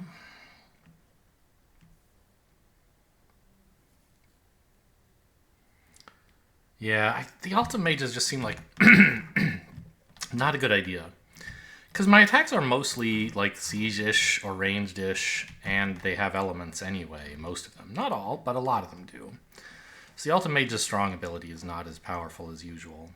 The middle ability is still very good, but you want to use the bottom one when you can. I just don't especially need it.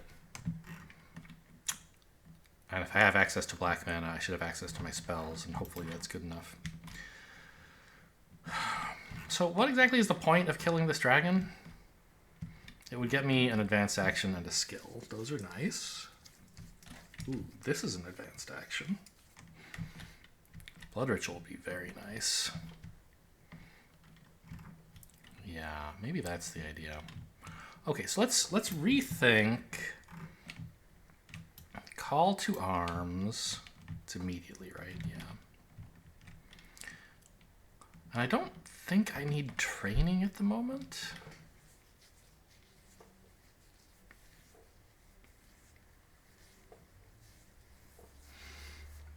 Well, I certainly don't need Mana Bolt. And I don't think I'm going shopping, so let's get rid of Threaten.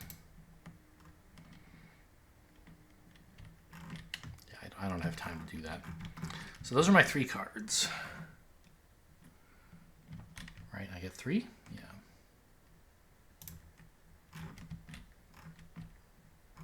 And I got these instead. Okay, yeah, that's definitely better. I found a way to use multiple red mana and a ton of cards. He's going after me again. That is to say, he is subsequent, not he is chasing, right? So now I don't need the concentration just yet. Instead, I can mana draw, turn a green into a red, which is... Oh, is it 2 is blue, 5 must be red. Yeah. So I get 2 red. Let's challenge the dragon.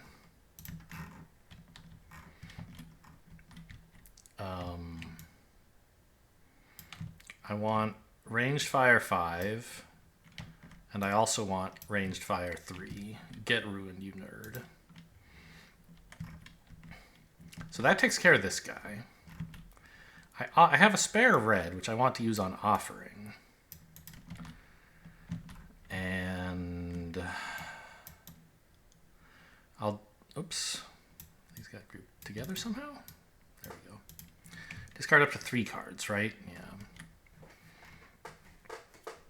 I would like to have a blue crystal, but this makes blue crystals.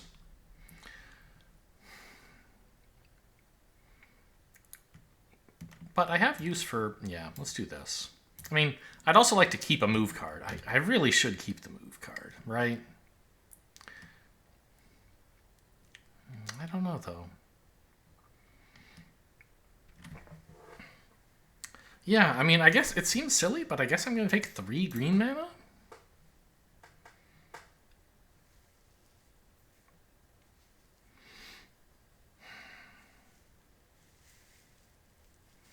I don't take a wound, do I? No.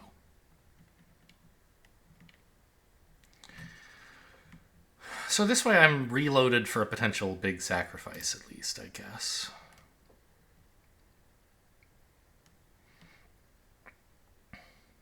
I guess the other thing I could do to get through my deck a little faster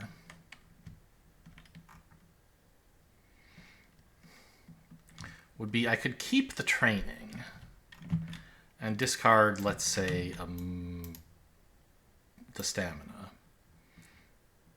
This will give me the green mana.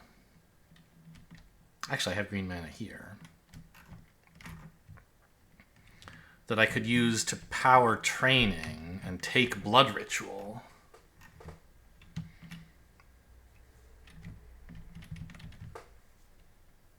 And gain even more mana, right?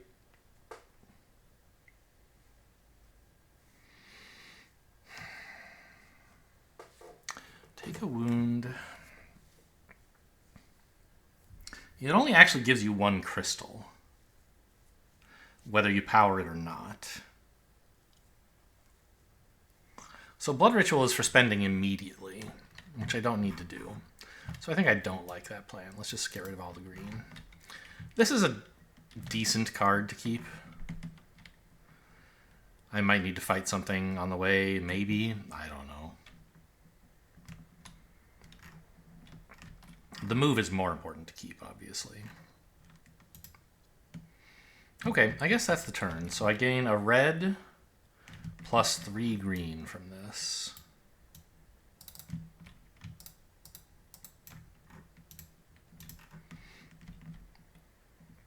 And then I have these left, and the dragon is dead. Ah, actually... No, I can't move first. I was thinking I could move here and provoke him, but he was standing here, not here, so... If I want to attack him, I have to stay where I am. Okay.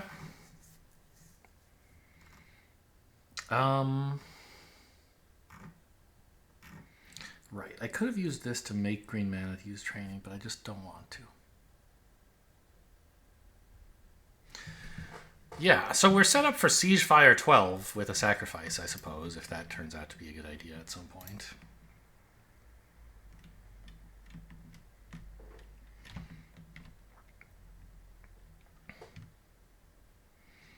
Attack 1 to 3 enemies, very funny.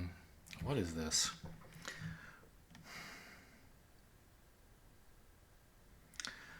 Once a round, you can reduce an enemy's attack by 1 and treat it as cumbersome, and then next turn do the same thing? Uh-huh. Okay, kind of boring.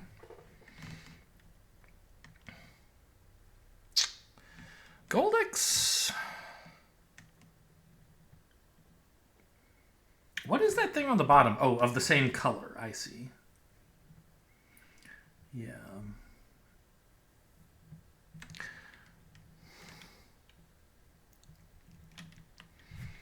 So generally, I think Blood Ritual is the only reasonable take here, which means I could take a Goldix skill. The healing is probably not good. Like, I don't have any wounds right now.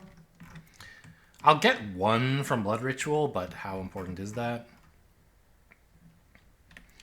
I think I want this to let me turn my mana into movement, basically. So, yeah, let's do that.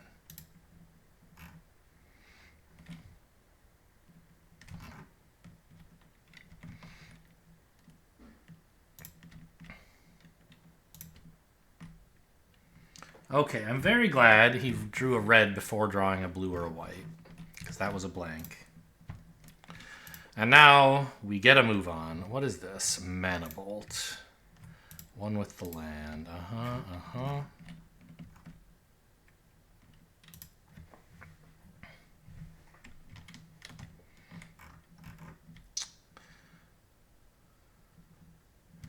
Kind of a bummer that we don't have any convenient access to red mana. Obviously, Blood Ritual gives us some, and we have 1,000,000 crystals, but I can't, like... What would be nice is to spend red mana from the source to power Blood Ritual to give me a bunch of mana to power other stuff. I guess right. It always comes out the same, as long as you can actually spend the mana, which I should be able to. Okay.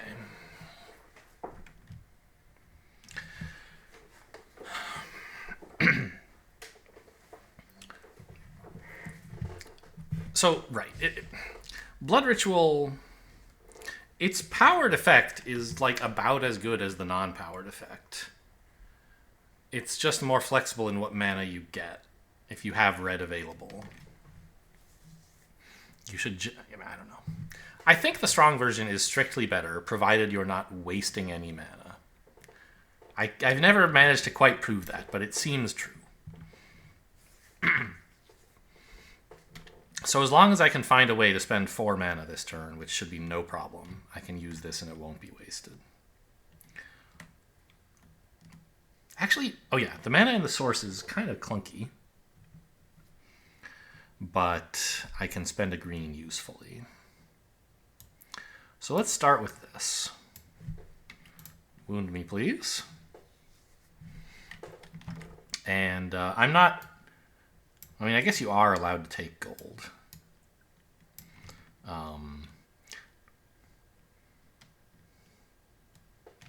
It's not clear like how this gold actually behaves. Like, can I spend a gold mana to get a blue crystal? Unclear. But I guess one thing I can do is say, well, I definitely want at least 1 blue. And then I can crystallize this later if I want to, using the second. Oh, you do have to do it now. That's true. You can't later decide what you're crystallizing with Blood Ritual. You do have to make the decision immediately. I'm certain blue is what I want. So compare this, for example, to spending the top half of Blood Ritual. I would have a 4th red mana, which obviously I can't actually have, but imagine it were legal. I just want to compare the strengths of the 2 cards, assuming you're not hitting any caps. I would have 1 more... Well, I would have 2 more red mana.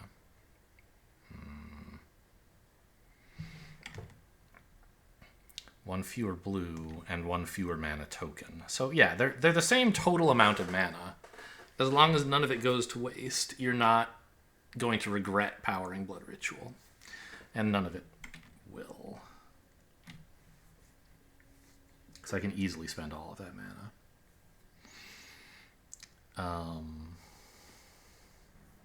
So I want to take a green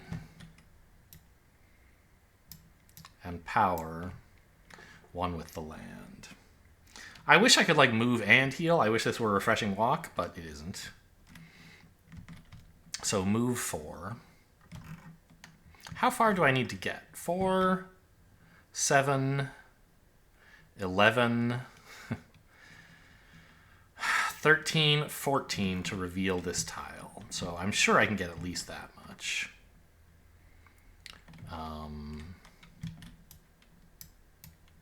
Let's power this. Let's power this. I could have just taken 3 blue, it turns out. So this is what? This is 13? 4, 8, 13. How much did I say I needed? 14 or something? 7 plus 4 is 11. 13. It's 13 to get here, 15 to flip. So this is 13.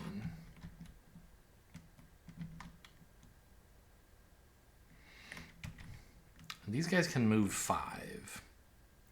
which I will definitely want to do eventually. So maybe I don't play this yet. Instead, activate you. Oh, wait a minute. Foresters! You guys are hot as hell. I'm in love with you. Okay. Hold the phone. Move 2. So now it's only 4, 6, 9 because of the wall.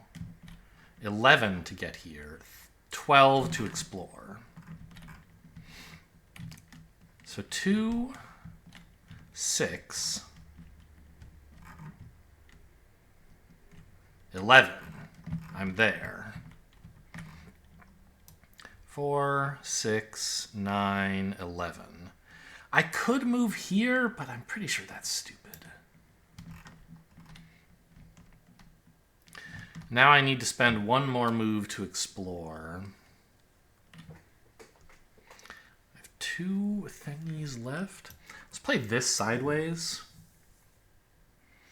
I don't think I'm going to need to go shopping.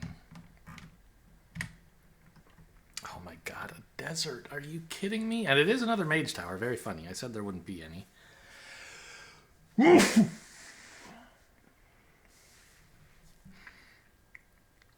Well, what the hell? Where's my amulet?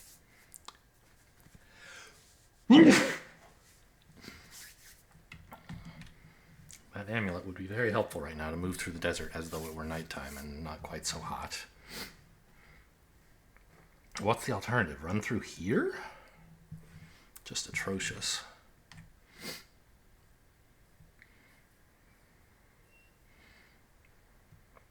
I mean, I could come up with 10 more move. I don't want to, but I could.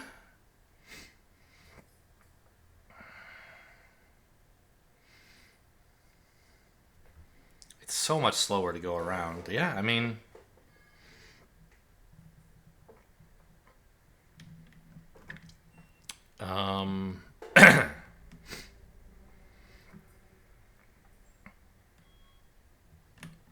yeah. And we'll get a nice spell. Ooh, what spell? Tremor is not bad for a big Volkare fight. There's a million enemies. It makes it very easy to siege down a large number of enemies. I like that a lot. Okay, well, that's the way it's got to be, I guess. Move 4. Move 5 more is 9.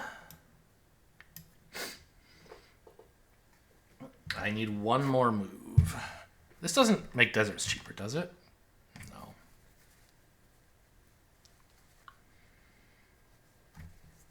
Oh. Shoot.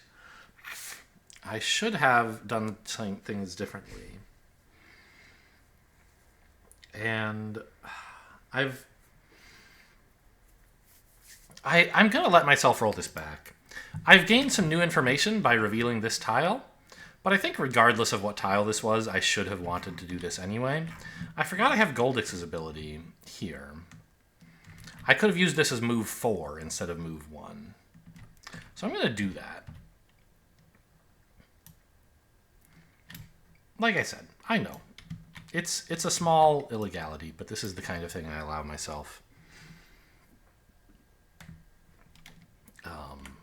When there's like a decision, I have new information, so strictly speaking, I shouldn't be allowed to roll back. But like the new information doesn't really affect the decision to roll it back. Whatever was there, I was going to want some more move. I might as well do this, right?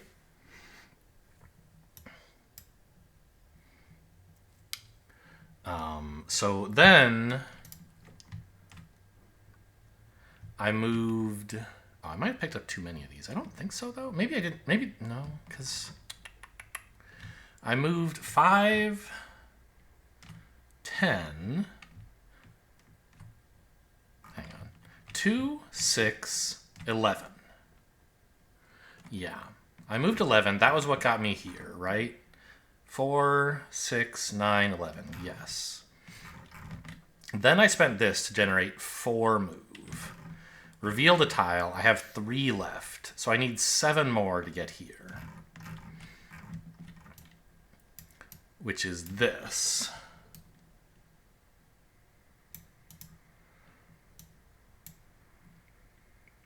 But I don't have to spend this one yet. I can just spend 2 more to get onto the desert.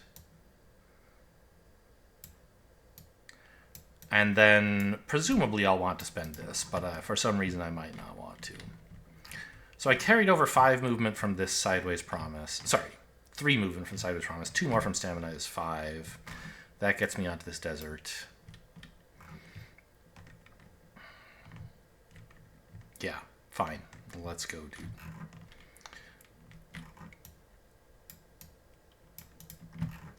And I'll shapeshift this into move.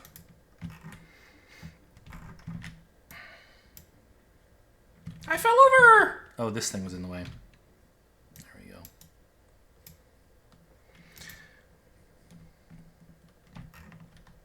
Well, we're certainly making good time back to Volkare. It could still be close. I'm not going to start with as many cards in hand next turn because I won't be next to a city.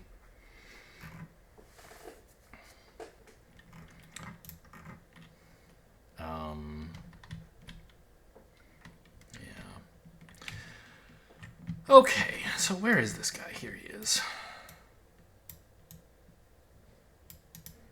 Oh, yeah, don't do that. I just want, like, some space to do the combat against this guy is all.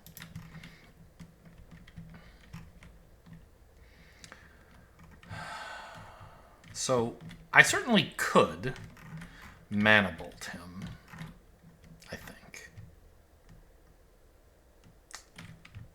Thing is, he is ice resistant, so no siege is going to do it.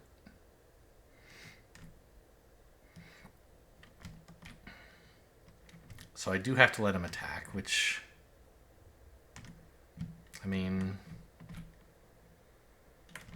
kind of annoying. I could let him wound the Magic Familiars and just let them go, not reuse them next turn. They are kind of good.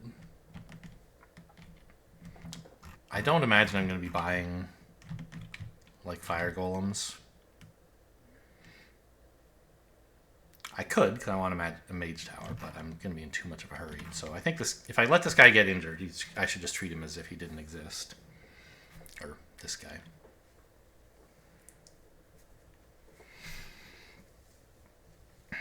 I could let him hit me. It's just 2 wounds, but I really need to go through my deck quickly, so that's, like, not a trivial... Not a trivial issue. I can reduce his attack by 1, but attack 4... I still don't have any units who can shrug it off. If this were a fire attack, that would be great, but it isn't. It's a nice attack.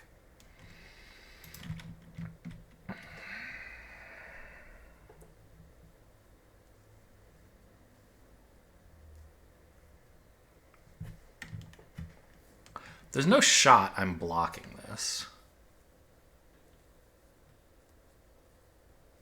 So I have to assign the damage somewhere.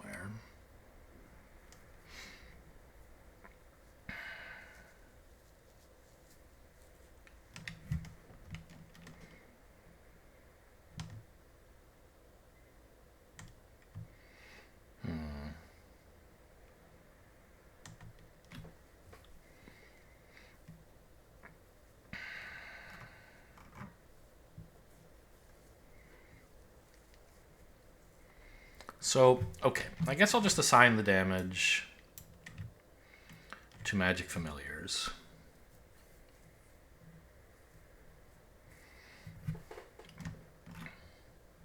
Then I will threaten for 3 attack, losing a reputation again, because I don't think I'm going to be shopping ever. And use the Crossbowman for 3 more. This means I have the leeway to make a white crystal.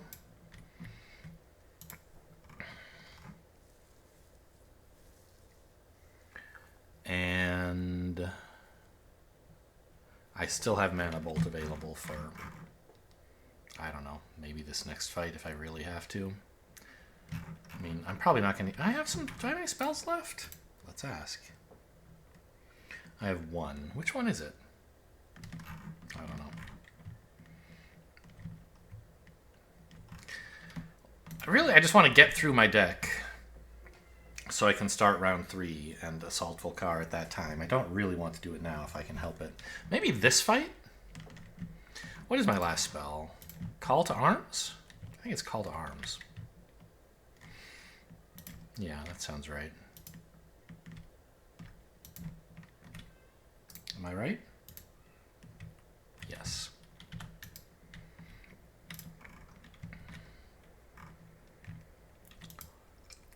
Okay. So keeping this in hand is fine. And I get a spell, which is Tremor, I think. Cure is not a joke either. Because, like, I could heal this unit and, like, re-ready it.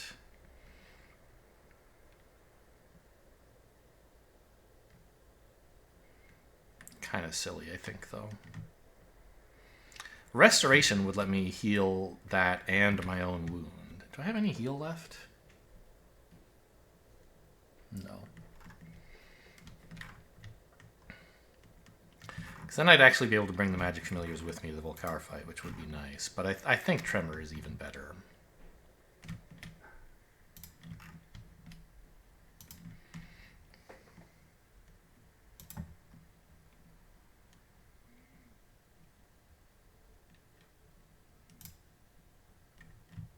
Of course, it's Tremor. Another miss. Good boy. We're getting a little lucky in the end here. I mean, I guess his deck is mostly wounds, but there's several hits. Okay, Pathfinding. Pathfinding is a good one.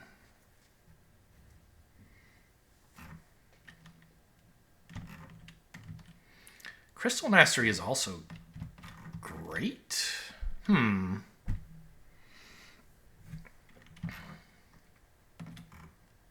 Yeah. I think. I can probably crash this place.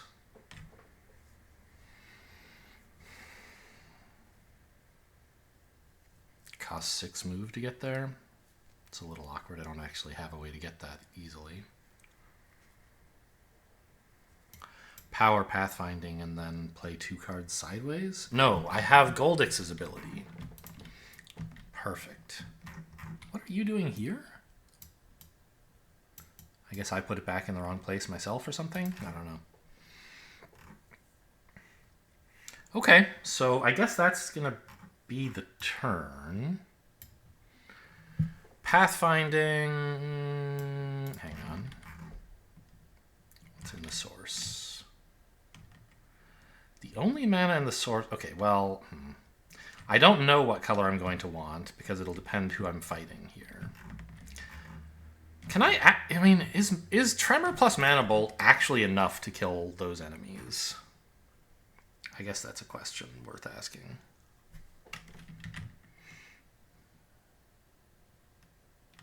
Probably.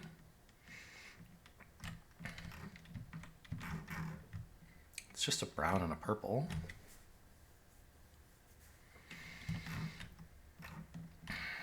So...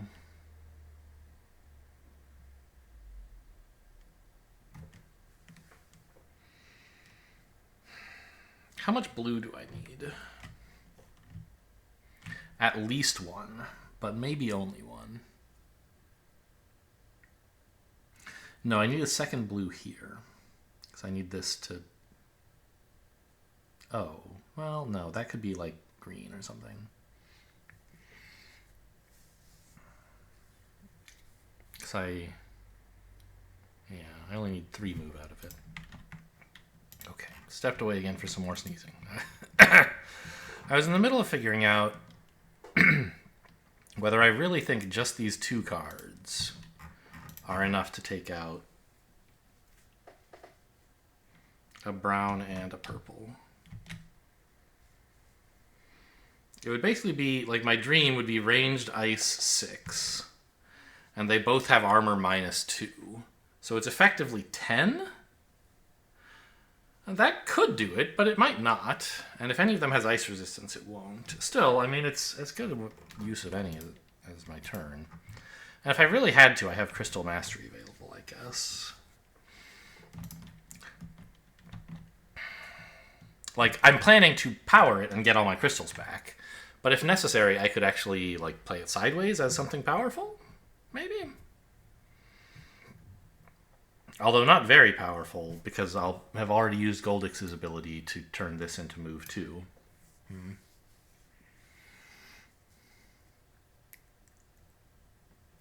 I could move a little slower and wait till next turn to fight those guys, but I really don't have a lot of time. Plus, of course, Volkare might attack me. I mean, that would be a bummer, right? But what can you do? I guess I could go after this keep instead, and I could quite comfortably handle whoever's there. But I can't do that, because I have to go, like, through this guy to get there. So it's basically fight this guy or fight these guys. And I'd much rather do this. I mean, there's 4 mana crystals and a spell waiting for me there, right? It's worth a try. Just figuring out what mana I'm spending on what, really. Like, this has to be sideways.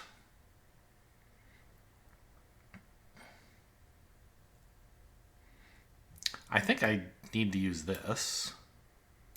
So I'm getting a blue and a green. And I guess I'm spending a green here. Yeah, okay. That's my move 7. 2, 4, because this actually only costs 2, not 3. 6. Go. Yeah, easy. Sort of. I guess it doesn't work, does it? I don't have enough. Oh, I have to put this here.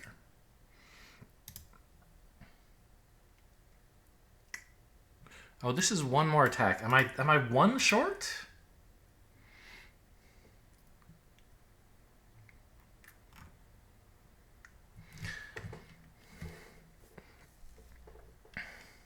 Because this would be ranged ice 6.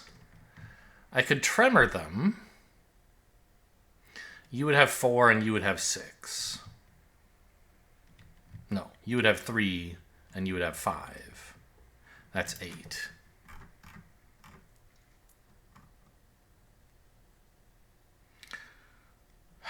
So I just can't do it. I can kill one of them and then take a bit of a beating.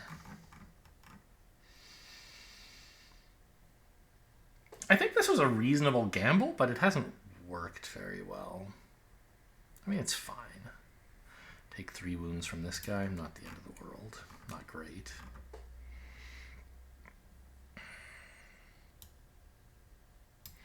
Have I spent any crystals yet? Yes, this was a green crystal. Let's keep track of that.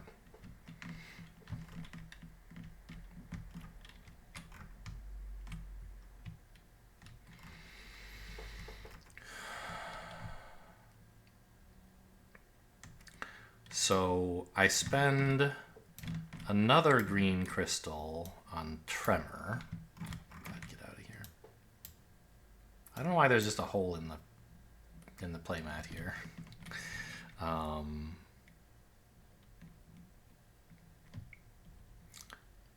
I may as well target both of them. I don't think it matters.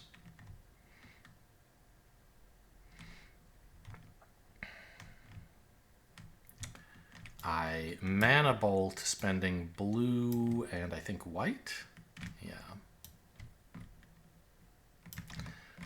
Creating another blue and white reminder token. And I nail this guy with ranged ice 6. He only has 5 armor. You have 3 armor, but that's 2 too much.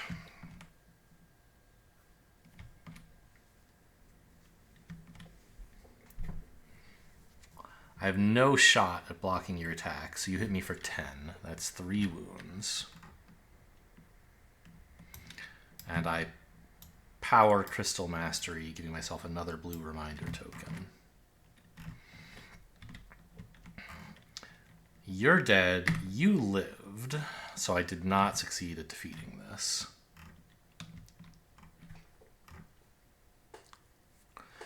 But, at least because of Crystal Mastery, I get all these crystals back.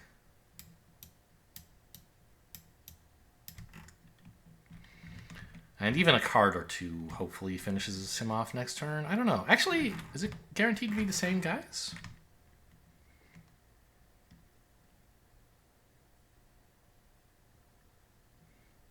Enemies.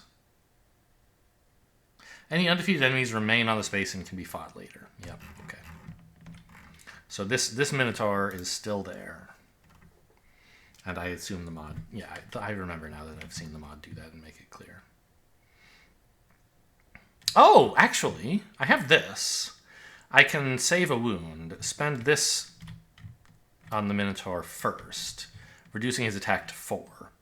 It's brutal, so it hits me for 8, but that's only 2 wounds, not 3. Great. So, get rid of this.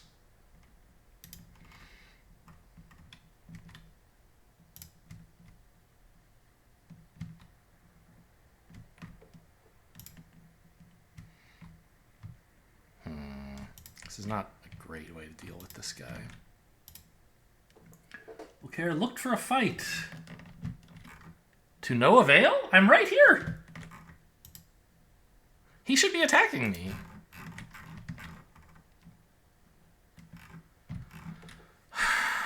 Well, now what do I do?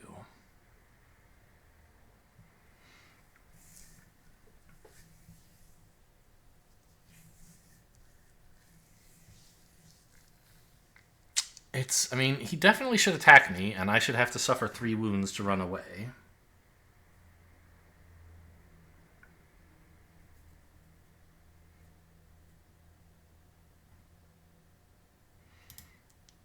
I guess as long as I don't actually choose to engage in combat, that's fine. I can just do that myself.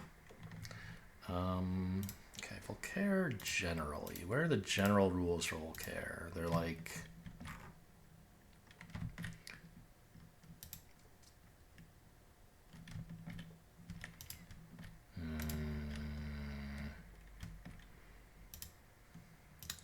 Maybe there isn't a general rules section for him, and I just need to look at how he behaves. Okay. God, it's so small. Volkare's...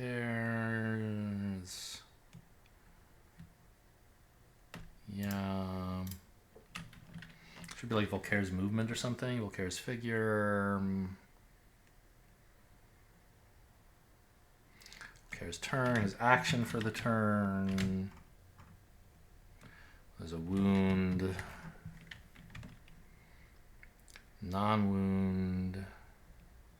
Roll the dice. Green, white, or blue. Red. There's any figure on the neighboring spaces. That's me. He attacks them. So it's up here somewhere. Player attacked by Volkare. If you were attacked by Volkare, either because of red or he walked onto you, you can retreat. Oh, it's 4 wounds. Yeah, that's true.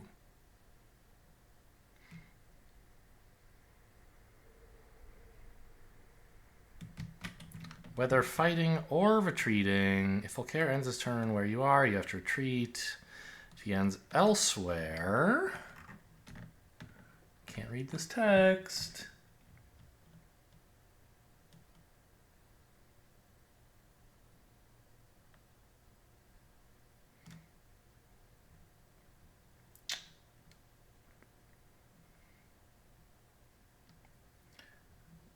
The player does not move. Okay.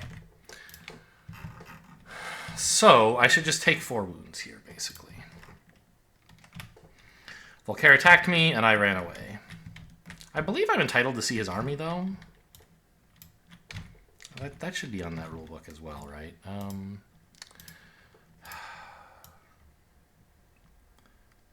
I should have it in a PDF. I shouldn't have to look at this. Okay, let me see. Mage Knight. This Lost Legion or Ultimate Edition? think it's in, it should be in the Ultimate Edition rulebook, shouldn't it? So can I just search for Volkare here?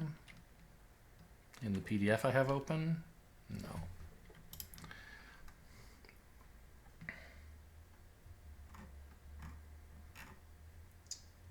It's in the Lost Legion, maybe? Or Shades of Tesla? I'll check both. I guess you guys don't have to listen to this. Okay, I couldn't find it mentioned in any of the official rulebooks, but there were online discussions saying, no, you don't reveal his army when you're adjacent to him like you would a city. I think that the basic claim there is because it's not mentioned in any of the rulebooks that there's any time you should do it, therefore, like, you shouldn't. This hand sucks, of course. I really need... I mean, I was hoping to finish this guy off, but I don't think I can do that with my current cards, right? Maybe.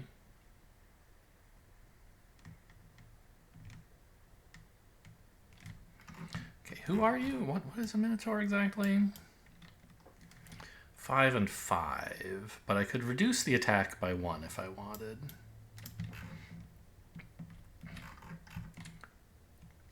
So I actually could, if I spent all 3 of these cards. I could power this move and use it as block 4. Using Shapeshift. And stop 1 attack.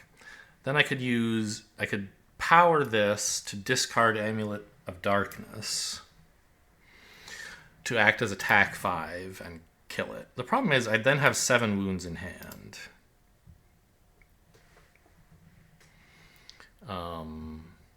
Which means I wouldn't draw any cards. So I would start my next turn with 7 wounds in hand, which is very, very bad. You don't want your hand to be completely full of wounds. You have to take a whole turn just discarding a single wound to get out of that situation. So I think it's better to rest like this. And that's my turn. Hopefully Volkare does not attack me again. But if he does, it would be what I deserve for coming here and trying to handle this altar. Right in his face. Okay, he moved. I mean, this is also bad. Don't get me wrong.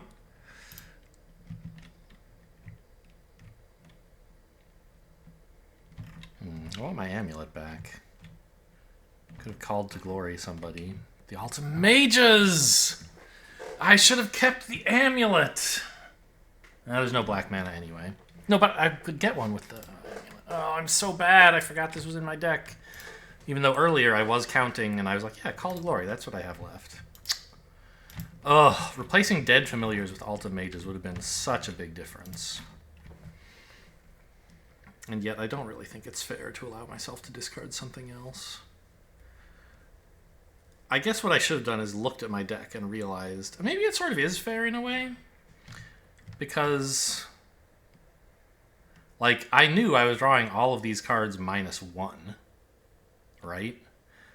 If I were a better player who could think more thoroughly ahead, I would have realized that I will have the opportunity to... Yeah, I'm going to do this, actually. What I think would be the most reasonable way to do this is to get back... Hey. The Amulet of Darkness and rest with this instead? I don't know. And then actually take these 4 and shuffle them, because I shouldn't know what I'm drawing when making this decision, but I should know like what my deck is.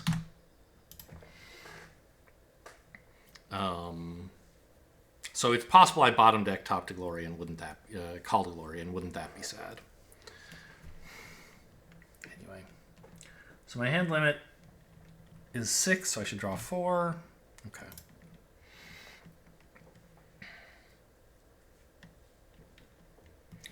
So I don't have black mana, but I can make one with this.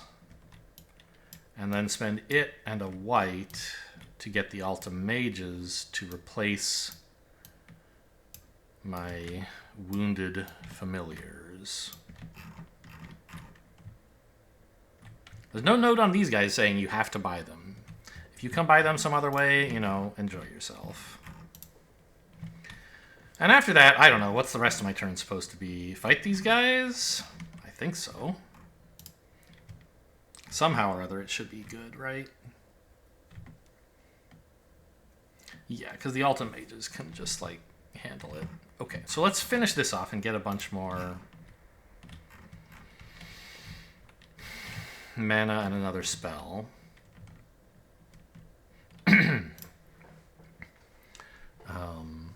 I get a mana of every color, which means this green crystal is basically free. I can spend it to play something sideways.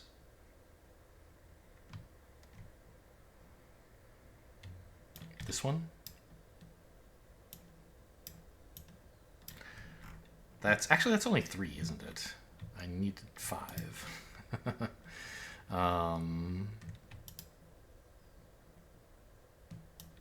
Okay, 5. So this is block 5.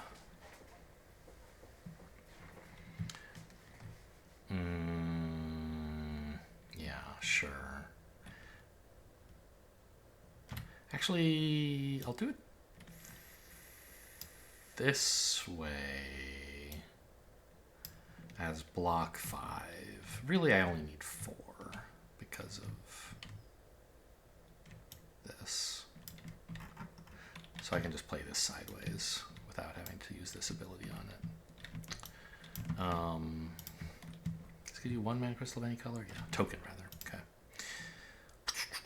So block 4 like this. Then Ultimate Mages to Cold Fire attack 5, killing them.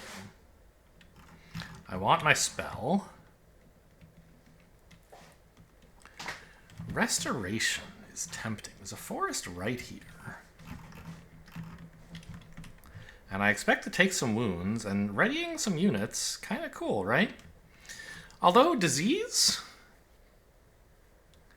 Another, like, in, I guess, huge fights like Volkare, it is useful to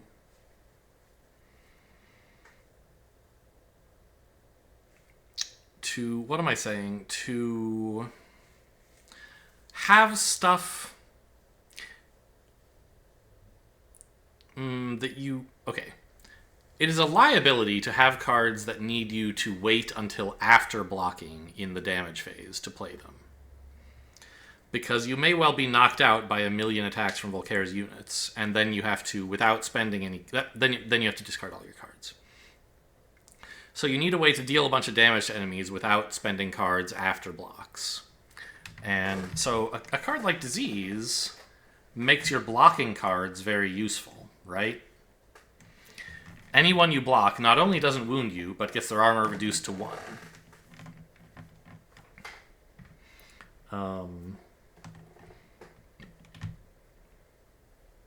I also have a bunch of wounds, so Cure could do something. I mean, Restoration is maybe a little bit... I don't know.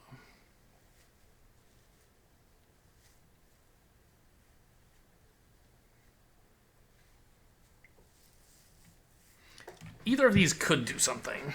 I don't know which one I want. Cure to heal 2 and draw. I mean, I think I'll take the Cure, actually. It's kind of weird, but it's not my favorite spell, but it seems good here. End turn level up, I get a new token? I do. Okay. Go.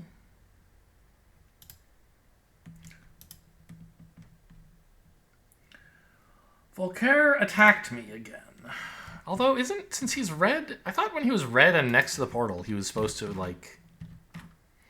Maybe that only changes how green, blue, and white behave. It doesn't change how red behaves, and I misremembered that?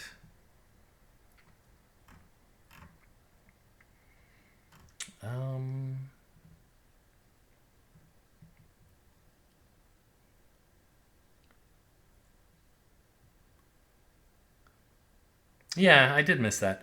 If he draws a green, blue, or white card and is standing next to the portal, he walks toward it, right? Yeah, wait, if...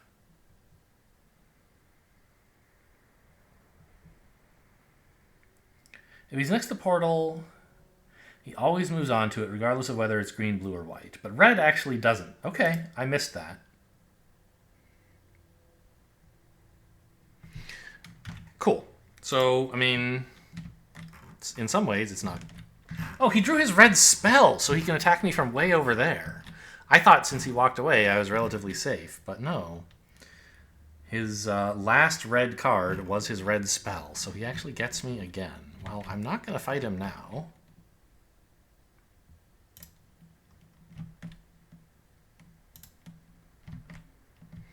Now suddenly it looks like it might be a good idea to... I was planning to end the round. Oh man, I wish I'd taken Restoration, as it turns out.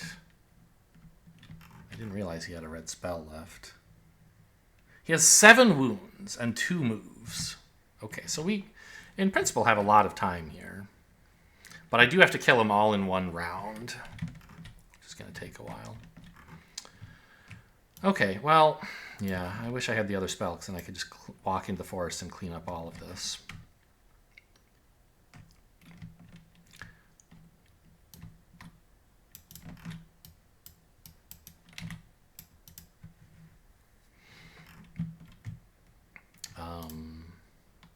Yeah, I'll also Frost Bridge.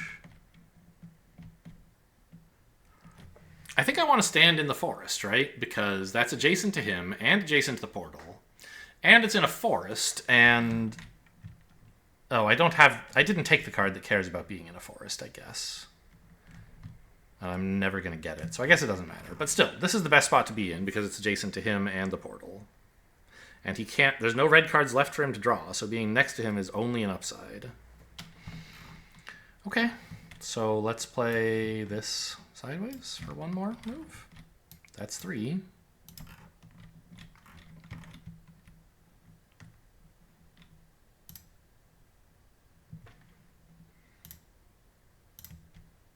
He rests.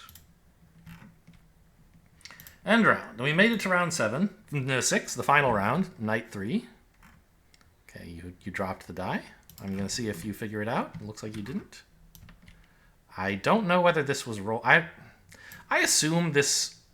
I actually don't know. You know what? I'm going to re-roll all the dice myself. Because I don't know whether I should re-roll this one or not.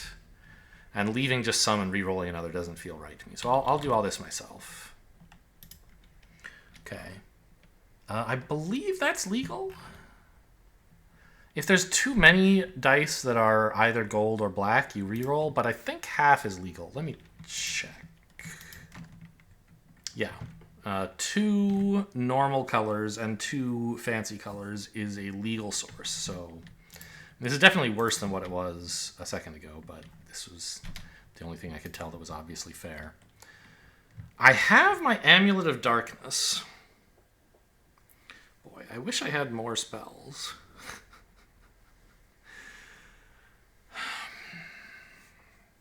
I don't have any, huh?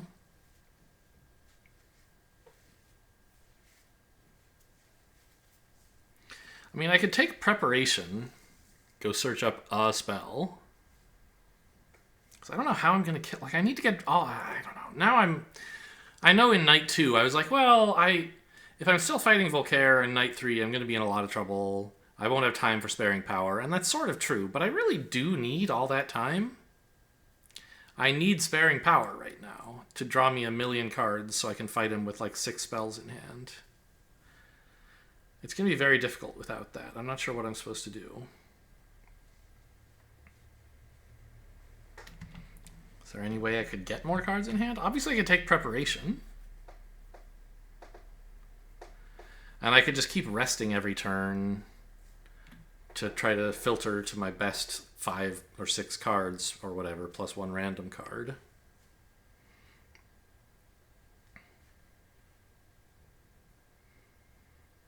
I think taking Preparation now would be a bad idea, because 1 card does not put me in good shape to attack him.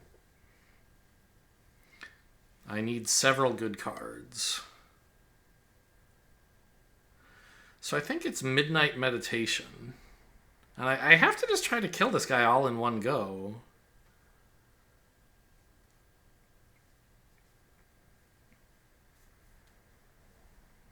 Midnight Meditation gives him a lot of time, though. He gets to go before me. I mean, I guess that's whatever.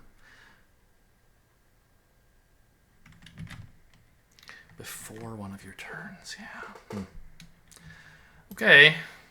Yeah, really regret taking that last round. It was, I don't know, I mean, it was sort of useful, I think. It ended up being, it helped me kill, I don't know. I was able to spend the cards on something useful, but, like, not as useful as having them to fight Volkare. Hey, we got lucky. He took number 6, okay. So we need rests. Well, actually, I can actually heal this one. That'll be nice. And then rest, like, all of this junk away, please. Go.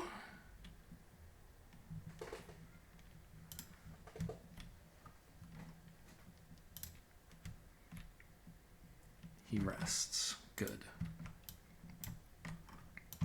Green mana. Oh, wait, I have Cure.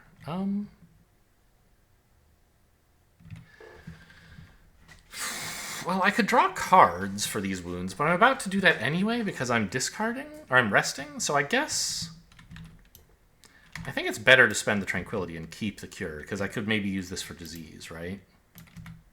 So heal 2, make a white mana, rest the Intimidate, go.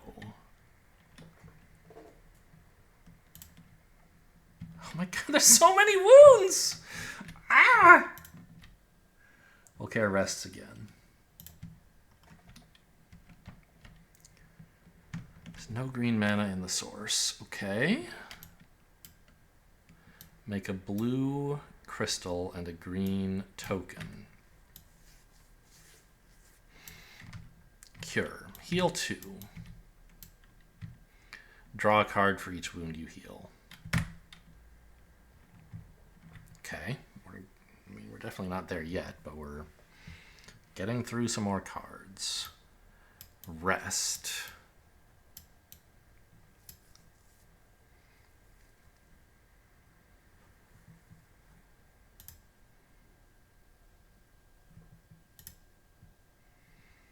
There's so many wounds, man. It's fine. I'm resting them all away. I don't know why I'm so mad about it. He rests. Oh, also, I could conceivably Call to Glory. I haven't even looked at the unit list, but I do have space for another unit, and Call to Glory is in my deck, so that's something that could be cool. I had assumed, since I couldn't possibly go shopping again, that I would never get another unit, but actually Call to Glory could do it.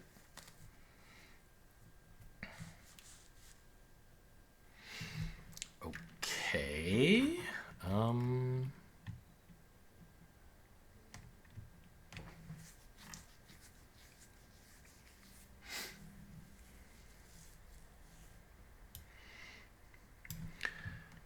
Gain a, or take a wound.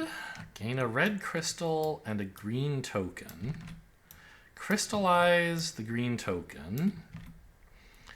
Rest. We're getting there. We're crafting the hand.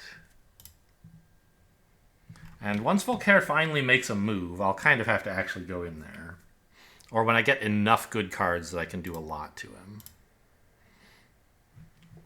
Yeah, that's... I mean, well, I have Tremor plus Fireball plus Mana Bolt. That's probably good enough. What else am I still waiting for? What are my other good spells? I have a couple. Call to Glory would be nice. Sacrifice would be game-ending, I think. And I have Midnight Meditation, so anyway, we'll see. He rests again.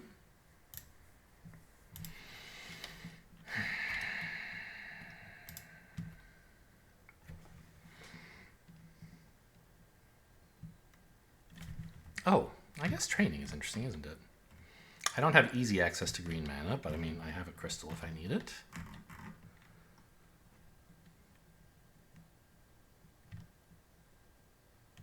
I mean, I literally can't even do anything with it. So that seems like a bad card at the moment. So I'll rest that away, and I Don't think Determination is very good. Yeah, block 5 with Shapeshift is kind of something cool. But it's not that great. We could also, I mean, we could take this opportunity to move in there, pound him a bit, and then try to regroup and go in for another attack. Because I might not have enough material to completely finish him off all in one go.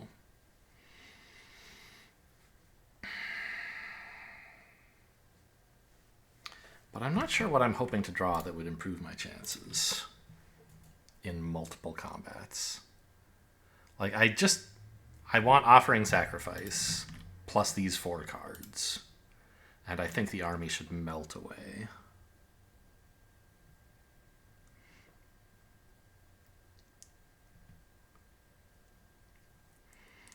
So, go.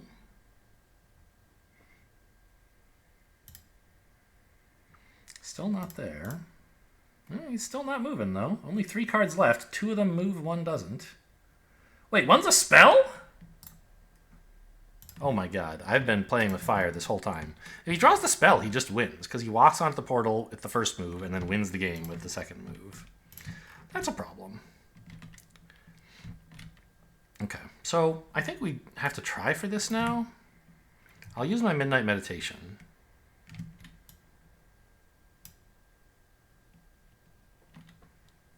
Okay, this thing didn't count correctly.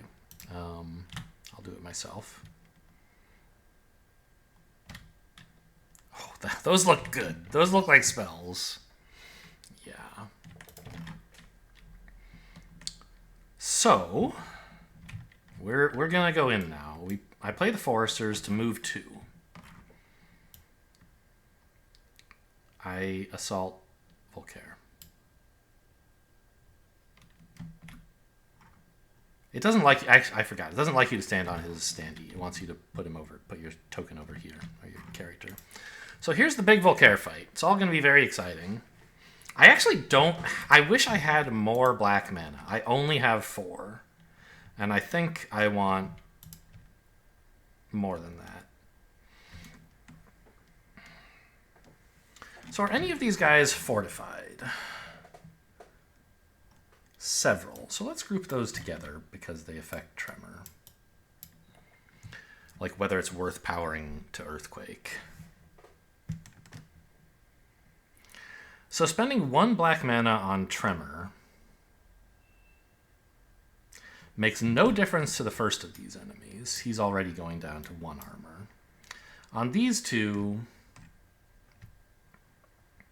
it reduces their armor by 2 each. So it's a black mana to do 4 damage.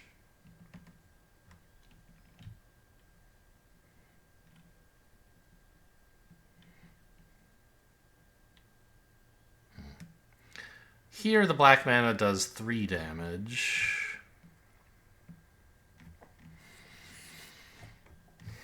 Here it does 3 damage. They're all pretty similar, but Tremor actually looks like the best.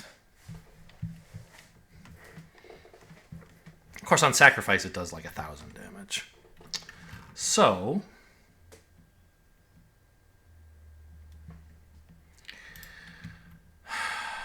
there's a lot to do here. First up, let's crack this. Gain a mana token of any color except actually 3. The 3 colors I choose are black, black, and black.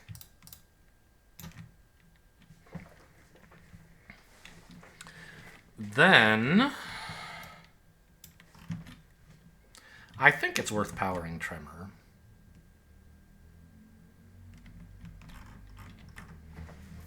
There's plenty of unfortified guys here. Actually, there's a lot of people who are resistant to elemental attacks, huh? That's going to be a little tricky. I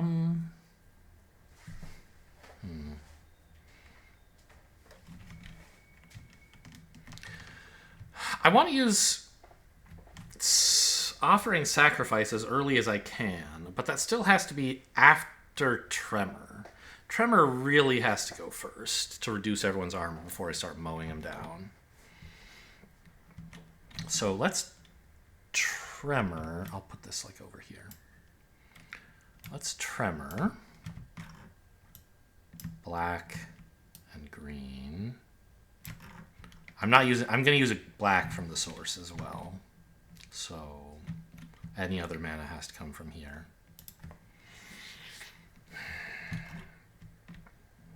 So now they've all had their armor reduced by a bunch. And luckily none of them are arcane immune except Volkare, who doesn't count. Actually, this is kind of interesting. A huge number of them are even resistant to fire and ice, which means the Ultimate Mage's third ability, often you want to make your attacks into siege attacks because you have a bunch of damage that isn't siege powered, and wouldn't it be nice if it were? In this case, a lot of my stuff is actually siege or range, since the Ultimate Mage's ability doesn't help in that respect. And so in that case, it's like, well, okay, sure, just make it all cold fire so nobody resists any of it. But they're mostly not resisting my physical attacks. And a bunch of them are resisting cold fire attacks. So I'm not so sure about that. I guess what I can maybe do is activate the Ultimate Mages after I've done any attacks, after I'm done killing the guys who are cold fire resistant, is the idea. Is an idea, anyway.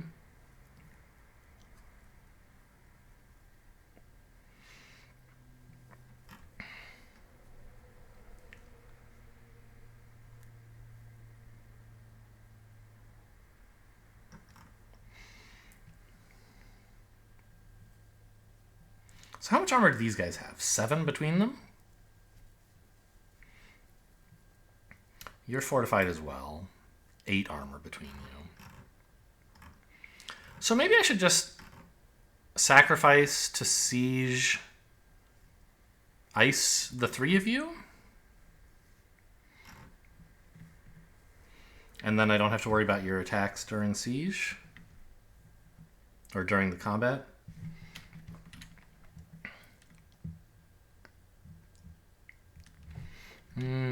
Yeah, that seems okay.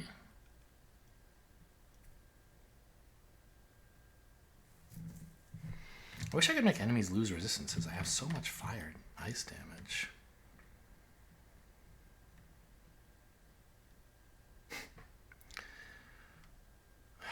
Call to arms.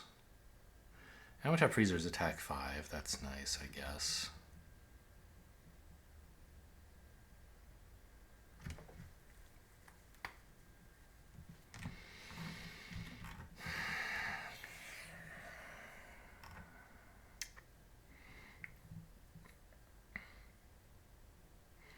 So it's a bit of a shame, though, to use the offering sacrifice to do siege damage. It would be nice if instead I could do ranged damage, because ranged ice 18 seems a lot better than siege ice 8, doesn't it? But the problem is most of the guys who aren't fortified actually are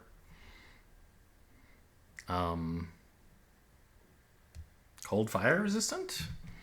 So a big attack on them is not actually all that great. I think Siege Ice 8 makes sense here. So let's offering,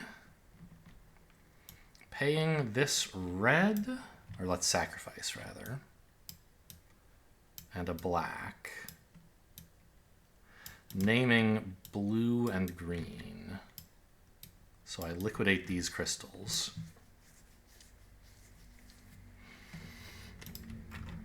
And this is Siege Ice 8, which you have 1 armor, you have 3, you have 4. None of you resist this. That's 8. You are defeated.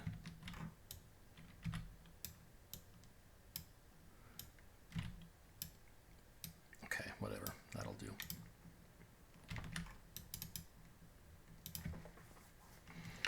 I think. There. Now I have this mana to play with. Although not much to do with it, I think.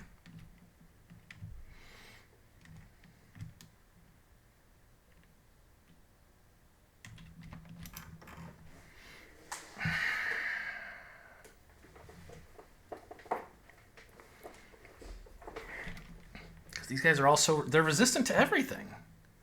All my magic. Useless.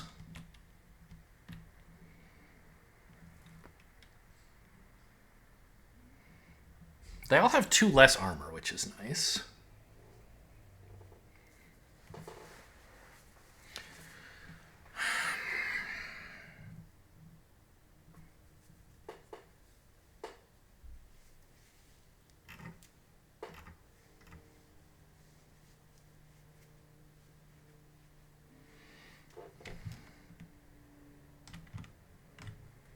Yeah, but this is I've already run out of things to do magical attacks against without being inefficient. I guess I'm going to have to be inefficient. I mean, that's life.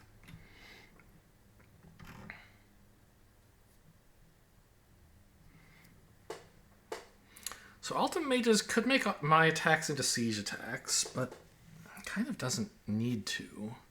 I think I'm just going to use them to do a cold fire attack at some point.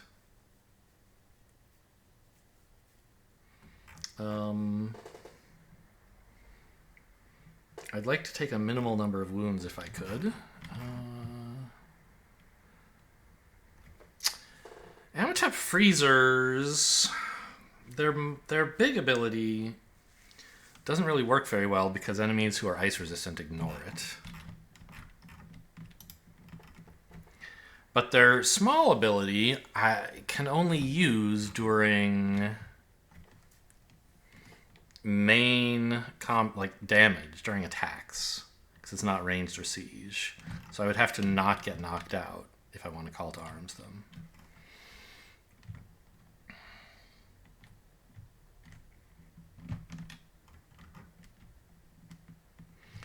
I had to spend the cure, so and blocking stuff's not going to be a great idea.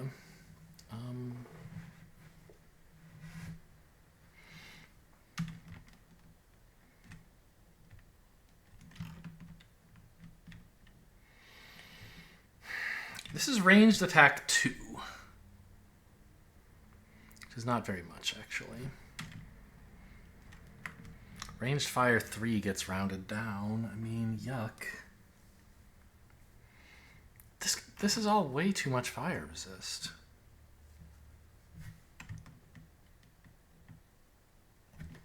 And there's no way to get non-elemental attack out of Mana Bolt.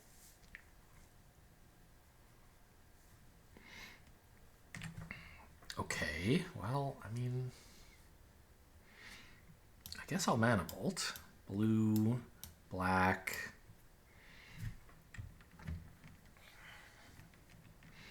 White? I'm not sure. I might want green. No, why would I want that?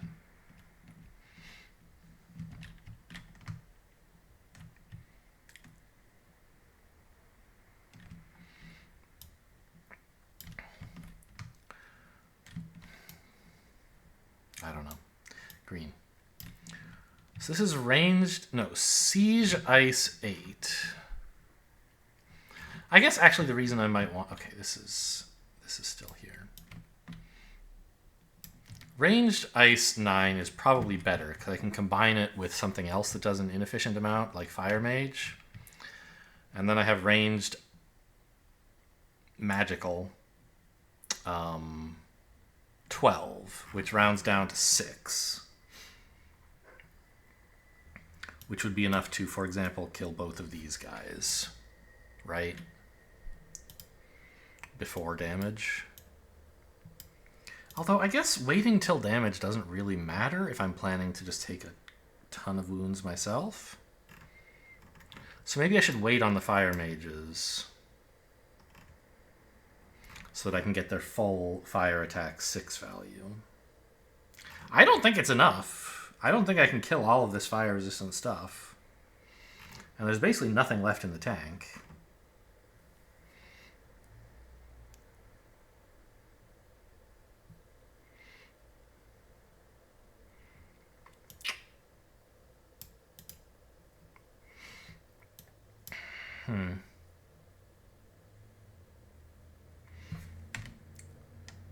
Nine.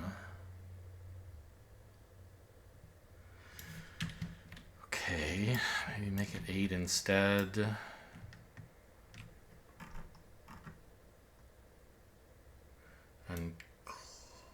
do like this.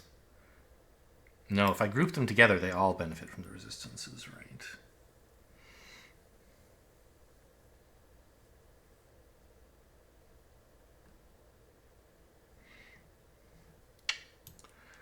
Okay.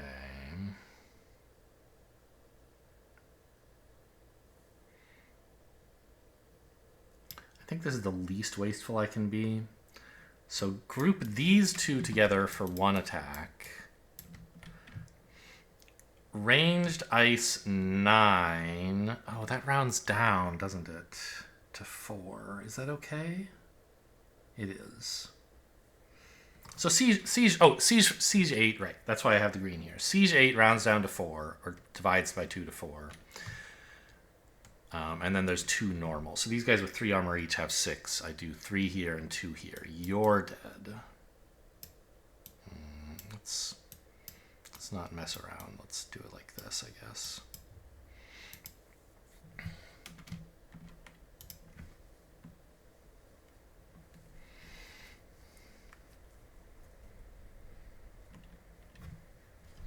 This rage might be my best card.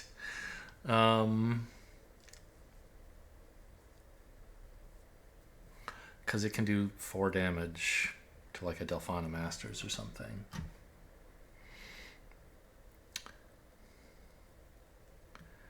But only if I use the Altum Mages to make it a siege attack. Otherwise it does nothing.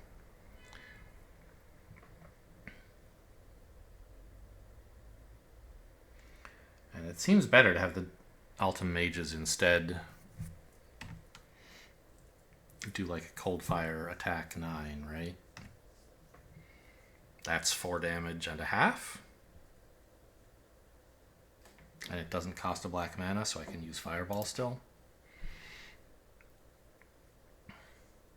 So this looks like it's going to waste. Or I don't know, maybe I can use it to block one of these guys. That could be worth something. Probably not. What else? Well, we want to Fireball somebody. What am I using Call to Arms for?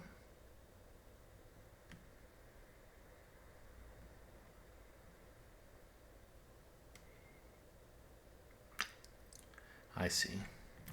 The problem is Call to Arms basically does nothing. So I think it does make sense for Altum Mages to give all my attacks Siege.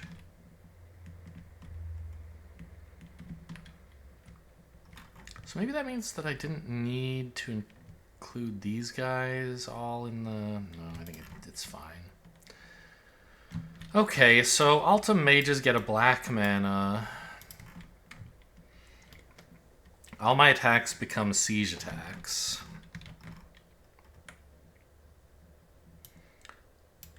I'm out of black, by the way. I only had 4. Very sad. Now I have...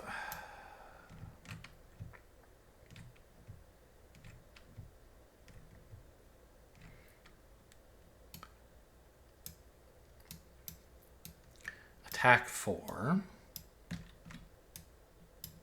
Which means to finish off a Delphana Masters, I would need 8 more fire-themed attack.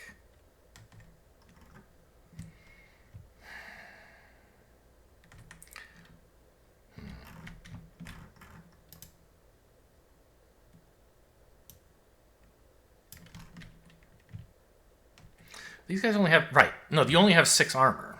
Right. Because we shrank it. We shrunk it? I don't really know the difference. This would be 1 more, so 5.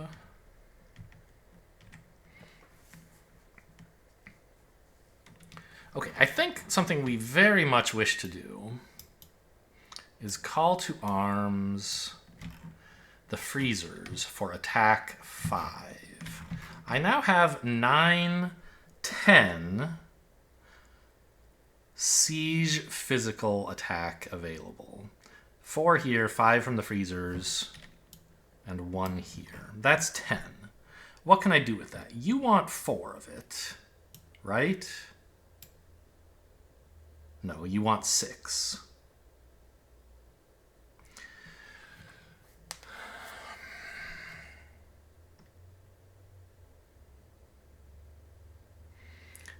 want 5. So one thing I'm realizing is I used these guys for ranged attack 2. But since all my attacks are ranged anyway, I could have used regular attack 3, which means I have 1 damage to spare in here.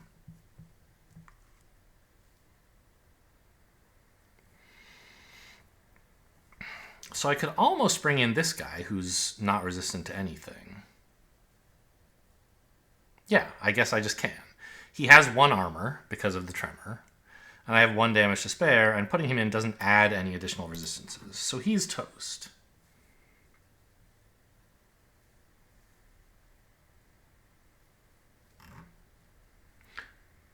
Adding this guy would have been a problem, because then the whole group would gain physical resist. That's no good.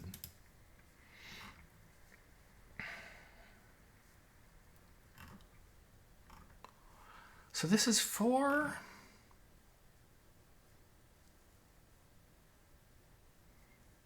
5, 10.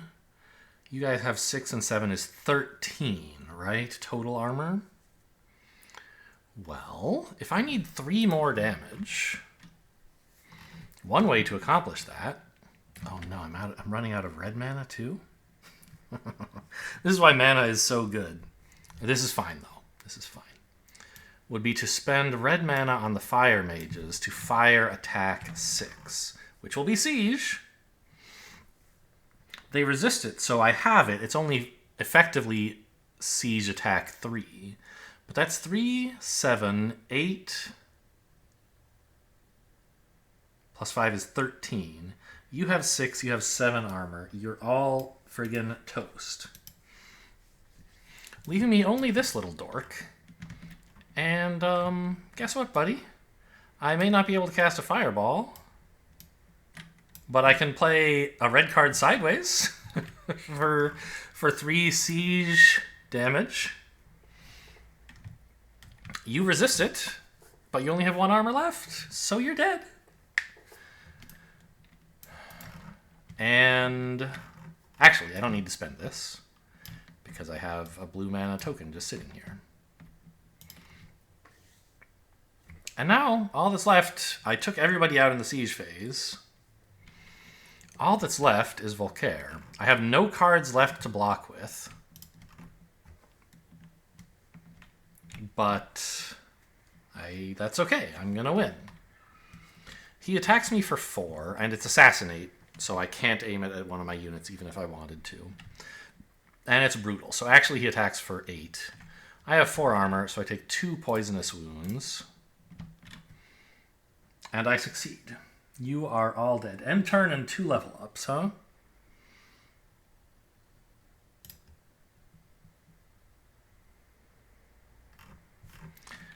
Alright, I don't know. Any random skill, any random card. You know, arguably Refreshing Walk was the better choice, but it doesn't matter.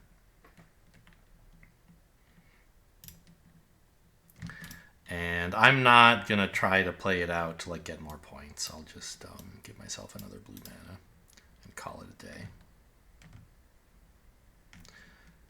Yeah, end turn. Show me my score, please. Game over. Look at my score. I don't know how scores go. I was a lot closer than I realized to losing that game. I didn't realize he still had a white spell left, which would have just instantly won the game if he drew it. But I don't think I had much choice. I had to go digging until I got that perfect hand. And then it was a lot of work to figure it out. But that's what I love about this game. Figuring out how to narrow down a vast possibility space and make efficient use of your resources to solve optimization puzzles. That's Mage Knight. We won the game. Hope you guys enjoyed. Thanks for watching, and I'll see you next time.